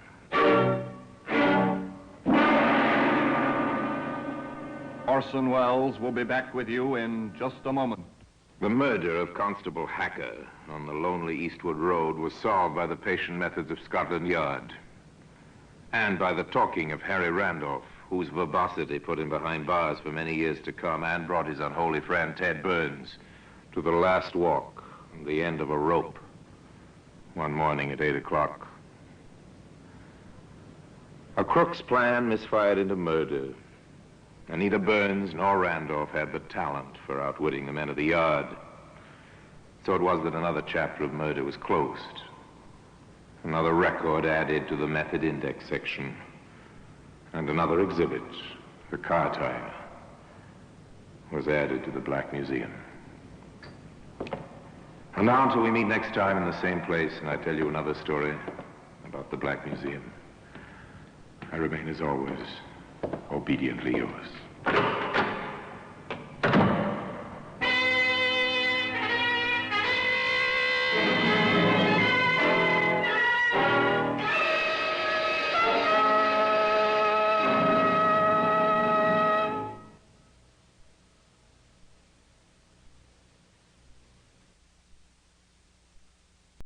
This is Orson Welles, speaking from London.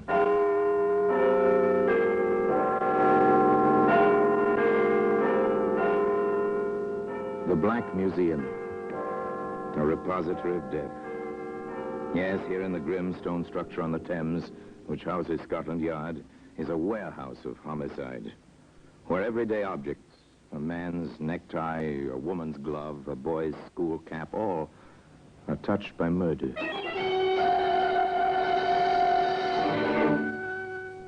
Now here's a champagne glass. That's a familiar object, long stem, delicate curve, shining crystal. This fragile object belongs to New Year's Eve, to weddings and anniversaries. Funny about things like this, Sergeant? Funny, sir? I'd say that one was loaded. I meant funny in a philosophical sense, Sergeant.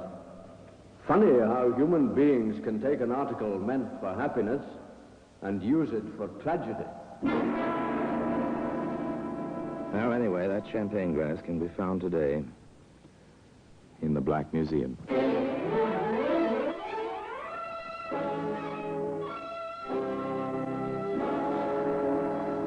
From the annals of the Criminal Investigation Department of the London Police, we bring you the dramatic stories of the crimes recorded by the objects in Scotland Yard's Gallery of Death, the Black Museum.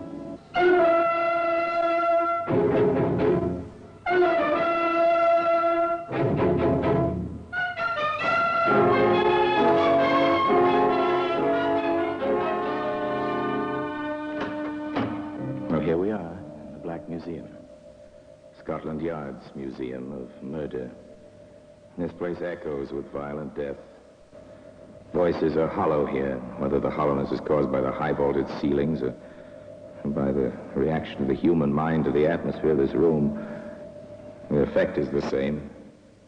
Everybody who comes here learns a sense of fear. It's natural, because here lies death. Death, cruel, unnecessary, vengeful, or greedy. Still the kind of death brought by one man or one woman on another.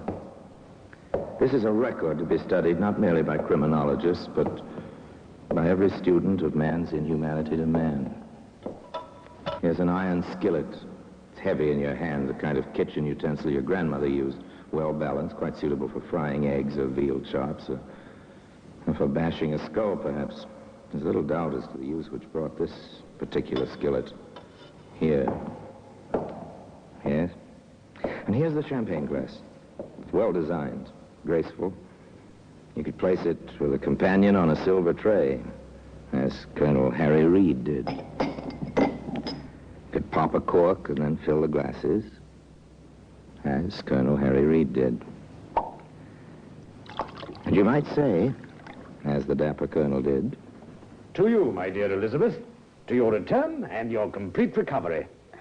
I wish I could drink to that wholeheartedly, Harry. Really, I do. Well, why not, my dear? You've been released. You're... That's it, exactly. I've been released. Not merely sent home from a hospital, so to speak.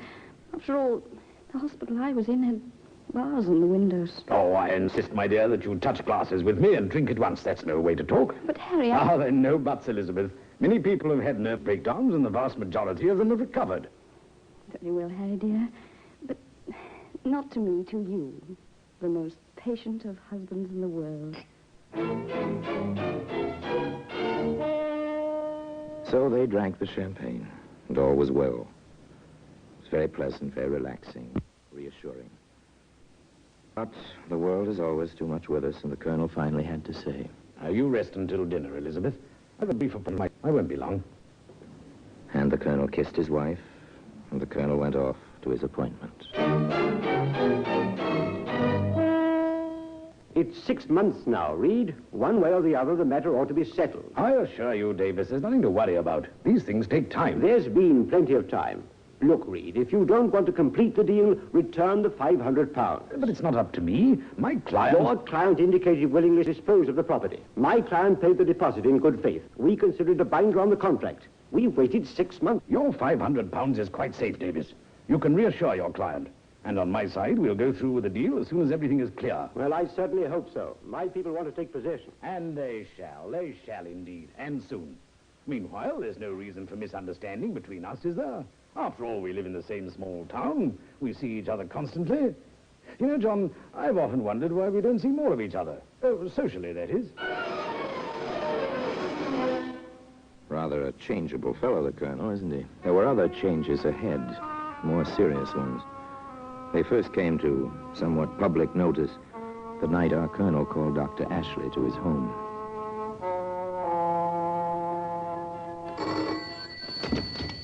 Ah, Dr. Ashley. Good of you to come so quickly. You made it sound rather urgent, Colonel. Is it really serious?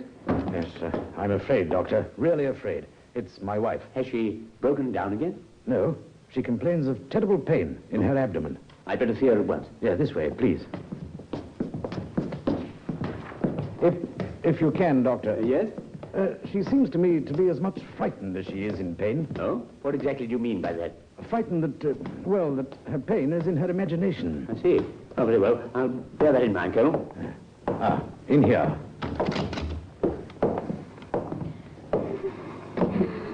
If you'll wait outside, Colonel, please. Oh, must I, Doctor? I prefer it. Very well. Now then, Mrs. Reed. Can you hear me, Mrs. Reed? The good colonel waited outside the door. Up and down, back and forth, he paced, almost as if he were once again on guard duty. Grim-faced, tense, he waited. At long last. You'd better come in, Colonel. Quick. Doctor, is she? I'm afraid so. I've done everything I can.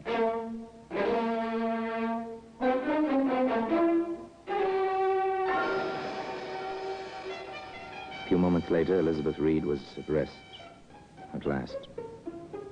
Tears streamed down the colonel's cheeks, but he was silent. There seemed nothing to say. The doctor led him away and told him gently. It was acute gastritis and her heart. You'll want the minister, I assume, and the mortician. I'll send the certificate over. Natural causes.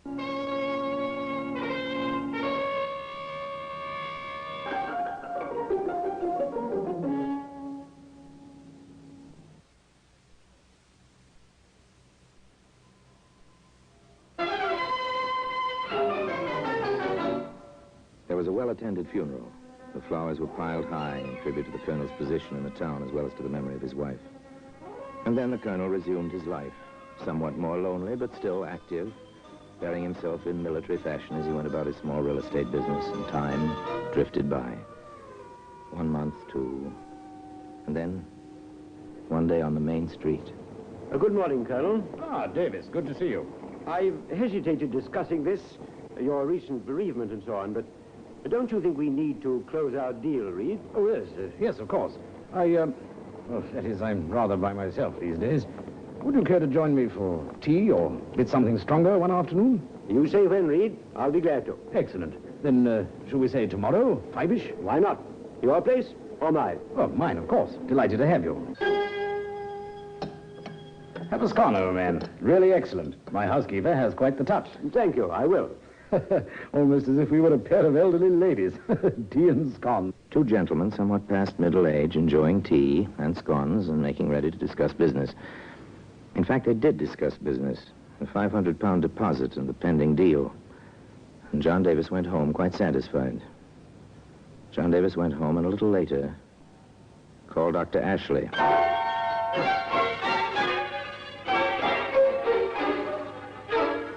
I don't understand it, Doctor. My stomach's like cast iron. Always has been. Now, suddenly, this. None of us are quite as young as we used to be. Even cast iron can wear thin with use. Eat anything out of the ordinary, John? Today? Yesterday? No, nothing. Had some scones for tea. The butter may have been a bit rancid, but tasted perfectly fresh. Over at Colonel Reed's. Eh? Reed? Yes, that's why. We had a little business to discuss. He asked me over. It seems quite lonely since his wife passed on, so I went, mostly to keep him company. Oh, nice of you.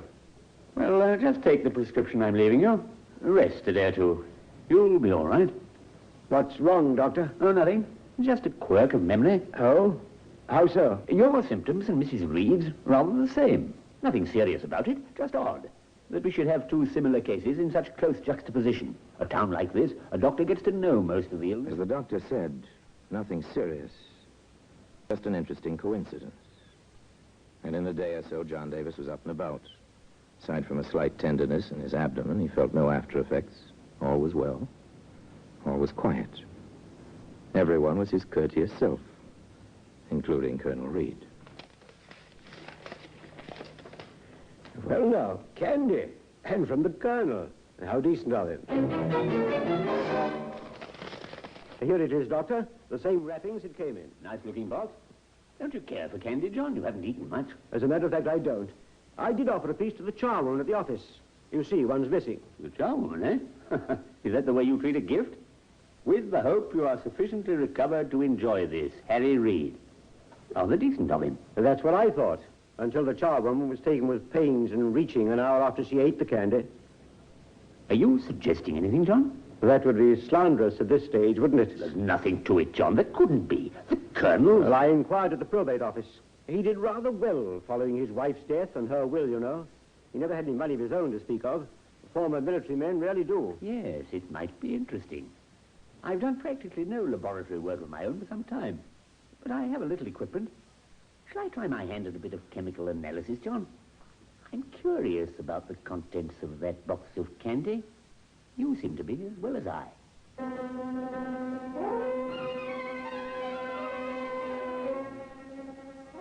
The doctor was methodical, to say the least.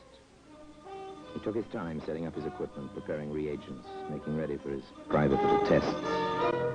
Meanwhile, John Davis ran into his friend the Colonel on the street. John, good to see you. How are you, Harry? You're looking fit. Well, I try to keep that way. Care to join me for another attack of indigestion, old man? Well, today, the champagne glass we've been talking about can be seen, as you might expect, among the other exhibits in the Black Museum.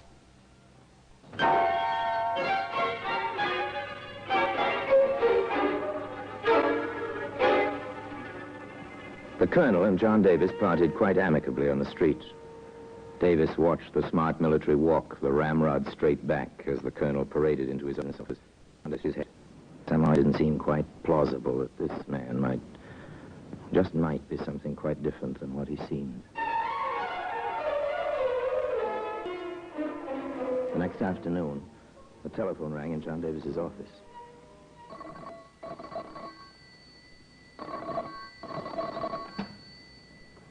Yes? Oh, that you, John? This is Harry here. Harry? Oh, yes, of course. How are you? Ah, very well. And you? Quite well. No more stomachache? No trace. Well, then how about this evening? Oh, sorry, old man, I can't this evening. But perhaps in a day or so. Oh, too bad. Well, I'll be speaking to you. Goodbye. Bye.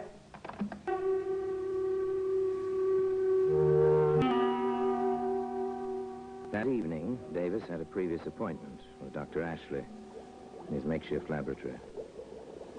This little operation here is the Marsh test. Oh? For arsenic.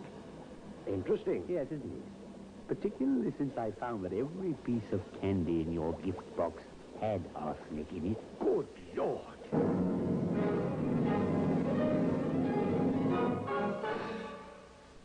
Arsenic, you see, is a cumulative poison.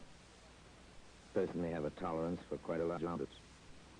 But it usually fails to pass through the human system. It accumulates, and bit by bit, the fatal dose is built up until one day the victim dies.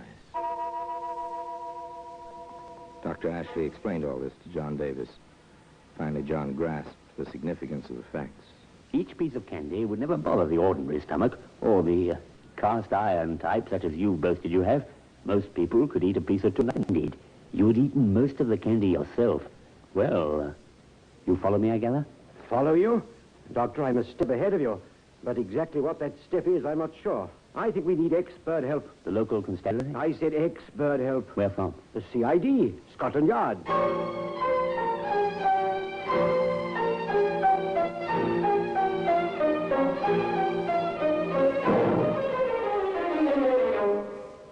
It was a clear, cogent letter reciting the situation as Dr. Ashley and John Davis knew it. It was addressed to the Home Secretary, the gentleman in the British government responsible for the police force in general. In due course, the letter reached the desk of Inspector Charles in Scotland Yard. Following the set routine, Inspector Charles showed the communication to his immediate assistant, Detective Sergeant Hatch. Well, nothing else for it. You and I will have to take a small trip to the country. Frankly, I won't mind. I can use a touch of country air after all. They came into the quiet town unobtrusively. Two men on a walking tour, vacationists. They put up at the inn. Toward sundown, They strolled about the town, quite casually. They turned in at the gate with its little sign announcing that Dr. Ashley had his dispensary there. Once, however, within the doctor's office. Now then, Doctor, perhaps you'd let Sergeant Hatch and I have it from the beginning. Well, my entrance into the situation came shortly after Mrs. Reed returned from the sanitarium. She'd been ill? Mentally ill. Nervous breakdown? Rather more than that. She'd been certified insane. She was discharged as being quite stable once again. And you were called in? In my professional capacity. I found her past help. Acute gastritis, or so it seemed at the time. But it doesn't seem so now? You understand, Inspector, I have no facts. At least not on that side. I merely analyzed the box of candy received by John Davis shortly after he'd been taken ill. Doctor, would this Colonel Reed benefit from Mr. Davis's death? There'd been something about a real estate and a deposit paid. Quite a large sum, I believe. Mr. Davis can give you the details. One final question, sir. Who had Mrs. Reed committed to the institution in the first instance? Why, I believe the husband did. But the records will be available to you, of course. Of course. Oh, thank you, Doctor. If we need you... By the time they left the doctor's office, Inspector Charles and Sergeant Hatch felt they had heard an interesting, if circumstantial, story. Their next stop, naturally, was John Davis's home. You've no idea, gentlemen, what a relief it is to have police officers of your caliber on the job. Thank you. About the candy and the card in the box, do you have any definite reason to believe the Colonel wants you, well, out of the way? There's the matter of £500 he either will not or cannot explain. And, Dr. Ashley mentioned Mrs. Reed's will. Yes, curious about that. There was one will made out entirely in favor of her children by her first marriage. The will which was accepted and executed was in the Colonel's handwriting, but signed by Mrs. Reed, and produced subsequent to her death. You find that interesting, I take it, Sergeant? I expect you do as well, sir. Quite. Mr. Davis, do you think it might be possible to exhume Mrs. Reed's body without the matter becoming common knowledge in the whole town?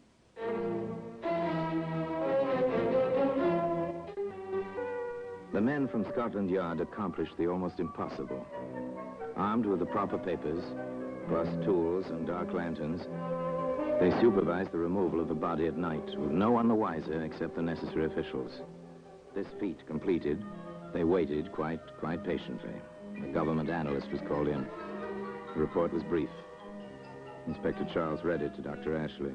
Examination reveals the presence of 4 grains of arsenic, more than a fatal dose, and the largest amount of the poison I have ever found in human remains. Well, that's it, Doctor. And I didn't recognize the symptoms. Acute gastritis, I called it. Why should you have recognized them, sir? I dare say murder of any kind is hardly a common occurrence in your practice. Well, Sergeant, since our warrant is all in order, it begins to appear that a search of Colonel Reed's premises may be next on the agenda.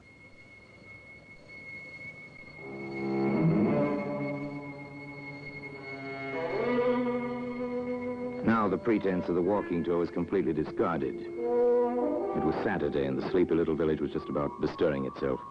The inspector and the sergeant walked for short distance from the inn to Colonel Reed's place of business, almost directly opposite Davis's office. The sergeant tried the door. Not locked, sir. A locked door in these parts would arouse more suspicion than not. Let's go in, shall we?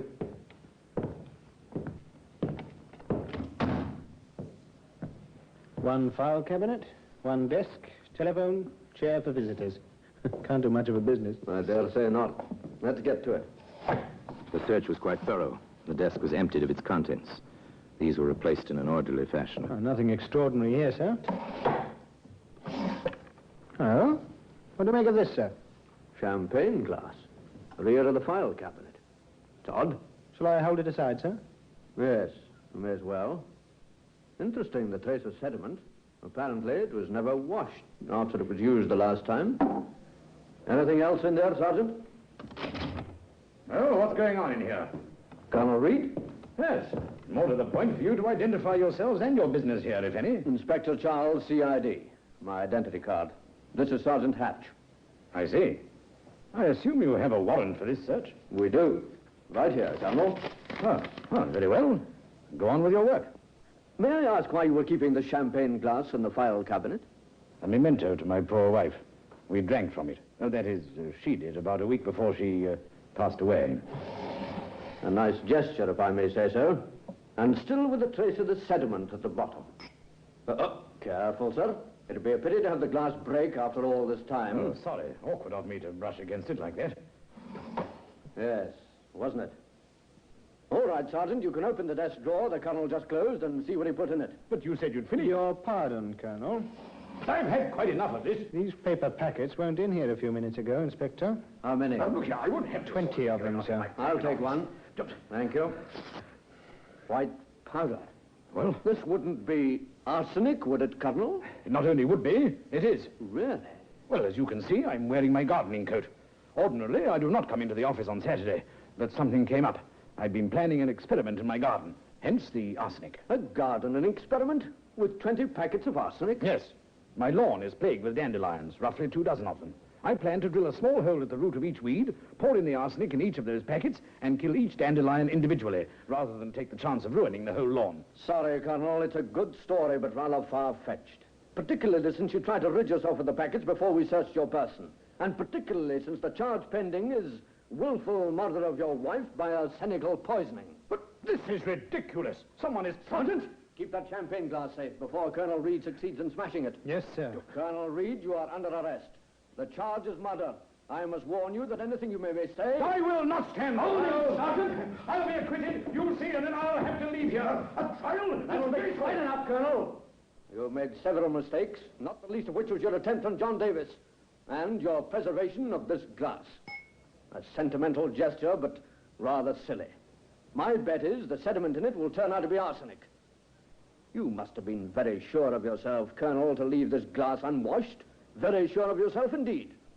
Bring him along, Sergeant. I think he'll come quietly now. And today, that champagne glass can be seen in the Black Museum. Orson Welles will be back with you in just a moment. There was no doubt about one facet of Colonel Reed's character. He was a man of great pride. His behavior at the trial was exemplary. His bearing, military. He repeated his story of the separate packets of arsenic for separate dandelions, and he sounded as if he'd made a good case of it. At least for himself. But not, as it turned out, for the jury. Colonel Reed accepted his sentence as if it were an order from a superior officer. And one morning, at the traditional time of 8 o'clock, Colonel Reed marched to the scaffold as if he were on parade. And as for the champagne glass, well, it remains in its customary place, as I told you, in Scotland Yard. Now, until we meet next time, in the same place, and I tell you another story about the Black Museum, I remain, as always, obediently yours.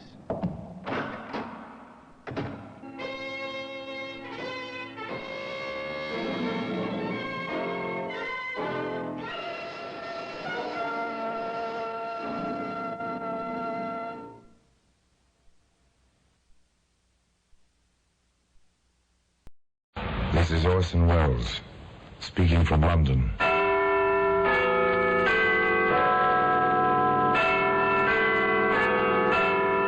The Black Museum. Here in the grim stone structure on the Thames, which houses Scotland Yard, is a warehouse of homicide, where everyday objects like a sugar bowl, an ashtray, a portable radio, all are touched by murder.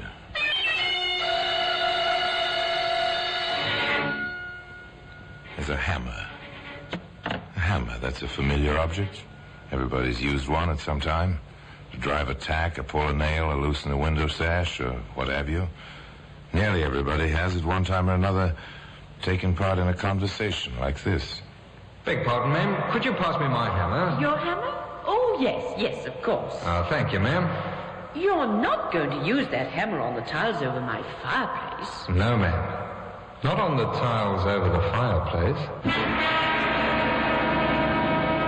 Well, today, a hammer, an ordinary hammer, but with a very strange story attached to it, can be found in the Black Museum.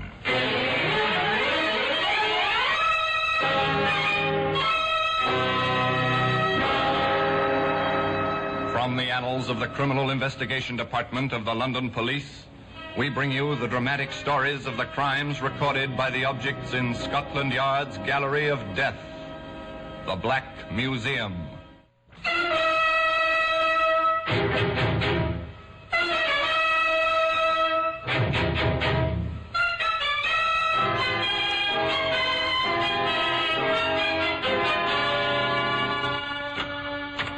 Here we are, the Black Museum. Scotland Yard's Museum of Murder. Yes, within this room is proof that anything and everything may be part of homicide. Yes, here lies death. Death entombed in glass. Death on endless shelves. Murder on exhibition. Tabulated, indexed, guarded, filed. Here's a length of wire. Wireless antenna, sleek, shining, coppery, designed to bring pleasure to the human ear. This wire missed the ear. Instead, it was wrapped around a soft, white neck. Twisted. Twisted. Perfect garrote. Here's a cigarette lighter. It's dainty, jeweled, monogrammed, stolen from its proper owner, and then flicked, lighted, applied to no cigarette. The victim had a bad heart. Who was to know this? Question. Was it murder? Answer. Yes. Here we are. It's the hammer. It's a claw hammer with two curved blades designed for pulling nails. It's heavy, well-balanced, perfect tool. One Saturday morning, it rested in a canvas bag. The owner rang a doorbell in Oxford.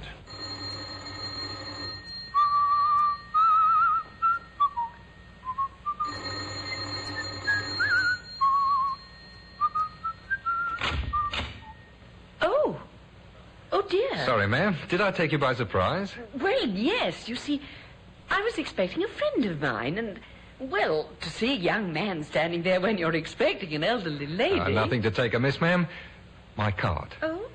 Oh, thank you. James Knight, house repairs while you wait.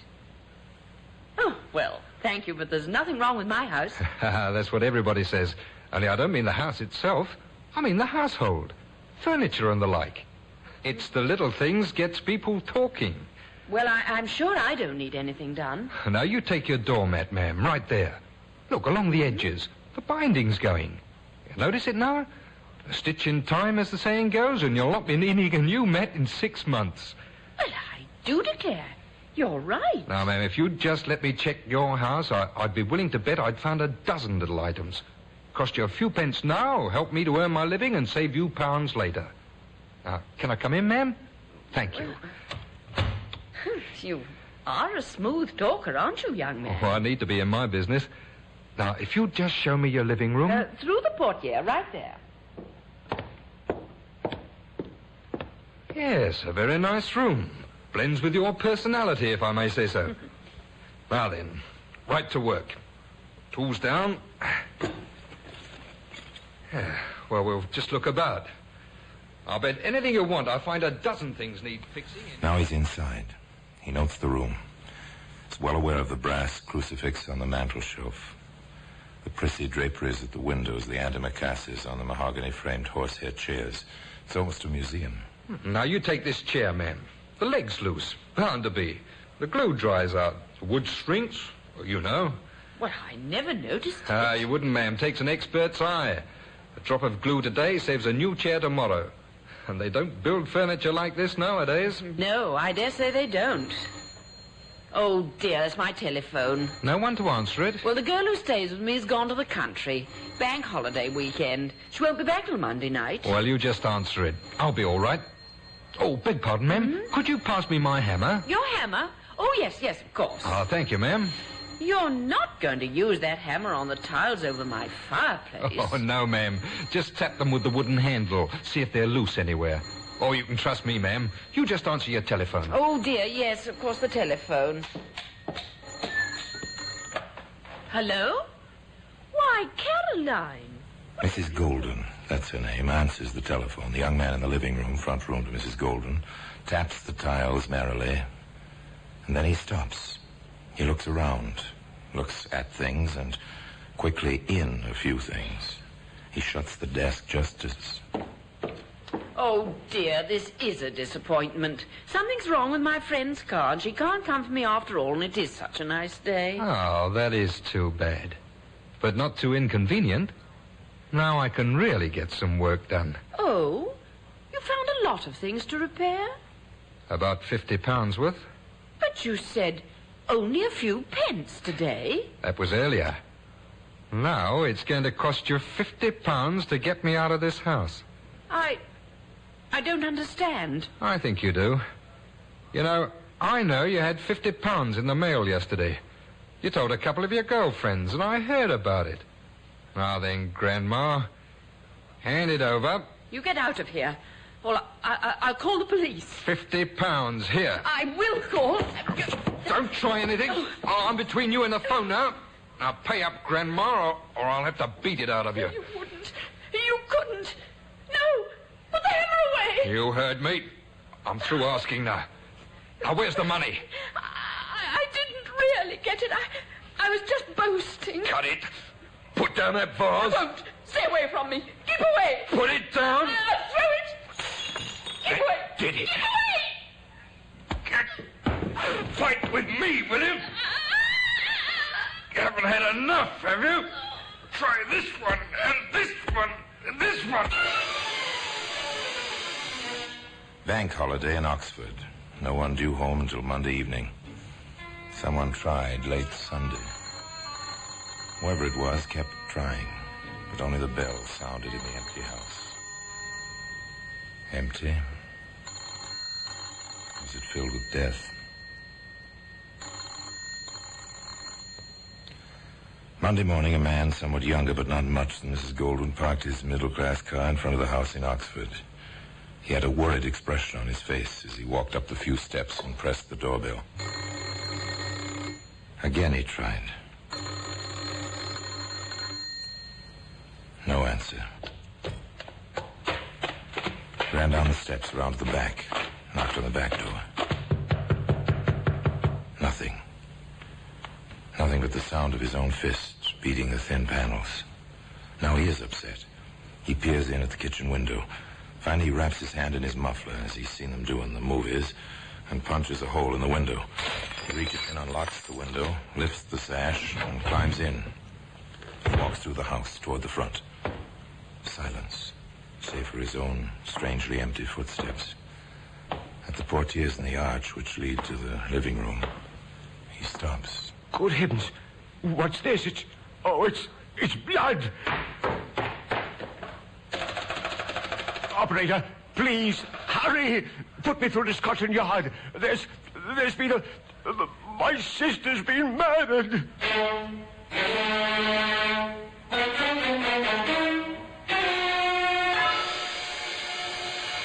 Well, that's how it comes, you know. First the bitter shock, the cry on the telephone, the hurried, incoherent report, and then the cars racing through the streets, pulling up, the men piling out, invading a once peaceful home.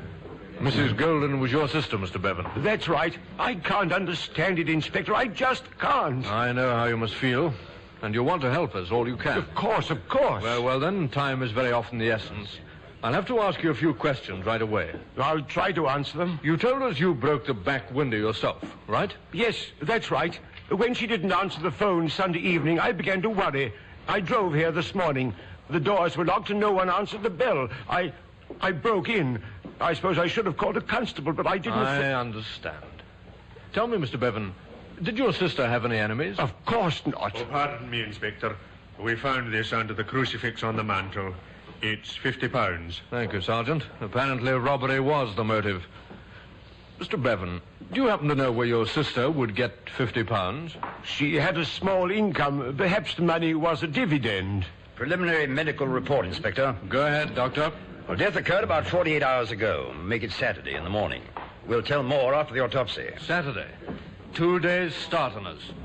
Go on, Doctor. She was struck on the head by a blunt instrument several times. A hammer or something of that sort. But the fellow was taking no chances. Her carotid artery was severed by something very sharp. That's why the blood. Whoever it was, well, it looks very professional, the way the place was ransacked. We've nothing much here. But, shall we have a go at it, Sergeant?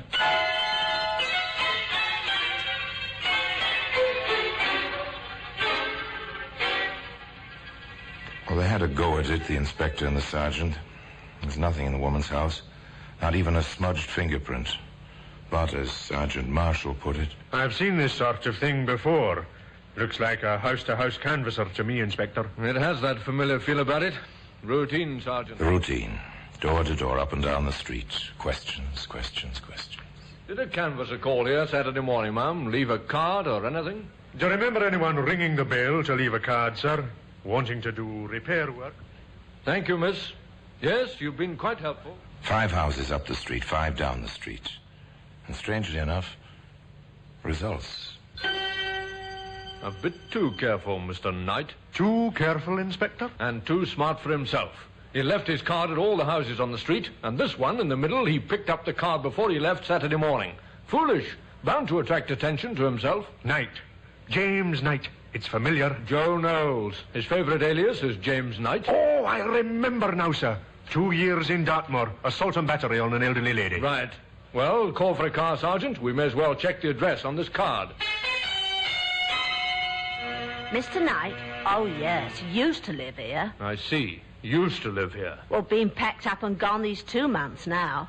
Quiet sort of fella, though I didn't cotton to him much. Thank you, ma'am. Thank you very much. Welcome, I'm sure. Not 2 days behind, Inspector. 2 months. We're not doing too badly, Sergeant. We know when and how he got in. We know how he committed the crime, and we've got a good idea who he is. Not too badly, Sergeant. No,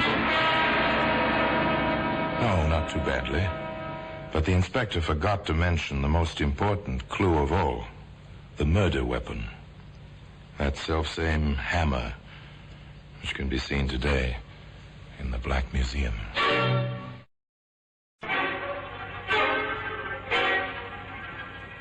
It looked like a long haul. 2 months behind and no trace. Not a thing to place him in Oxford on the Saturday of bank holiday. The calling cards, true, but they might have been left any time. And one confused witness would make any jury doubt the exact pinpointing of the date. Still, the man had to be found. Scotland Yard began its long, steady, methodical routine. Circulate Knight's description from his prison record. Have prints made of his picture. Somebody will remember him somewhere. They always do. Somebody did. The landlord of a tavern in Oxford, half a mile from the house where death had struck that Saturday morning. I remember that fella. Certainly do. You're sure now? Positive. Come in here, looked like he needed a drink. Took 2 whiskies, straight.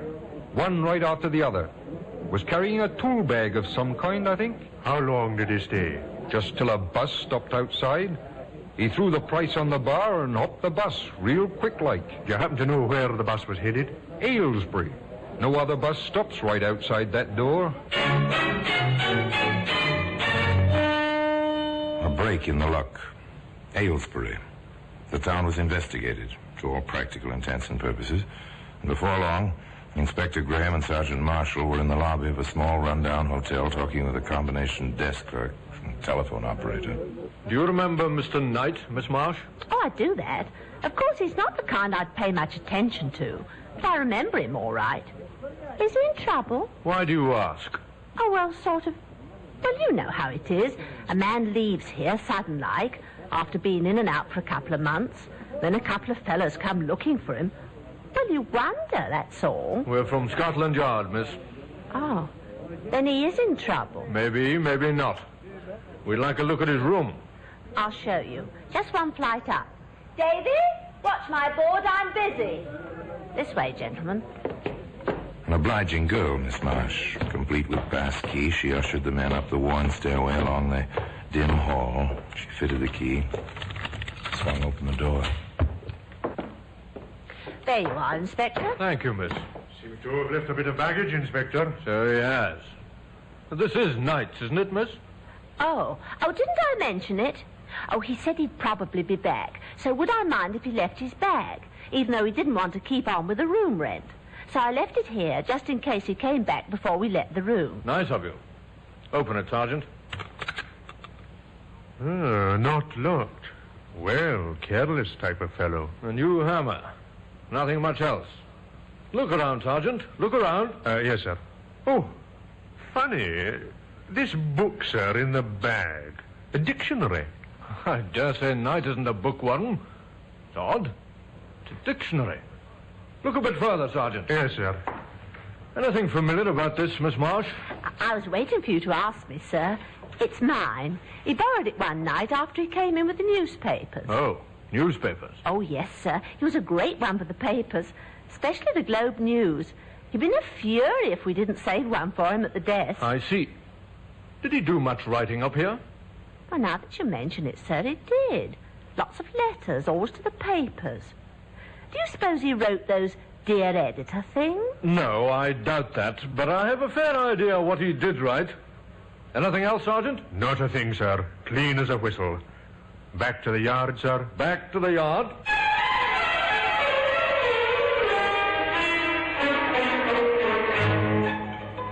Odd, the man said. Odd indeed. A hammer, which may be a murder weapon, side by side with a dictionary. A possible killer writing letters to the editor. Or were they letters to the editor? The inspector tackled the hammer first. Canvass every ironmonger and hardware dealer in Oxford. Find out which carries this make of hammer. Check their sales slips for that particular Saturday. Try to jog the salesman's memories. Find out where that hammer came from. And then the dictionary, the newspapers and the mail. Ever look into the Globe News, Sergeant? Sometimes, sir. I'm not much of a crossword puzzle fan myself. Yes, Sergeant. Our Joe Knowles, alias James Knight, is obviously a crossword puzzle addict. I think we're due for a literary detail at the Globe News, with samples of our friend's handwriting from his prison record. Hop to it, Sergeant, and keep your eyes open. It turned out to be quite a problem. 10,000 entries per week in the Globe News' puzzle contest were the average number. Not a pleasant prospect. Not at all. Stolidly, the crew from the yard started to go through 10,000 puzzles, checking against the photostatic copies of James Knight's handwriting. The second morning at the John. Inspector Graham here. Sergeant Marshall, sir, at the newspaper. You found something, Sergeant? Not in the file, sir. In the morning mail. From Brighton. An entry in the latest contest. Address, 912 Leader Street. Name of John Kinder.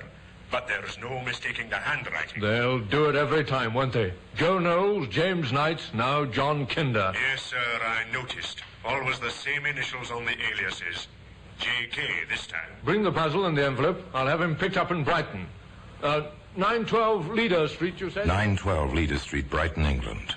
The order moved swiftly now on the teletype along the wires from the banks of the Thames across the North Downs to the South Downs, the famous resort city on the English Channel.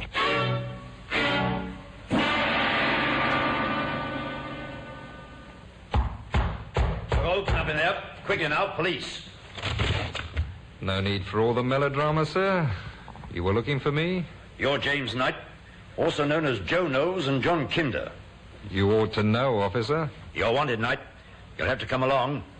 I have to warn you, anything you say may be taken down and used in evidence against you. You did a good job, Selden, picking him up so quickly. Oh, he came along with surprising quietness, sir. The fellow probably knows we've little to build a case on. Hello, what's this? Well, it looks like a hole in the floor, Sergeant. I know, sir, but there's 4 more in the floor, sir. Square holes. Now, the floor is the ceiling of the room below. Oh? Who lives below, Selden? The landlady. Eccentric soul. We've warned her several times. She will keep her rent money in a jar on the mantelpiece. So that's why he watched her. That's your theory, Sergeant? Well, you can see every corner of that room, sir, through these holes. And they're recent. Well, the wood's still fresh and white, Inspector. Square holes. Why? When you dig a hole with a chisel, Selden, you not only get a square hole, you also can keep the shavings from falling in the room below. A chisel? Where would he have ditched it? Possibly through the window when you knocked. A chisel, Selden, is sharp enough to cut other things beside wood. A carotid artery, for instance. So you prepared a statement, Knight? Yes, Inspector. I've been informed of the charge you may lodge against me. I'm told it entails a murder in Oxford on the Saturday of the bank holiday. That's correct. You'll find my movements for that day accounted for in my statement. It may be troublesome locating some of my witnesses, but I doubt if you'll have much difficulty. You were in that street in Oxford, though? Oh, yes. Oh, yes, indeed. Trying to make an honest living, sir. No doubt. Strange you failed to leave a card at Mrs. Golden's. I rang several times on my way up and down the street. No answer. And you didn't push it under the door? No. Cards are expensive, Inspector. I prefer to explain my business first and leave a card if there's any interest. You're, having this taken down, aren't you, Inspector? You got all this, Sergeant? Oh, yes, sir. And we'll enter Knight's statement in the record also. Yes, sir. I, see no reason for holding me any longer. Do you, Inspector? You'll be quite comfortable. No rent to pay, Knight. Just until we check your alibi and find your witnesses. After that, Knight, well, we'll see. All right, Sergeant. Take this man back. The end of a trail. The suspect perfectly at ease, willing, even slightly over-willing. But they held him anyway. There were still some loose ends to tie up. One of those ends might be the key to the puzzle. One of those ends just might be the end of a hangman's noose. We've got a report on the hammer, Inspector. At last, eh? Where? How? An ironmonger in Oxford sold a hammer from his stock. Here's a sample. To a fellow answering Knight's description on Bank Holiday Saturday, sir. The sales slip is dated and the salesman is prepared to identify. The slip also includes a chisel. I see. Seems identical to the one we've had. What's this label? The salesman says it's all on this type. High-class steel forging. Nothing on ours, is there? Oh, no, sir. Let's have a look in that valise we found the hammer in at Aylesbury. Yes, sir. An empty traveling bag. Just lint. A few tiny crumbs of something. They might have been dried dough or... Even breadcrumbs, Inspector. Or paper, Sergeant. Would you pass me the sponge there, the one for sealing envelopes? I think there's enough water in the dish. Gently now, Inspector. Moisten the tiny pellets of dough-like substance on the glass top of your desk. Gently now. Roll them back and forth. Loosen them. Spread them out on the desktop. Slowly. Gently. Patiently. And then... We'd better have this photograph, Sergeant. I doubt if we can preserve them for the trial. Yes, sir. We've broken his alibi. Knight was in Oxford that day. He bought the hammer. High-class steel forging. He should have burnt this label, Sergeant, not merely crumbled it in this way. I do believe our careful Mr. Knight, our clever, cooperative Mr. Knight, is going to be hung, and very shortly at that. Well, today, that hammer, complete with its proper label, can be seen in the Black Museum. Inspector Graham was right. The hammer, plus the label, did hang James Knight. His alibi was broken by the salesman in the hardware store in Oxford who sold Jim Knight that hammer on the Saturday Mrs. Golden died. Inspector Graham needn't have worried about his case, nor need you worry about the hammer in your kitchen drawer. If there is any moral to this story beyond the inevitable lesson that criminals are nearly always caught, it's this. Be careful whom you let in your house when you're alone to demonstrate a new gadget or even to fix your furniture. Your visitor might mean death. And now until we meet next time in the same place for another story about the Black Museum, I remain as always obediently yours.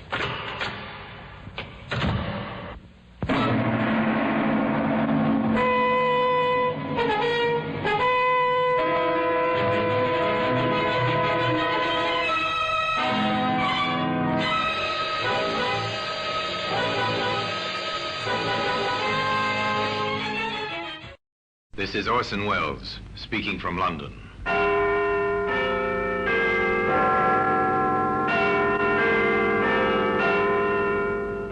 Here in the grim stone structure on the Thames, which houses Scotland Yard, is a warehouse full of souvenirs. Where everyday objects, a skipping rope, a glass, an iron, a stepladder, all are touched by murder. You take this key. This was on the floor beside the body, sir. A door key, the kind that fits only one lock. But whose? Perhaps the murderer's, sir. Today, this key can be seen in the Black Museum.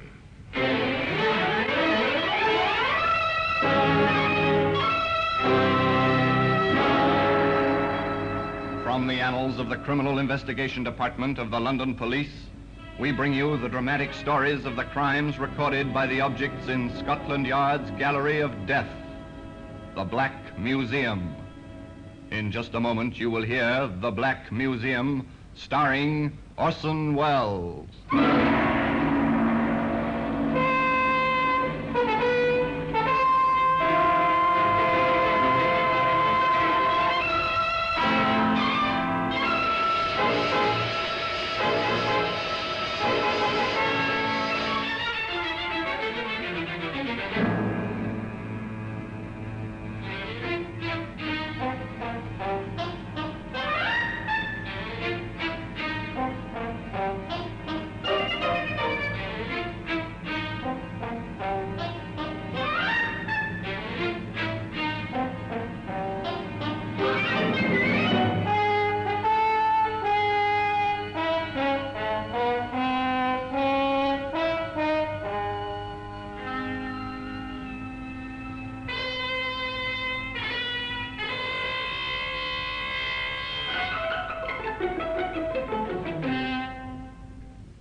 Now, The Black Museum, starring Orson Welles.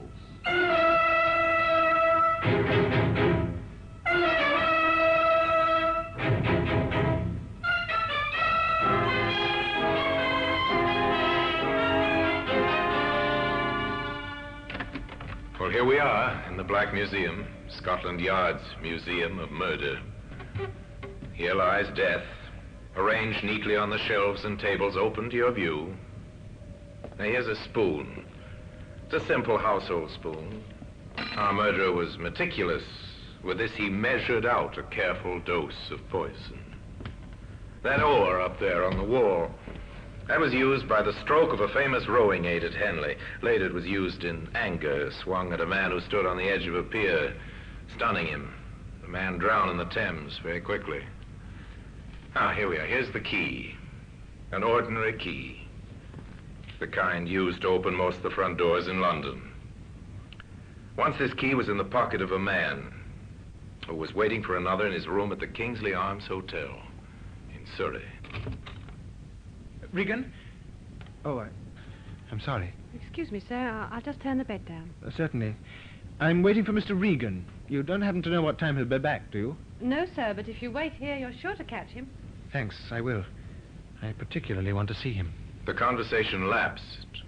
The visitor sat down again. The maid completed her work and left, stealing a glance at the young man as she closed the door behind her. Night fell. Lights came on in the guest bedrooms. But in one room, the number on the door was 22. A man sat alone in the darkness, waiting. The night passed, and morning came. In the hotel, there were beds to be made, rooms to tidy.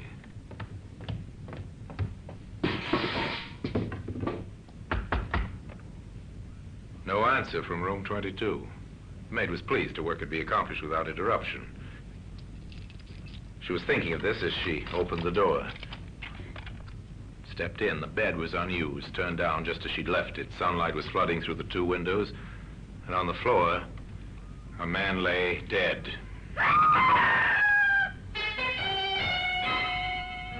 The manager called the police.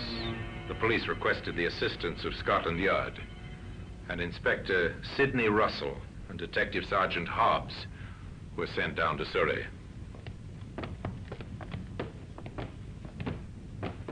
This is the room, sir. Number 22. Has anyone been in there since the maid found the body? No one, Inspector, except myself and the local police sergeant. On his orders, I kept the room locked. Good, ma'am. There you are. Thank you. I'll let you know when we need you, sir. The two detectives covered the room, and in their quick survey of the murder scene, they found several leads. His wallet, sir. Let's have a look at the identity card, Sergeant. There you are, sir. Name's Thomas Regan. What else you got there, Sergeant? Roll a note, sir. The killer either missed that or the motive wasn't robbery. Oh, I don't think it was robbery, sir. His watch is still on his wrist. Going? No, sir. It stopped at 7:25. That might have been the time the murder took place, though on the other hand, the watch might have run down this morning. He was shot through the head, sir. Surely somebody must have heard that. You would think so? Well, here's a shell I found on the carpet. .22. We'll keep this for ballistics. What else, Sergeant? Oh, some silver taken from his trouser pocket, a handkerchief with the initials TR in the corner, and a cigarette lighter. With the initials TR. He's well labelled. And this was on the floor beside the body, sir. A door key. The kind that fits only one lock.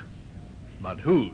Perhaps the murderer, sir? Unless it belonged to Regan himself. Oh, it's not the kind they use in hotels. No. Was he wearing or carrying a keychain? No, sir. Then the key would have been carried in his pocket along with his money. Which hadn't been spilled onto the floor. You may be right, Sergeant, but to make absolutely sure, that key should be checked against every lock in Regan's home and his office and everywhere he might have occasion to visit. If it does not belong in any of those places, then it seems to me that when we find the door that key fits, we find the murderer. The detectives went downstairs to talk once more to the hotel manager. Inspector, this is a terrible business. Listen to those men in the bar. What about them, sir? They're newspaper reporters. Oh, this is really dreadful. The notoriety, the reporters, the headlines. It'll ruin my business. It wasn't very nice for Mr. Regan, either. No, I suppose not. Poor devil. What can you tell us about him? Only that he was a commercial traveler. He'd stayed here before? Oh, several times. A traveler, eh? Did he work for any firm in particular? Would you happen to know? Yes, I do know, because they always paid the hotel bills. He worked for a London firm, Hardy & Sons Limited. Thank you, sir. I'll leave the room upstairs locked until we have it photographed and checked for fingerprints. Oh, Inspector, there's one other thing I'd better mention. I think it's important. Yes? A man called to see Mr. Regan last night. Did you get a good look at him? I didn't see him at all, nor did the desk clerk. The maid found him waiting in room 22 when she came in to turn the bed down. Unusual, isn't it? Knowing Regan's room number? It suggests an acquaintance. Not necessarily, Inspector. Why do you say that? We have a register here in the foyer. It's on that wall over there. A room register? Yes, just a card opposite the room number. Some people don't bother with it, but Mr. Regan always put his card up. So that maid is the only one who saw this man? Yes, Inspector. Then I'd like to talk to her, sir. Oh, I'll go and get her for you. The hotel manager returned almost immediately with the maid. She was a young girl, very pale, her eyes still fearful from the sight she'd seen on the floor of room 22. Annie Mitchell, Inspector. How do you do, Annie? This is Inspector Russell from Scotland Yard. How do you do, sir? Annie, what time did you turn down the bed in room 22 last night? It was going on for 6, sir. And I believe Mr. Regan was not in his room. No, sir, but there was a man there. Could you describe him to me? Well, he was tall, fairly young-looking, and dark hair. He spoke educated-like. I see. What did he say? Just that he was waiting for Mr. Regan, and he particularly wanted to see him. Tell me, would you know this man if you saw him again? Well, yes, I think I would. The inspector was well satisfied, but Sergeant Hobbs, who had been questioning the guests, had not fared so well. Now, sir, I'm sorry to trouble you, but I have to ask you a few questions. Really, this is most annoying. I've been kept here all the morning, and it's extremely inconvenient. I quite understand, sir. Now, can you tell me whether you heard any unusual noise or disturbance during the night? The only disturbance of which I'm aware is the disturbance created by the police this morning. You didn't hear a shot, for instance? Certainly not. And you were in your room the whole evening? Yes. Can I go now? Yes, that'll be all. Thank you very much. Well, it's certainly not been a pleasure.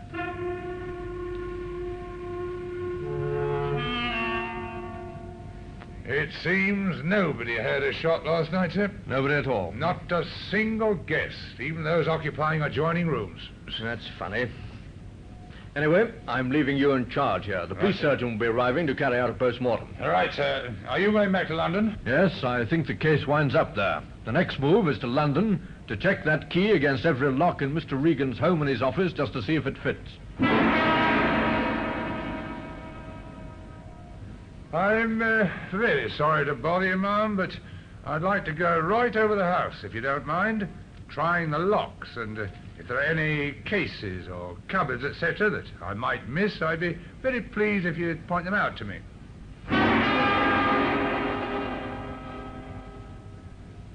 I've come along to see if you can help me, sir, in connection with Mr. Regan.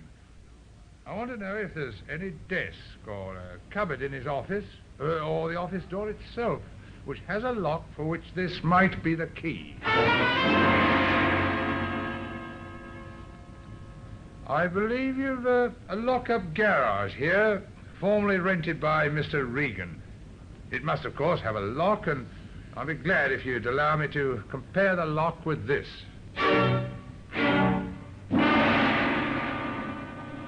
No, sir. I've checked every conceivable place connected with Regan, and the answer's the same everywhere. The key does not belong. In that case, we have our answer. Somewhere, someplace, Sergeant, there is a door, and behind that door we'll find the murderer. You know, if I was a philosopher, I would say that it's rather symbolic that we have a key to which we must fit the lock. Still, I'm not a philosopher, I'm a detective, and it's our job, Sergeant, to find the lock, to find the door, and to find the murderer. And that's just what we're going to do, Sergeant. We're going to find the door that this key fits. In time, they were to find the door. By patient, methodical methods, they came to the front door of a small flat. The key fitted. The same key that can be seen today in the Black Museum. In just a moment, we will continue with The Black Museum, starring Orson Welles.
And now we continue with The Black Museum, starring Orson Welles.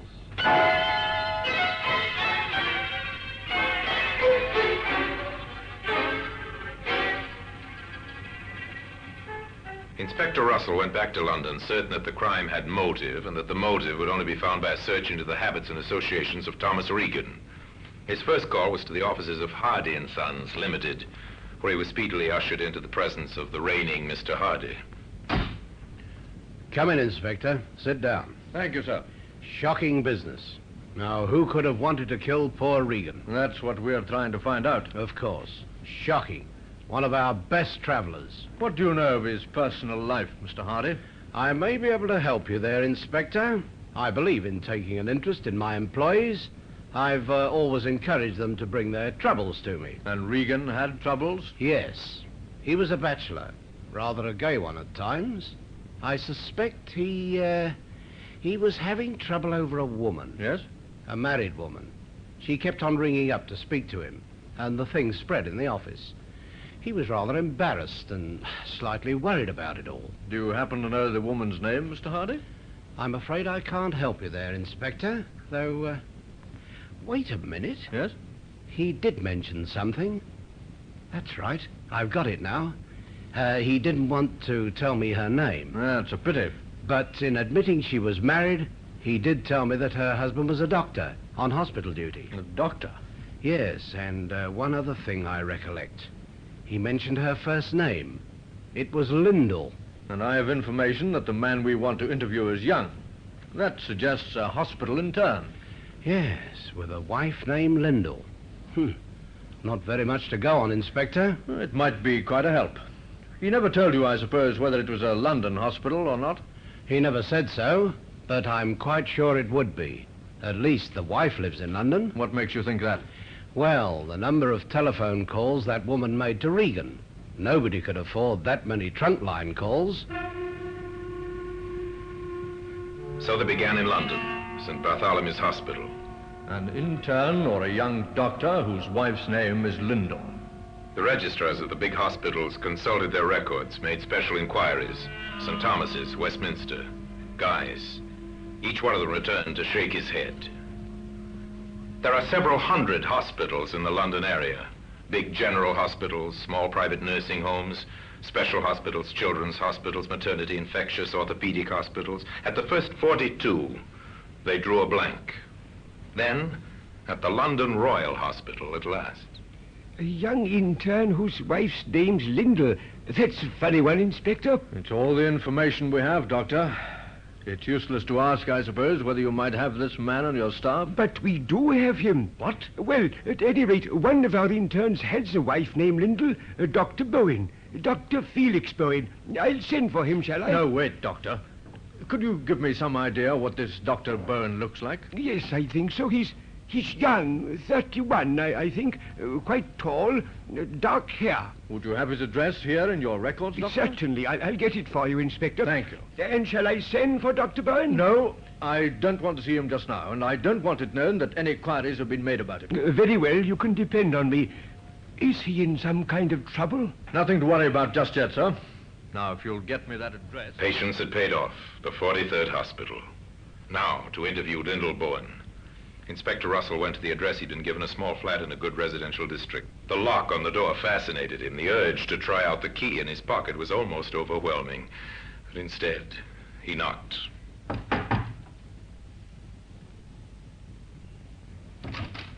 Mrs. Byrne?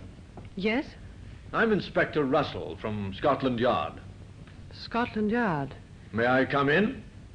Yes, of course. Thank you. She was young, an attractive woman, but her eyes were frightened. Mrs. Byrne, when did you last see Thomas Regan? Regan? Thomas Regan? I think you know who I mean. But I don't, Inspector. I'm very sorry. Not at all, ma'am. Perhaps I'm mistaken. Well, of course, I've read about him in the papers. That is, if it's the same, Mr. Regan. It is the same. Mrs. Byrne, with your permission, I'd like to conduct a small experiment. Experiment? I don't understand, Inspector. It's quite simple. This key. Key? I'd like to try it in your front door. But Of course, if you choose to say no, then I won't be able to try it. You won't? But I also ought to warn you that I can return in a very short time with a warrant. All right. Try it. Thank you, Mrs. Byrne. I'll just open the door and insert the key. The key turned, effortlessly and easily. Hope died in the woman's eyes. The inspector from the yard took out the key and closed the door again.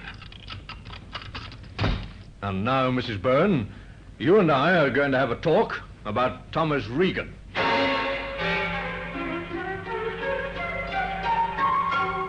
That afternoon, several significant events took place. A gun was found beneath a pile of medical books. It was taken to Scotland Yard to the ballistics expert there. The gun checks, sir. That's the murder weapon right enough. Little wonder nobody heard the shot in the hotel. It's fitted with a silencer. A silencer. Evidence of premeditation. Late that afternoon, the record of its purchase was uncovered. The second significant event. The gun was bought at a shop in the Soho district, sir. A second-hand shop 2 weeks ago. By whom, Sergeant? The description covers Dr. Felix Bowen. And the proprietor says he could recognize the man if he saw him again. We'll give him that chance. Come on. Where to, sir? The hospital, to pick up Bowen. The third event was Bowen's flight across London. Somehow, in some way, the doctor learned of the net that was closing about him and made a run for it. He was gone when the detectives reached the London Royal Hospital. They drove to his home, but he wasn't there. Now, across England, the vast network of police communications went into action. The teletype carried the news of the fugitive. Central to all stations. General alarm for one Dr. Felix Bowen, age about 31, 6 feet tall, dark hair. Educated voice, quietly spoken. Wanted on suspicion of murder.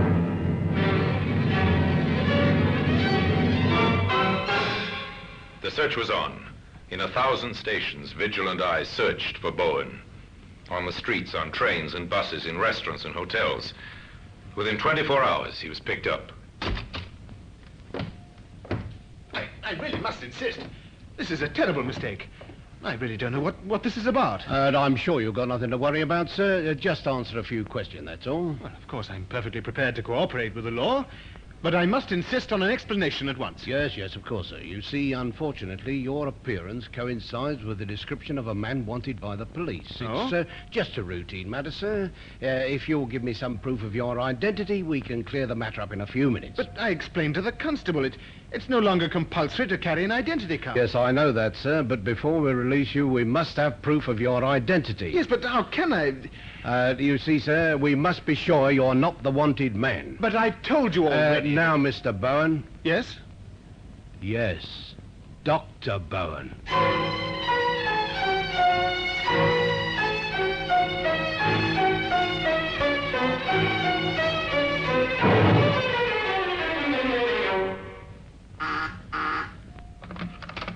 Inspector Russell? This is Sergeant Thompson, sir. Hired. We've picked up a man who we believe is Dr. Felix Bowen. Hold him, Thompson. I'll be there in a matter of minutes.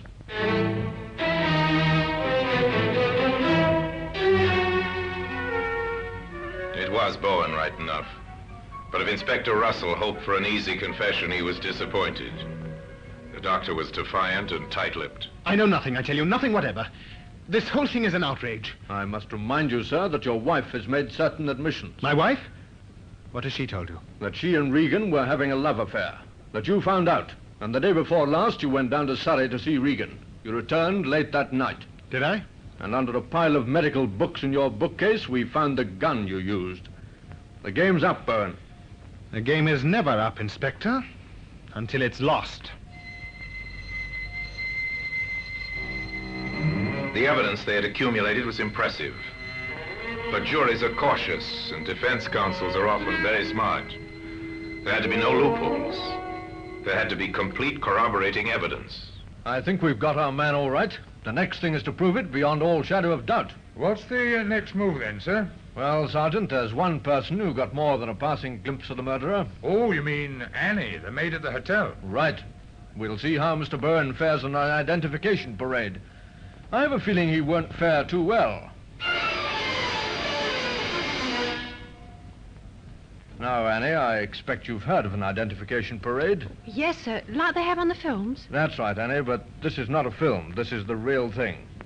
Before we go into the next room, I want to impress on you how important it is that you make no mistake. A man's life may depend on your judgment. So when you answer me, make sure, absolutely sure, beyond any shadow of doubt, the man you identify is the man you saw on the night of the murder. Yes, sir. Right then. Now, in the next room, there are 8 men. I want you to follow me into the room, take a good look at each of them, and see if you can pick out from amongst them the man you saw in room 22 waiting for Mr. Regan. Very well, sir.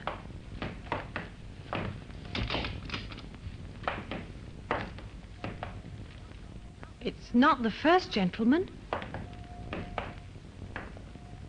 Nor the second. But this is the man, sir. That's a lie. Yes, and that's his voice. I'd know it anywhere. This is the man, Inspector.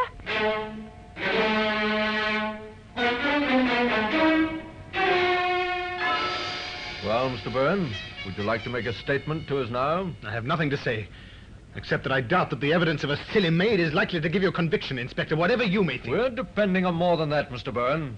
There are other witnesses, including a silent witness, a door key. That was careless of you, Mr. Bowen.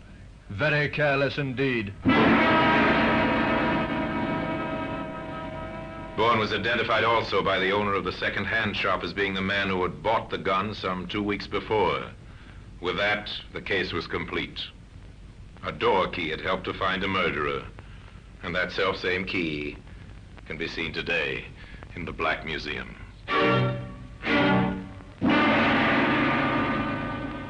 Orson Welles will be back with you in just a moment.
Now here in person is Orson Welles. Bowen killed the man who had stolen the affections of his wife.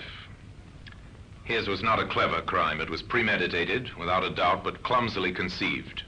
For the young doctor was no student of the art of murder. Yet he might have escaped justice had not a key fallen from his pocket, a key which ultimately brought the police to his front door. And now, until we meet next time in the same place, and I tell you another story about the Black Museum, I remain, as always, obediently yours. The